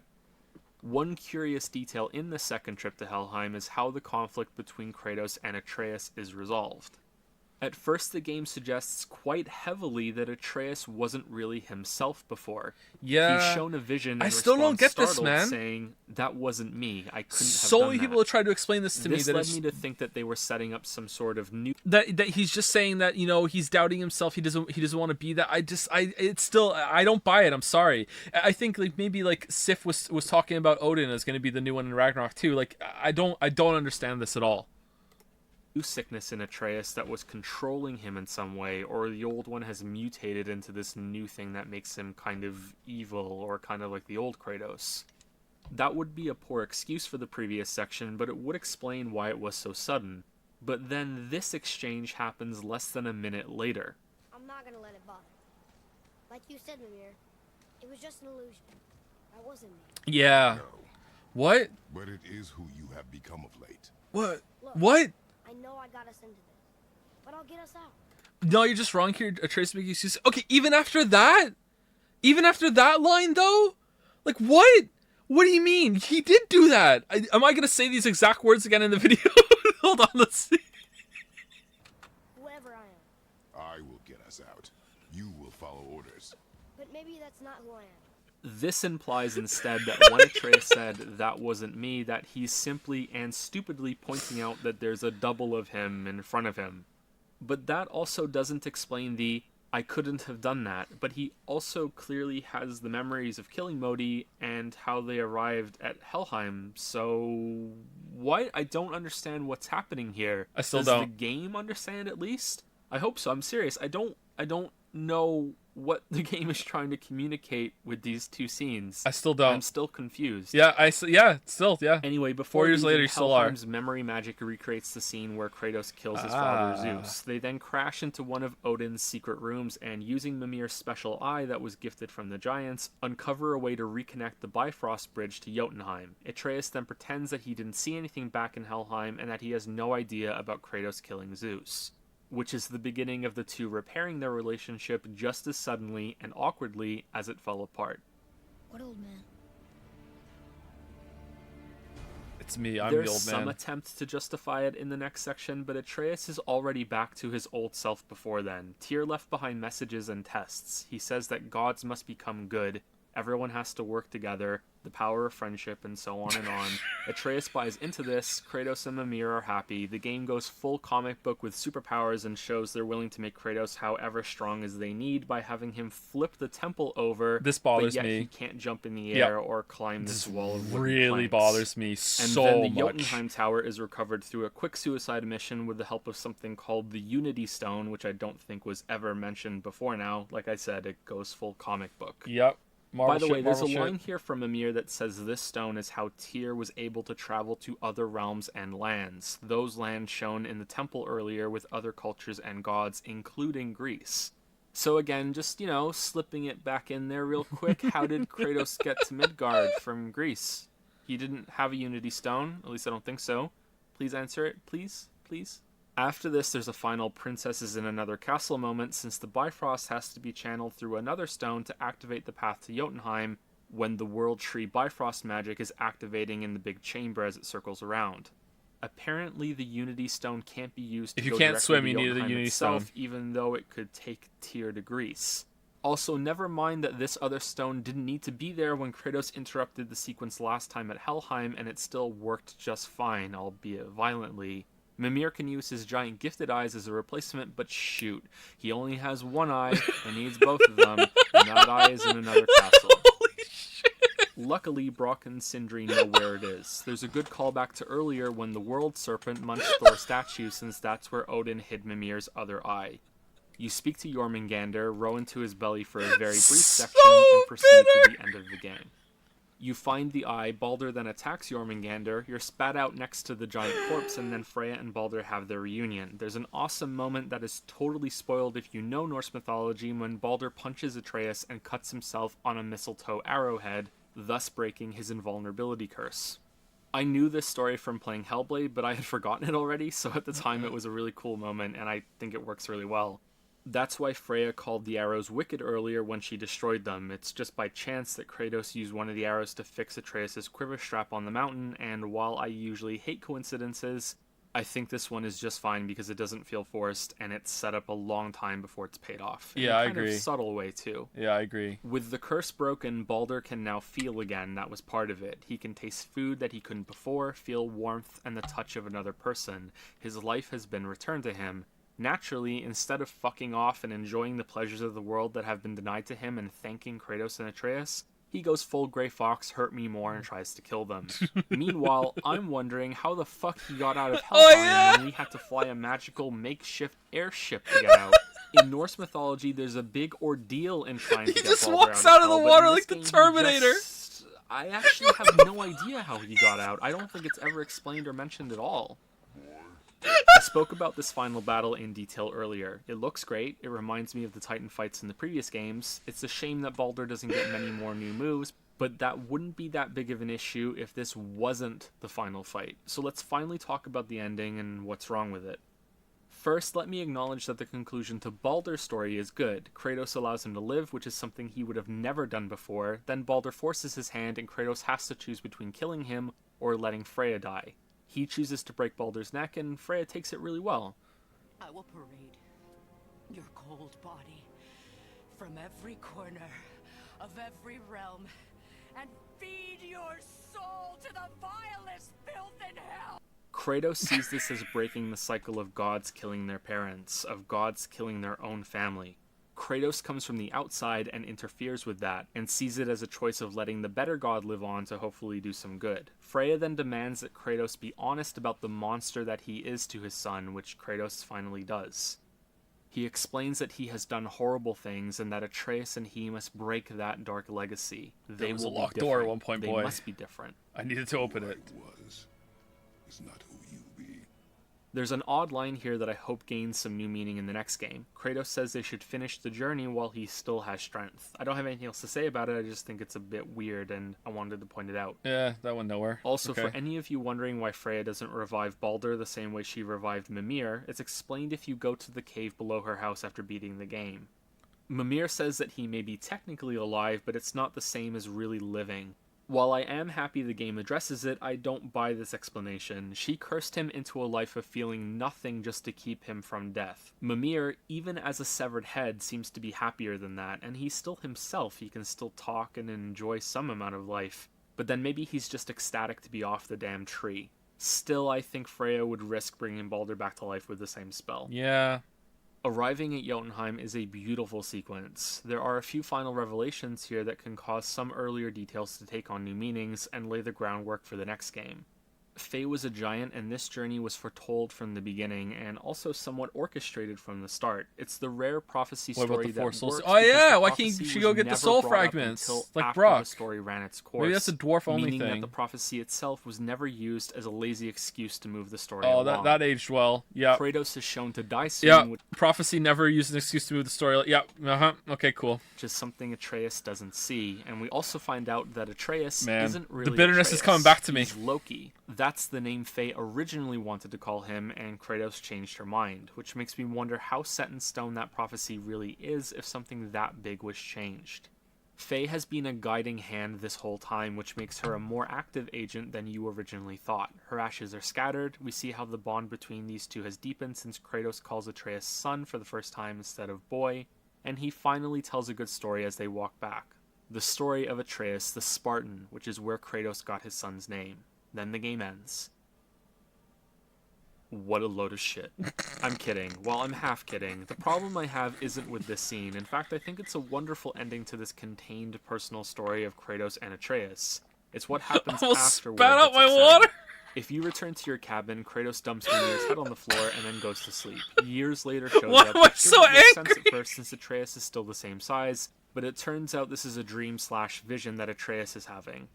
Thor has come to town and is ready to rumble, just like Baldur before him. You see him flash Mjolnir, and then the game ends for real. What a load of shit. The game hyped up Odin and Thor the whole time after you acquire This one's Mimir. true. Even earlier than that, if you do some side quests, Mimir describes them both as petty meddlers, that Thor will show up at the slightest provocation and wreck your day. While I understand Kratos can't go through an entire roster of gods in one game, and I understand that far more now that I've accepted this as the first of a new trilogy, I cannot forgive how much they teased Thor and Odin and then never delivered. There was that amazing scene of building Dread earlier after Magni was killed, and Modi is sent scampering. Trilogy. You kill his children. You also killed Odin's child as well. And yet it's years later before they come knocking for revenge, apparently. There are so many warnings about them coming for you sooner why in is- this, why in is this years? game, immediately after you cause some change. The wards? Odin's eye is on you, brother. Especially now that you've taken to killing his kin. When word gets out that Mimir is free, the wrath of Odin won't be far behind. Odin's ravens will tell him of the tower's restoration. This will not go over well in Asgard. I don't like cliffhangers, but if you're going to have your game end with one, you can at least make it satisfying in some ways. Have some huge surprise fight that you almost win, but then Thor pulls his belt of double strength out, snaps it on, and kicks Kratos so hard that he's left for dead, and Atreus is in danger. Then roll credits. I'm sorry, I really am sorry, because like I said before, the game has enough Here comes the content, worst but pun. I can't believe they hyped Thor and Odin up so much, only to end with another fight with Baldur and a fucking dream sequence. The pacing is all wrong with going up and down the mountain, back to Tyr's temple, fight Baldur again. God damn it, this could have been so good if they had Thor show up and teased what Asgard looks like instead of another vacation to Helheim. When the bridge opens, the full weight of Asgard will come crashing down on you. This still should be considered a success because I am Should thirsty it? for the next game, but God of War, damn it, God of do I War, wish damn I had it. known going Oh, in that it's this so was bad. the first of a new trilogy and set my expectations accordingly.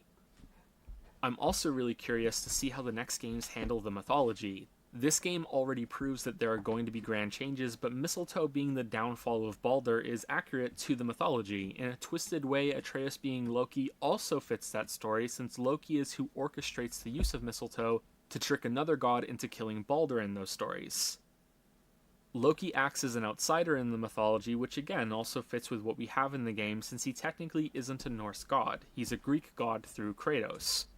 But the timeline for events is already twisted far from the myths. An example being Mjolnir itself. Loki has a hand in its creation by setting up a contest between two groups of magical smiths. The sons of Ivaldi versus Brock and Eitri, or Sindri. The hammer can also alter its size depending on what Thor wants to do with it, although it has the flaw of a short handle since Loki tried to interfere with the hammer's creation so they would lose the contest. Ultimately, it doesn't matter since the hammer is still the most powerful of all the gifts the magical smiths make and allows them to win the contest. Since that's already happened, Atreus or Loki cannot be part of that tale in the games, just like he cannot be a part of They didn't many sign others. Dropnir. Further, there are going to have to be some major changes going forward unless there's a jump in time. In the mythology, Loki is the father of the World Serpent, among other things. In the game, Mimir mentions that the World Serpent senses something familiar about the boy, which is concluded to be impossible. Mimir then goes on to explain that legend has it that during Ragnarok, the clash between Jormungandr and Thor breaks part of the World Tree and sends the World Serpent back in time to before it was ever born. So the game is setting up some possible time travel shenanigans. Wait, but does the that most curious happen? part- Does part of the tree break? I can't remember that in Ragnarok now. If it does, it's like no one gives a shit, right? Not on screen. It does. He does get punched, but does Radikasker say, "Oh shit, that broke part of the world tree," or I don't remember that being mentioned. to me is that Ragnarok is coming at the end of this game. Fimbulwinter has begun and way ahead of schedule. Does this mean Kratos has interfered in some way? Yeah, I remember If so, seeing does the World serpent come being from a different sent back in timeline time. where Kratos wasn't present. If that's the case, is Loki actually the father? It would seem unlikely, especially since this means it wouldn't be the same Loki if Faye had chosen a different god when she left to fulfill the prophecy because Kratos wouldn't be there. Does Jormungandr grow bigger each time it's sent back to the past during Ragnarok? Nope. I also worry about what will ultimately happen to Atreus in the games. Loki does not have a pleasant end in the mythology, at least not in Neil Gaiman's version, which I'm told is quite faithful. To be clear, I'm not expecting the games to follow the myths. In fact, I hope they take as many liberties with them as they possibly can while remaining internally consistent with their own alterations. Yeah, they kind of A did big that. change that's happened already is that Magni and Modi are dead. In the myths, they're two of the rare few that survive Ragnarok. It's clear that Kratos is not the only source of the deviations from the mythology, since Loki should have already been born and present for much of what's already transpired. Even so, I expect some sort of separation to be inflicted on Kratos and Atreus in the next game, and for Kratos to miss many years of his son's life. What I hope is that this that didn't isn't happen. used to cause a new rift between the two of them so that they will bicker and fight more and more, with this same plot being reused over another game or even two. So that kind of did happen, but I think they pulled it off. So there was a rift between them, but it did work. I think it didn't just retread the same ground. I think that it made sense. It was like a new conflict instead of the new one being rehashed. So that I think was done well. first game was enough and they end at a point of great understanding with each other. I am certain there will be more disagreements and things they can learn from each other, but I hope the big Kratos has to raise Atreus in a way that doesn't result in Atreus killing him is resolved permanently. Or maybe Kratos will die and Atreus will be the new player character. That would be a permanent resolution. Uh-oh. Who knows, maybe they can do a good job with it. Maybe it's already planned out. At the very least, I hope the writers aren't in meetings right now talking, okay guys, so what happens next, because I have no idea. Wait, ain't that this bad? This ties into something else I wonder about this game, whether it was made primarily for fans returning to the series or for newcomers. The answer to that is clearly both, since quite expertly many scenes have different meanings depending on your familiarity with Kratos, but I suspect that one of them has to be more dominant, and that can have some interesting implications. For example, if the game is meant to be primarily aimed at newcomers, which the lack of a number in the title suggests, then I think it's more likely we'll be seeing more of Athena in the next games. Without knowing her ahead of time, you see her as this strange, ominous entity that is lurking within Kratos, and surely that has to be resolved at some point. Whereas if the game is primarily for returning fans, this could be just a callback that strengthens the return to the rusty blades Kratos has been hiding, although I hope not. What a good scene though, damn, it still gets me. No matter what, this new series is still continuing from what came before, but the audience that the writers want to hit will determine how heavy it leans into which side. I think we'll be delving more into Kratos' past and exploring that in new ways if this series is meant to be more new than a continuation. And it's more likely that the past will only be hinted at a bit more with a few scenes like the drinking one if it's more a continuation than a new series. Yeah. And the events will be built on that past instead of returning to it. Preferably I'm completely wrong and the next game is full of surprises. His stories were brief and purposeful. Sounds fun? So we're done, right? There's nothing else to talk about. We did the full story, we went over gameplay. Why is there so much time left on the video? Oh right, I left this section for last because I doubt many of you are going to care much about it. I know that's a thrilling YouTube acting to what should be the video's grand finale, but what follows is a ton of technical gameplay shit that I don't think counts as real criticism against the game for 90% of the people who will play it. Don't take that the wrong way, these are serious problems that definitely need to be looked at, but unless you play on Give Me God of War mode, I doubt you'd ever notice them. We also still have to go through a bunch of the game's bugs, and there are more of those than you might expect. In my experience, the more difficulty options a game has, the more likely it is that the top one is going to be a waste of time. True. Usually it indicates that damage and health numbers have been buffed to Damn, a I few like this different guy. levels, and that's the only way the game will be changed. On the hardest setting, enemies will be damage sponges, and your character will be more fragile than a Mario fan in YouTube's comment section. There is, however, some really interesting information you can glean from playing the game on these extreme Hold on, modes. let's It's go the same back. as taking a magnifying glass to a painting and seeing imperfect story we went over. In my experience, the more difficulty options a game has, the more likely it is that the top one is going to be a waste of time. Usually it indicates that damage and health numbers have been buffed to a few different levels, and that's the only way the game will be changed. On the hardest setting, enemies will be damage sponges, and your character will be more fragile than a Mario fan in YouTube's comment section. Alright. Oh, so some of these are fake. Some of these are fake. Mandalore Gaming, give me back my fucking dog, you piece of shit.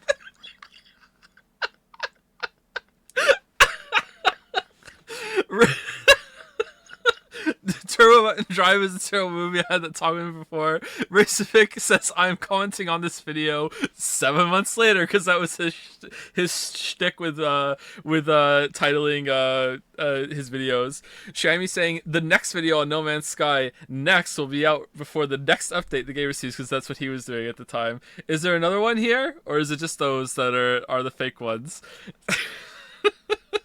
All the rest of them are about people getting salty about the Mushroom Kingdom fake out. Oh, man. Oh, man. Is Super Tanuki 64 real? Hold on. Where? Where's that one? That one's real, yeah. That one's real.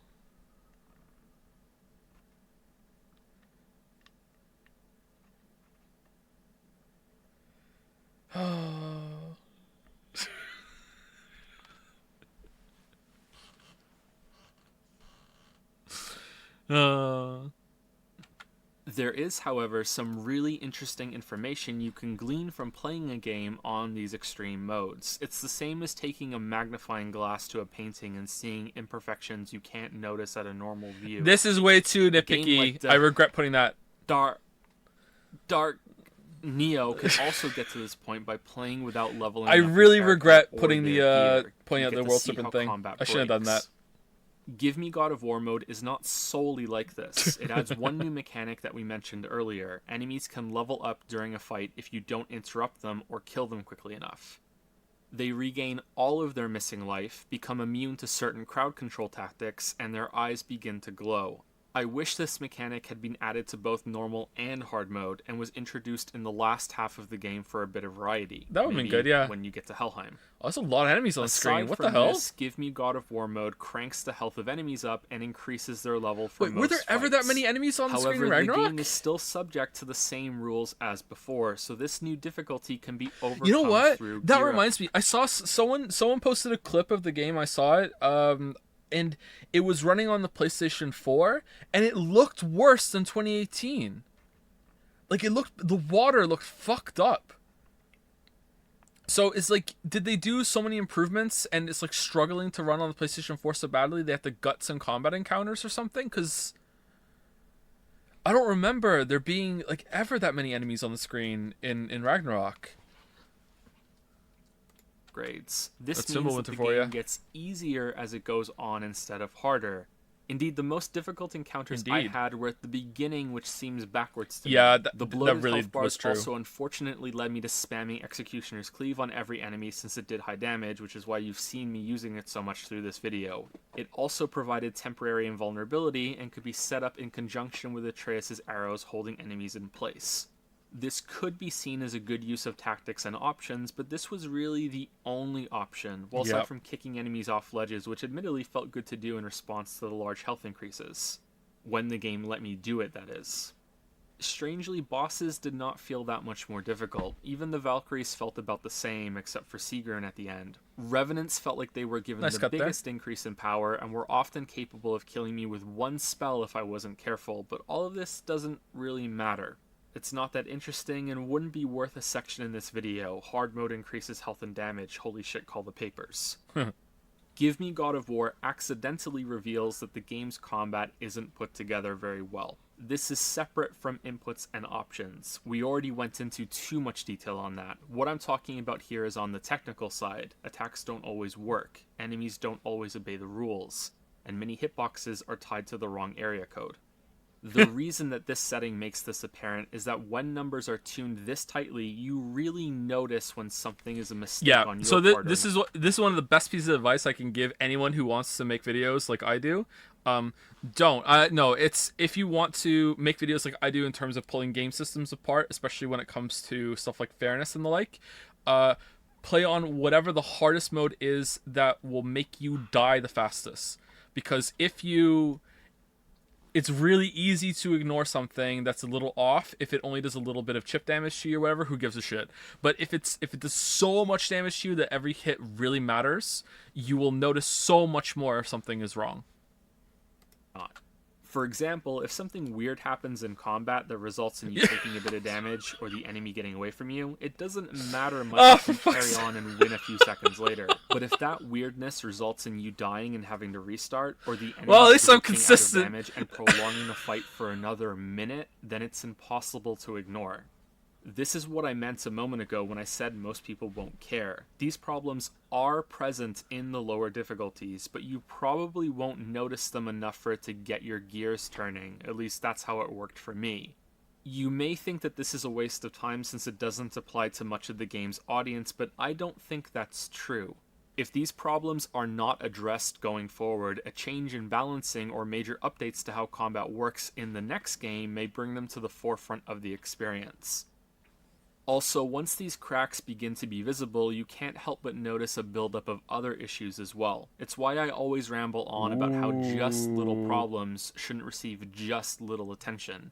Once the standard has been set that many things were missed, you begin to question more and more. This is An very example true. that I found Yep. of this while making this video is that some animations don't really hold up that well when you look at them frame by frame. Yeah, There's some weirdness going on with them. This isn't criticism, though. It's just kind of just weirdness I noticed. But let's begin with who's the gonna biggest care problem, if you how don't the slow game down? often ignores staggers and stuns. This is also a good one to start with because it supports the idea that lower difficulties won't have a chance to see this issue since enemies die so quickly that it isn't relevant.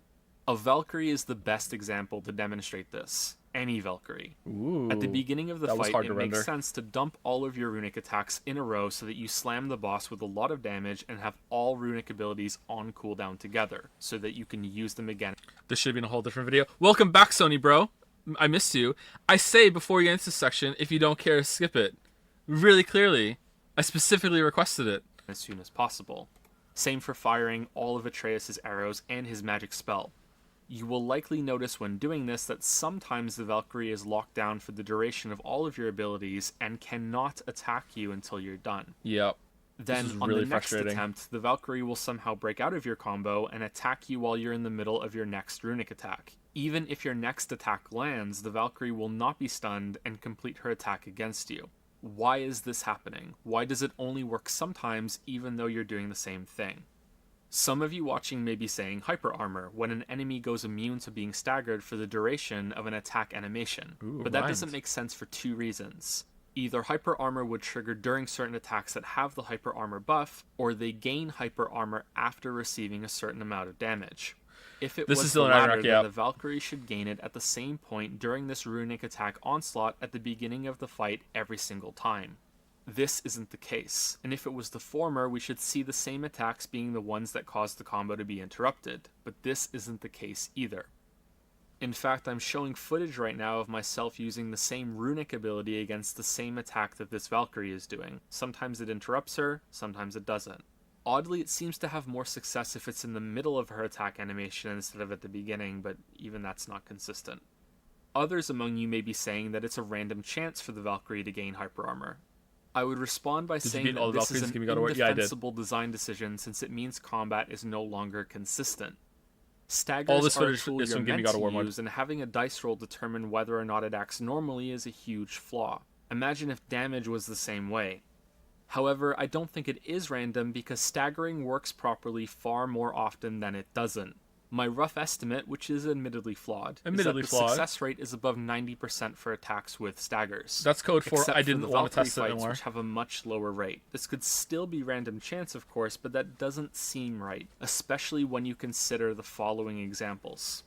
When an enemy is powering up, an arrow from Atreus can interrupt them and cancel that transformation. It's the same as the technique I explained earlier yeah, I about forgot setting about the this, enemy up yeah. for an executioner's cleave. I believe the game even has a hint about using Atreus' arrows in this way to prevent the transformation, but I couldn't find it in my footage, so I might be wrong. You might want to disregard that. Sometimes this doesn't work, but it never fails just once. If the arrow isn't staggering, the next one won't either, and the next one after that. This can also be seen on enemies that are doing normal attacks and aren't ready to power up yet. Usually they get staggered, sometimes they just shrug it off and ignore it. So weird. Kratos' attacks can be ignored in the same way. For normal attacks, this makes sense. If every normal attack could keep an enemy staggered, then they'd never be able to fight back. But runic attacks are the smoking gun here. I went to the trouble of gathering as many examples as I could because I anticipate some people will need this proven without any doubt in order to accept it. Yeah, they so won't. I was Nice very cut happy there. when this happened to me. Oh yeah, this one. Boom. These enemies are doing the same attack. They are all hit by my runic attack at the same time, as you can see by their health bars, and yet one of them is not knocked into a stagger state, and he finishes his attack, hitting me before I can recover from the runic animation. I love doing this shit, man. This is likely why runic abilities have staggers tied to them, because you cannot cancel them once started. In fact, it's incredibly fucking frustrating to have an enemy go immune to stagger when you trigger one of these, since they get to soak you with unavoidable damage. Also, the one that wasn't staggered in this example was earlier in his attack animation than the other. Just in case any of you think this was a one-off, I managed to see this exact same thing happen a second time later. I've seen Draugrs do this, Dark Elves, That one's not as good. Walvers, the other Valkyries, Sigrun, even Baldur, and the conclusion I've come to is this. Tell us. Sometimes God of War has enemies queue actions to do back-to-back and then sets them in stone as unchangeable. Alright, you unless think they I'm right die. here? So an enemy's I'm still not tasks are sure. queued, transformation level up, and then immediately run at the player or do a dashing charge attack. Or a Valkyrie is queued up to do a wing slash combo and then immediately jump into the air afterwards. You can see that this happens sometimes when some attacks have pauses between them and other times they don't. This queuing definitely does happen, and when it... I assume it has a no interrupt flag for chaining the moves together, because some moves don't have... Some moves only have the no interrupt flag sometimes, right? does, I suspect the enemies can no longer be staggered because it would break that queue. This wouldn't be a problem if the player could figure out when that's happened, but you sadly cannot. So sometimes you won't bother finishing a far-off enemy because you saved an arrow for Atreus to interrupt the transformation, and you will be punished for it when it doesn't work. And sometimes you will use a runic attack during a Valkyrie fight and literally fucking die because you can no longer dodge, block, or parry when they aren't staggered. I mean this with no exaggeration either. While fighting Sigrun, I changed all of my runic abilities to those with the quickest animations and only used them when I was certain she was staggered from an attack already, like knocking her out of the air when she's charging a blast. Because if I didn't do that, using a runic attack on Give Me God of War mode meant I would die. So true. This can also happen in response to axe throws, and most infuriating of all happened a few times when I parried. The enemy decided to ignore the stagger, and I didn't get my special parry counterattack. In the same vein as this, I've seen enemies block attacks when I was hitting their backs. Attacks from Kratos passing through enemy models and dealing no damage. Fireballs leaping from enemy hands in the opposite direction that they were aimed at. Enemies spawning outside of the combat arena so you can't progress and have to reload or hope you can clip attacks through the terrain to hit them. This enemy braces to attack and then slides forward a bit like they have invisible wheels in their shoes. I kind of hate this. Which sounds awesome, but is mechanically disappointing for a game that's often about positioning. The burrowing lizards can transform power up while underground when you have no chance to interrupt them. Wolves can also transform power up instantly with no warning or chance to stop them at all. That's not bad, actually. If enemies are too high above your level, you can't fling them off cliffs. This is annoying. The game pretends there's an imaginary wall there instead. Yeah, it why? Looks terrible. Why would you do why that? You did this. Yeah, I agree, yeah. Projectiles have passed through me without dealing damage. Likewise, this attack on the Ogre moveset doesn't deal damage for some reason. You can also start attacking and get attacked before loading is fully finished. This is still here. Is still dark. You can still do that in Ragnarok. This nightmare spawns next to me in immediate bomb mode and explodes. This Draugr switches direction so abruptly mid-swing that you can see the near 90-degree angle change between frames. Holy shit. This troll's shockwave attack travels through rubble without any problems. Yeah, that's kind of annoying, but not a big deal. The game stuns me at the end of this phase transition and doesn't give me control back until it's too late. I had a No Man's Sky flashback here. This once happened when I chain slammed a White Walker in Helheim. Clearly he's an expert at 4D chess. Good for him. Skill issue. Speaking of chess, Baldur checkmates me here by blasting me back and following up with another attack so quickly that I don't have enough time to get away before he lands. This Draugr doesn't take damage nor is stunned from this runic attack, even though he's closer to me than the other Draugr that does. This ogre activates a short-range teleporter. He then drops it when he dies, and this wolf picks it up. See, I like these sections where it's like evidence, evidence, evidence, evidence, evidence. I understand that some people don't, and some people get tired of it, but like I always come back to the idea that if I don't do this, people are just gonna be like, how buggy could it possibly be? It's like, no, you're gonna sit here and you're gonna listen to it, but not really. You could turn off at any point. Later to also use. Dark Elves often enter evasive maneuvers. Enough hits, snapping awkwardly away from you, or outright becoming immune to damage even if your axe hits them. It's difficult to determine whether Wolver hitboxes are accurate or not. They deal damage early in some animations and also push you back, so while I do think there's something off about these slashes, it's difficult to definitively prove. One thing I do know for sure about these guys is that they have an attack that can't be parried no matter what the color alert says. If you get enough gear to push Ragnarok this had a attack lot down of from this. red to yellow, you still can't. And by a lot, parry I mean it. 4. I tried for 30 minutes, first with the base Kratos, and then with the parry amulet, which increases the window for parries. It never worked. I have a few more of these, but let's move on to axe throws and how hit detection often fails. I think there's also a maximum amount of range that this can work within, but that doesn't really make sense, so maybe it was some other bug I was running into at the same time. I do know the game sometimes requires you to hit something from a specific side or a specific direction for hit detection to work for puzzle reasons, even if you can hit it from somewhere you're not supposed to. Man, the axe will visually hit the object, but the impact won't register. My favorite of these was when the axe hit a crow in the air and showed the visual of it connecting and still didn't kill it. Skill issue. The axe also likes to snap from the air into enemies. New recording session. Especially as you can see here, but then again, sometimes the axe bounces off of them like they're made of stone instead. While we're on the axe, my favorite glitch in the game, and I mean this sincerely, is when you switch from the blades to the axe and dodge at the same time. This can reliably cause the axe to fall from your back and land on the floor instead of being equipped. This was frustrating as fuck at first because I kept trying to activate a runic attack after switching to the axe and was left wondering why I was in fist mode instead and the runic attack wasn't working. But now that I know what's happening, it never fails to make me laugh. It's like the axe says, screw this, I'm out, and just fucks off to the floor. Sadly, this should still be fixed, but yeah, good times. Good times. That's a bad delivery on that, but for some other things like this, we have to go through another long list. Sounds fun. My second playthrough was far more buggy than my first. Lines of dialogue were broken, animations like this would glitch out. To prove I'm not exaggerating, things got so bad that Mimir started telling stories as a decomposing head before I got him to Freya. That's talking about Odin. He's known by many names. There's some weirdness with dialogue in other ways too. There are some lines I only got on some playthroughs, and this was after I had exhausted all of them and the characters stopped talking during transition traveling. On one playthrough, I was told by Mimir that Freya was now searching for her...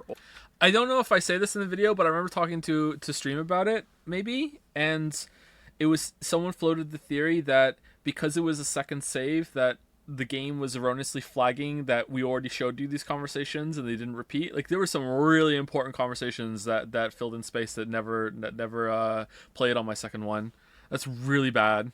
Old Valkyrie wings and a way to break the curse placed on her by Odin that prevents her from harming any other being. On another playthrough, this line never happened, which is a shame because it sounds important, right? Hopefully Kratos also gets a pair of those wings in the next game and can start jumping all over the place. Uh-oh. In Niflheim, the rotator rune totems would often bug out. Sometimes they would show the same rune twice before fully rotating. Even after doing a full cycle, they would remain bugged. Making things worse, this meant the chest wouldn't open even if you got the right runes on each totem. Probably because the game is still rotating the symbols, it's just not displaying them properly. Loot that drops on the floor can sometimes become possessed and start spinning around, bashing into things around it. Also, you get put back to full health when you kill a Valkyrie, so why did they spawn a bunch of these health globes? They just get in the way. I don't get this. The first time that was you worth finish putting in the this video. area, the game lets you jump down the wall despite the brambles being in the way, but if you come back here later, it won't let you do that again, and you have to walk all the way around and burn the brambles first. That's annoying. While we're here, it's worth it to return to the earthquake magically repairing itself, which still makes absolutely no goddamn sense. This isn't the only thing wrong with this scene. The supply of chopped logs also miraculously they did this in replenishes Ragnarok itself again while you were gone, and then depletes itself again for the next time when you They return. did this in Ragnarok! Atreus says our father in this scene instead of my father. Yeah, my father doesn't like people either. I still hear the our. axe looks so much bigger. Yeah, in this is a scene weird than one. any Why is the other axe for some huge? reason. I don't know why. It's so fucking What weird. the fuck? Also, Atreus killing all of these dark elves on his own is flat out unbelievable. I don't think he could even lift the axe well enough to use it, so that wouldn't be a good explanation. These corpses are all piled up by him bigger while Luke? you're gone. They're not from the previous battle, so we're meant to believe that he did this while Kratos was in the Pillar of Light. Using triangle both as the dialogue option and the axe return button leads to awkwardness throughout the game. Kratos signals he's ready to talk by holding up his axe, I guess. Not that it always matters, because sometimes NPCs simply won't talk to you. This happened most reliably with Sindri in Alfheim. I had to leave this area and then come back for his dialogue prompt to show up. This is pretty bad considering at this point you should be wondering how the fuck he got to this realm and the game won't let you speak to him. Oh yeah, And that's it's why I even included worse it. since Okay. you could run into this bug on your first playthrough and not realize it. You Yeah. think NPCs just don't have Okay, anything to say. that was worth pointing out then because For of a that. few things that aren't bugs but are still questionable enough to nitpick, we have... Kratos is constantly picking up heavy things and risking Atreus' head by having him walk under it. Fixed Why in not Ragnarok. just hop over it? They're not tall, there's no need for this. Why does he set them down in the same toppled position when he's done, which means he has to pick it up again if he comes through this area? The worst time this happens is in the scene when they're trailing the boar. They're meant to be quiet, yet he picks up this pillar and slams it down, only to move forward and then begin whispering directly afterward. That probably wasn't If you watch the streams, you must have been expecting these 2 points. Yeah, you must have been. They follow a trail of corpses that Kratos explains are victims of many traps in the area. Then, when they reach the end of the bodies, instead of being careful, since this should be where the still armed traps are, because there are no more bodies that set them off, he punches his way through some planks of wood without any caution whatsoever. Having to use elven bow magic to get across this pit is insane. Freya even says she has limited charges of it, and she can't even get to that realm anymore. We could have easily swam across this, or carried the boat to get to the other side, or jumped down the ledge from above. Atreus even goes on the barrier and sits on it, so he could have shimmied across just like Kratos could have on the same thing. I was so upset, After the water is lowered again, it makes even less sense because the pit is so low that Kratos could easily hop down and climb back up again. But the game still makes you shoot the crystal on the other side. Brock shows up after you kill the troll in Helheim and takes the blades from you to do some quick tinkering with them. He and Sindri can hop through space, which is how they get around so fast. So why doesn't Kratos, who thinks Atreus is close to death and that the medicine is time sensitive, give the heart to Brock to take to Freya ahead of him? True! Sindri would have been the better choice for this because he's a germaphobe and he wouldn't be willing to touch the blood, and it could have been explained away with a funny line. Better get home to your boy already. It's odd to me that Kratos visibly regenerates during the fight with Baldur and then never does it again. I think it would have been cool if he had had a slow regeneration effect that activates between fights, especially since if you die and restart, you get put to full health regardless. I like this one, could actually. Be explained I remember as Kratos this. healing himself slowly so Atreus doesn't start to ask questions about his father having special powers, because he's still hiding his godhood from him. Then, after Kratos admits what he is, he could regenerate the quick way after every fight from then on. A little bit of gameplay and story mixing there. Yeah, that would be good. Kratos refuses to blow the World Serpent's horn when you first find it and tells the boy it's because they can't predict what will happen. He should be more cautious. Meanwhile, just a moment ago, he threw his dead wife's precious heirloom axe into the lake on a fucking whim and almost lost it. Finally, and perhaps most hilariously, are the oddities with the button prompt moments in some scenes. Sometimes these kill you if you don't react in time, but most of the time, they don't. The game just waits. So Baldur will hang out here forever while you do nothing, so will the Dark Elves. Worst of all is in the final fight when Kratos and Atreus keep getting pummeled by Baldur if you don't hit the QuickTime event prompts. It just loops forever and ever at every stage of the prompt. Atreus just keeps getting pelted away over and over and over again. I'm laughing a lot in this video, what the hell? Sorry. Which means that we're finally done. Right, again, this is the video that never ends, sorry. Sigrun is a really not cool even the boss longest with video lots to anymore. think about. She's challenging and engaging to fight, yet stands as the epitome of the reactive combat system. You respond to her telegraphs, sometimes a few in a row, and then get a chance to unload damage with the simple inputs that you have. Then you react to the next telegraph and do it again. The fun is in making sure you're prepared to respond to each attack she cycles through.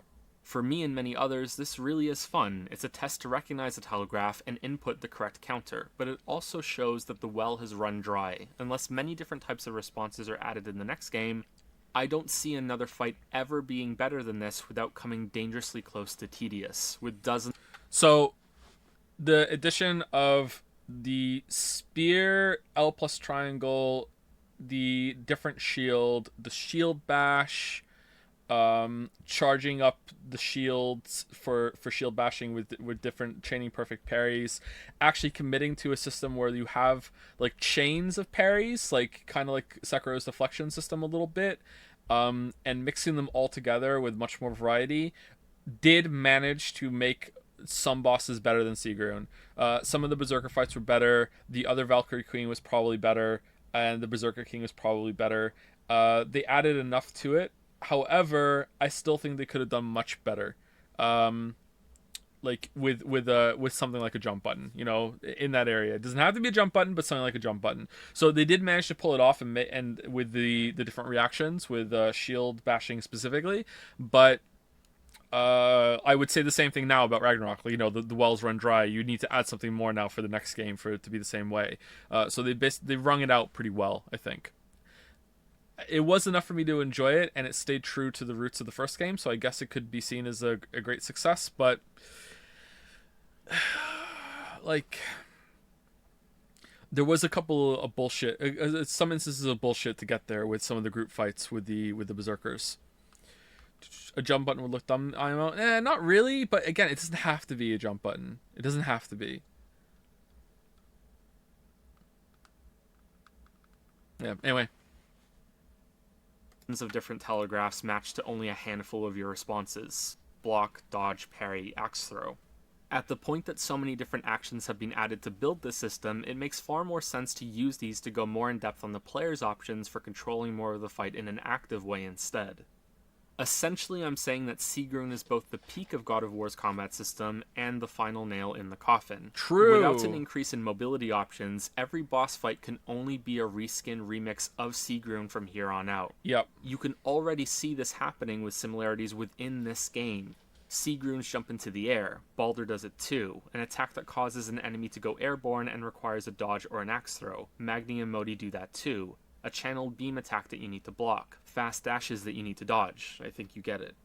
It's easy to arrive at this conclusion because Sigrun is a boss you fight 9 times. Her moveset has been shattered with a hammer and placed in pieces throughout the game. Each Valkyrie, while being their own entity in terms of story and lore, is a facet of Sigrun in terms of gameplay. Aside from 1 or 2 abilities, Sigrun has every attack that every other Valkyrie has rolled into one. Every fight against the Valkyrie so far has been training you to fight her. I don't say this often, but I think Sigrun is probably too hard because of how many attacks she has at her disposal. Not true. Get good. Normal, so maybe she's more balanced there, but unless normal mode provides more health crystals during the fight, I have my doubts. Every other boss in this game has generous checkpoints. This was something that bothered me initially, but then I accepted that it allowed each phase to be longer. Maybe some sort of Fury-style life system could have worked to balance this, but the current way it works is also acceptable. Sigrun and the other Valkyries do not have this safety net. Remember something mad about that comparison? No one gives a shit about your indie game Fury, Joe. This is AAA, Sony. Shut the fuck up. Then they shouldn't take too many hits to kill. Sigrun, on the other hand, has a ton of health. She really does, yeah. On Give Me God of War, it felt like I was fighting the combined health pools of every other Valkyrie as well as their attacks. Hard wasn't too different from this, so I have to assume that normal mode is also a demanding fight. You must learn all of her moves and execute them near flawlessly. This is likely too much for many players when compared to the rest of the game. However, I really appreciate that there was no compromise here. Players can't fight her without getting through all of those other Valkyries first, so not only are they being trained by those fights, they're also proving their commitment to get through it.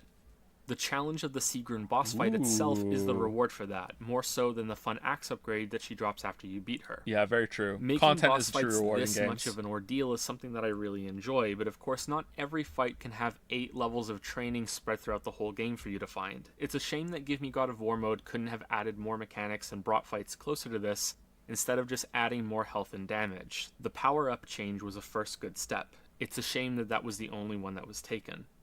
However, the Valkyries are also, unfortunately, another source to show how refinement is missing from God of War's combat system. Hitbox errors, inconsistencies, and more than one design decision that can only be described as dumb. I'm sorry that's so blunt, but I can't think of a better way to say it. The Valkyrie... That's what you're sorry about? That's the part you're apologizing for. That you call the mechanic dumb. That's the part that gets an I'm sorry. Not the shit from earlier. Okay.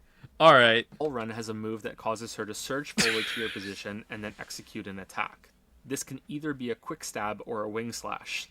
The former requires you to dodge quickly or step aside if you are far enough from her when she starts. The other requires a block, but the important thing to realize is that if you do the wrong reaction, you will get hit. The wing slash is large enough to clip you during a dodge. The wing stab is a red attack that breaks through shields. There is no difference between the dashes she does leading up to these attacks, so you have to guess which one and hope you get it right. Except there is a tell. Before she does the forward dash, she will dart to the side. If she darts to the left, she will do the wing slash. If she darts to the right, she will do the wing stab.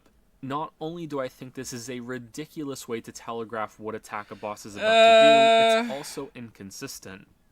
Another way attacks are linked. Alright, I actually really strongly disagree with this now. If it's inconsistent, then I'm probably going to stay with it, but I actually really disagree. I really disagree with this now. This is the biggest disagreement in the video so far. I think it's fine.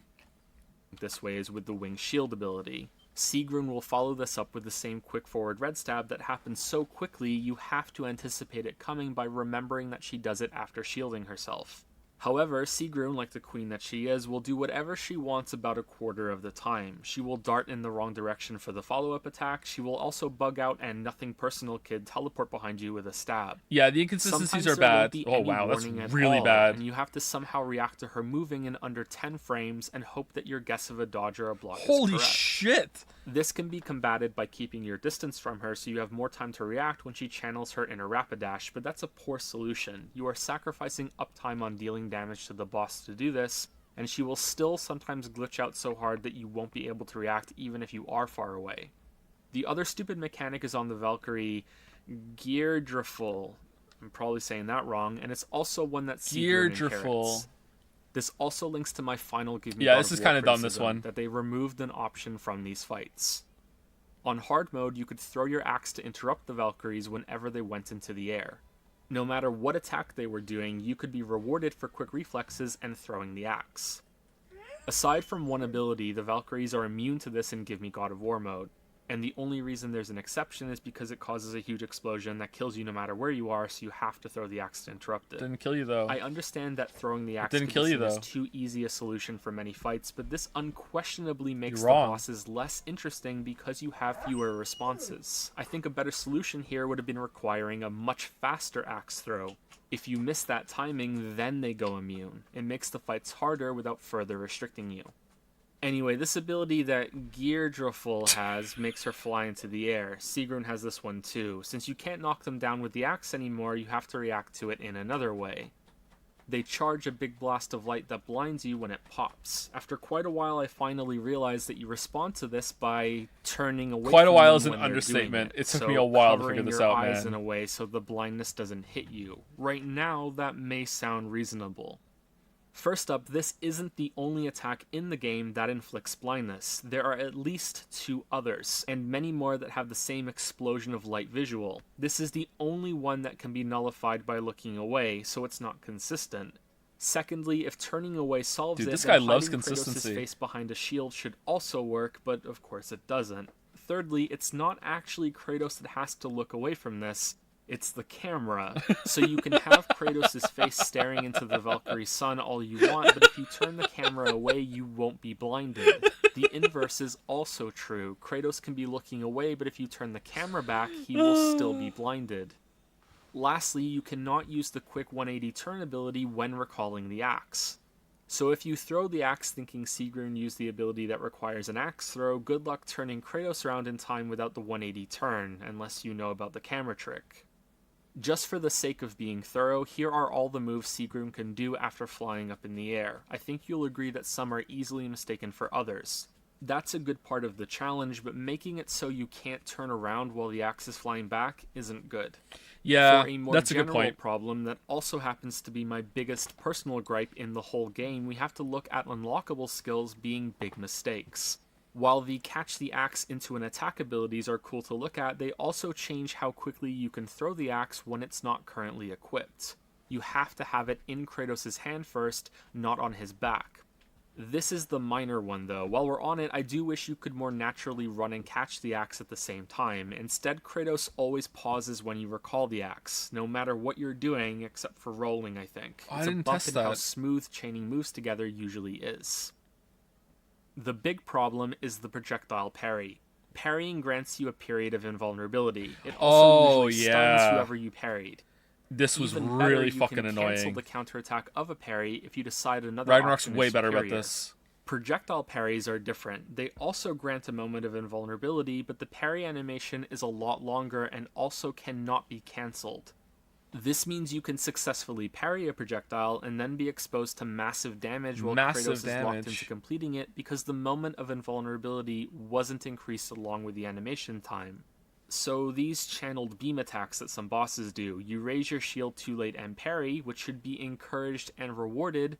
Instead, you could die. Same for Baldur's ranged attacks, the volley from this Valkyrie, pretty much any ranged attack in the game really, because a ranged parry doesn't stun the enemy until it's completed, so they are free to do a follow-up that is faster than the parry animation if that's just what is randomly selected as their next move to use.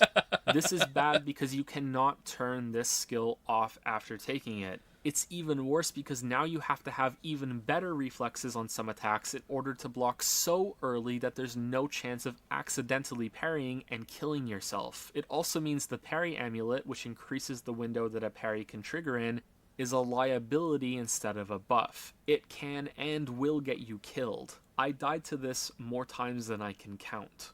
Yep. Sigrun also has some hitbox issues, both in your favor and in hers, and can break the timings on some of her attacks for some frustrating inconsistencies. This one here, when she landed from her air stabbing ambush early for no discernible reason, was particularly bad. I could go into great I don't detail understand on those these 2 with by a ton 2 of side by side. I have examples, to watch since it took me a again. couple of hours to kill Sigrun on Give Me God of War mode, largely because of these issues, but I think that would be too indulgent on my part, he says at the end of his 3-hour video. I think I've already made my point on these problems. Oh, am I going too fast? I think it would also risk souring the tone of the video at the end. Yeah, But I am overwhelmingly positive on this game. What the fuck? The biggest reason why I went so hard on it Are you and that this video insane? became so long is that I consider it to be the most important game that will release this year. It isn't my favorite. Great video, really holds so up. far. That goes to Celeste, but God of War feels like the Celeste. first AAA game that I've played in a long time that had the attention to detail and passion of an indie game swirling inside of it. I said at the beginning that God of War is greater than the sum of its parts. What do you mean? What do you mean I hated the game? Didn't you hear at the end of the video after relentlessly criticizing it for an hour and a half when I said for 5 minutes that it's great and I really like it? What do you mean I hate the game? I don't hate the game. Did you not listen to the last 5 minutes where I said, like, it's still great, don't worry about it? I do not think that showing how some of those parts are flawed diminishes the overall achievement of the game as a whole. Things can always be done better, and it's more important than ever to point that out when something is receiving universal praise, even if that praise is from yourself. Loving something means that you will want it to succeed more and more, and to improve and grow more and more. That will be true until the day comes that a perfect game is released. If that ever happens, I'll close down the channel. Oh, I'm lying. From story to gameplay to visuals and almost everything in between, God of War is a triumph. It strikes me as the first major budgeted game in a long time, perhaps ever, that flirts with pushing forward with all of the strengths of the medium. Mm-hmm. The next game in this series is now among my most anticipated releases. Oof. I hope that the developers behind this game receive the support and freedom to build on everything they've done here. Oof. I hope that in the next video, Oh, I will man, be that able to Brock and drop the Sindri clip. almost from the title. Spooky. Thank you, friends. That's a good end line, actually. Hope I can take away almost from the title. All right, well, in my defense, I start out gushing like crazy. There was a lot of positivity before, the salt mines were opened and we started our shift, okay? Like, there was a lot of positivity at the beginning, all right? Okay, so we're done for real. So I'm doing this part. All right, unscripted. we don't need to. The credits are just me talking about moving to Moncton and everything. All right, the fucking bore.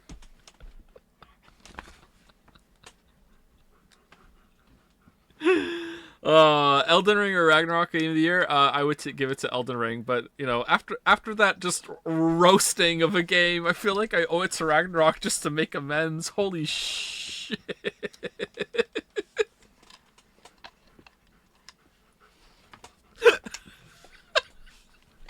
Fucking boom, roasted. God damn. What score would you give your old video? 6 out of 10. I could have done that much better. It was alright. It was alright. Not my best work.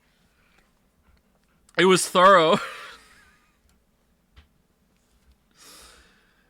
It was thorough. Oh man. All right. A little. I should have spaced out more positivity within the negativity.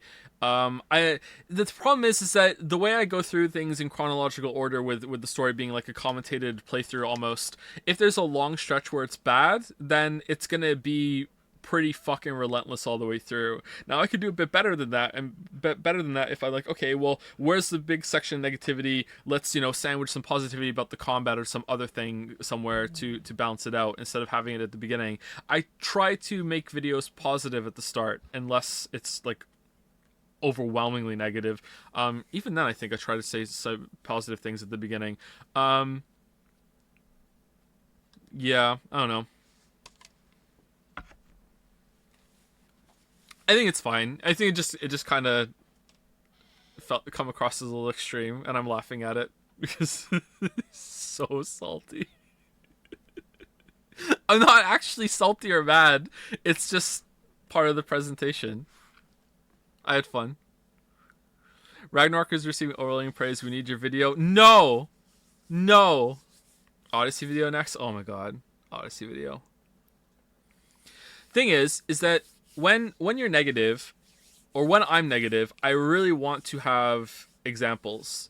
And the examples make the negative sections longer, and then it feels like you're being way more negative than you actually are, because not only are you saying, hey, I don't like this, and then going into why, and then backing up with more examples as well, you're now like overpowering the positive parts. Even though I do say why I like things, and I have examples and backing for the positive parts too, the negative parts I feel like I need to justify more, because it's like, look, if I'm going to criticize something, then I better damn well prove it, Whereas if something's good, it's like, I do want to prove it, but it's not as important. I do think I was a little rude in parts of the video, though. I feel bad about that.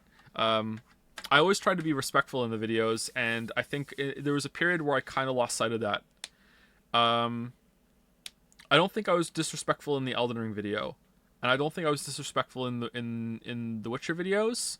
I'm trying to think at what point from the videos from this one I was a little disrespectful in this video for sure. From this one onwards, what a load of shit. Well, what a load of shit was a joke setting up that like it's a soppy ending, and then I say what a load of shit to the ending being a dream sequence. Watch the ending rambling. No, you're not my dad.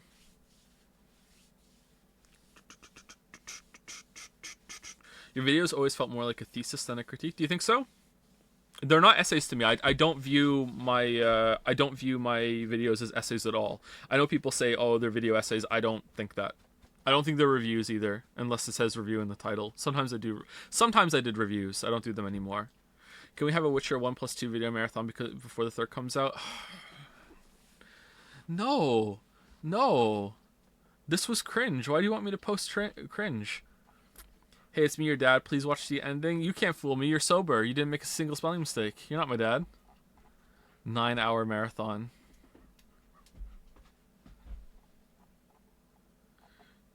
Please do more of these when streams come out. Yeah, maybe. It could be fun. We'll see. Quick, Joe. Throw up the ActRaiser video to double the number of people who've seen it.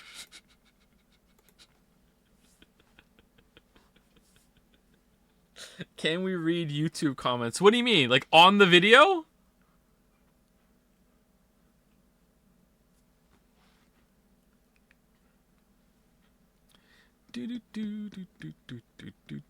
Nah, I need to go. It's really late. Everyone's asleep. Lily's already in bed.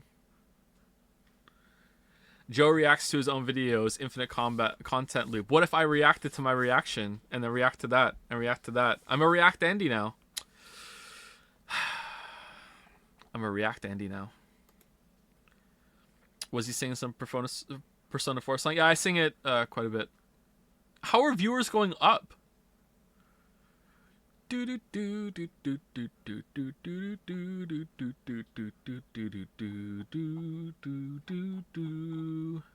More React Joe. Who cares about sleep? Last of Us React video would be... Oh, I hate how I sound in that video. Anything before... I think it's the Breath of the Wild video or something. Or the Dark Souls 3 video. I can't remember. Anything before that, I just can't fucking listen to it, man. I hate my delivery so much in a lot of the early videos. I hate it so much. Edith Finch React? What's there to react there? Maybe there would be some. I could talk about how I made it and everything. I feel like I lost steam in throughout this watch along though. I feel like I have more interesting things to say early on. I don't know. Can we rewatch the Birger cutscene? No. You say why? I don't even look for. Why do I keep reading your fucking messages? How do you have this ability? What the fuck? It's, you know what? Maybe it's because you have a short name, so like the text takes up more space. Like it stands out. How the fuck? If it makes you feel better, I don't think anyone thinks you sound bad in early videos. At least I don't. I sound actually deranged in the Dark Souls 3 video, and I won't say why, because if you haven't noticed why, then I won't bust that bubble for you. I hate how I sound in the Dark Souls 3 video more than anything else. It's fun to just watch it with chat. To be honest, your commentary is even great on topic. Yeah, it's a pretty fun process to watch along. Yeah, Stephen's sausage roll react. You sound a little crazy, Elden Ring one. Do you think so? I think I sound. I think the Elden Ring one has my best delivery yet. Sounds more natural in the Elden Ring video. Do do do do do do do. Do do do do do do do do do do do. Do do do do do. Anyway, thank you very much for watching. That's it for this little stream. It wasn't even a stream season. It was just like streams back real quick to blast through Ragnarok.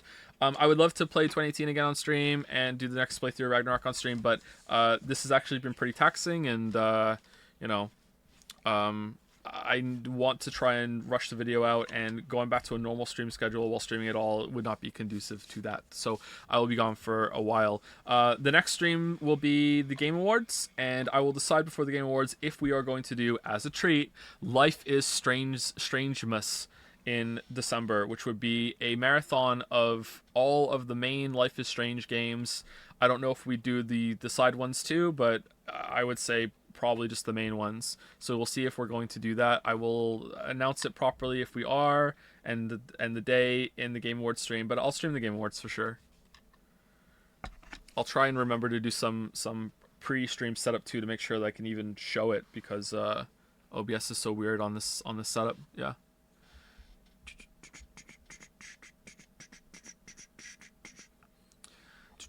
This kind of stream puts into a lot of perspective of what you look for and the kind of lenses you put on when approaching your critique of a game. Did it? It was kind of eye-opening to me how salty I can come across. Maybe because there's a bunch of people here like reacting. Some of you were laughing at things I didn't think that you would laugh at. So it was good to see some jokes land, some jokes didn't. Yeah. I think I've already gotten better at that, not being so fucking salty.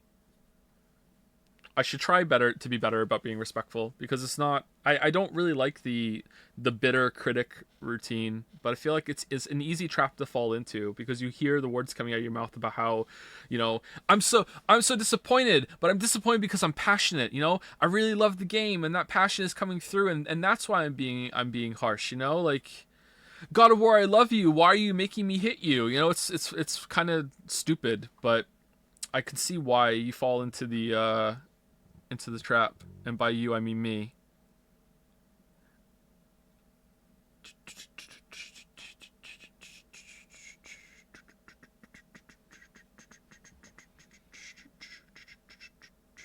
I love how you would remark about something like the difficulty that on Kiwi video Joe would say the same point really shows your thought process. I've watched some streams back a long time ago, and I will say the random line or joke right before I say it on stream, and I'd forgotten I said it.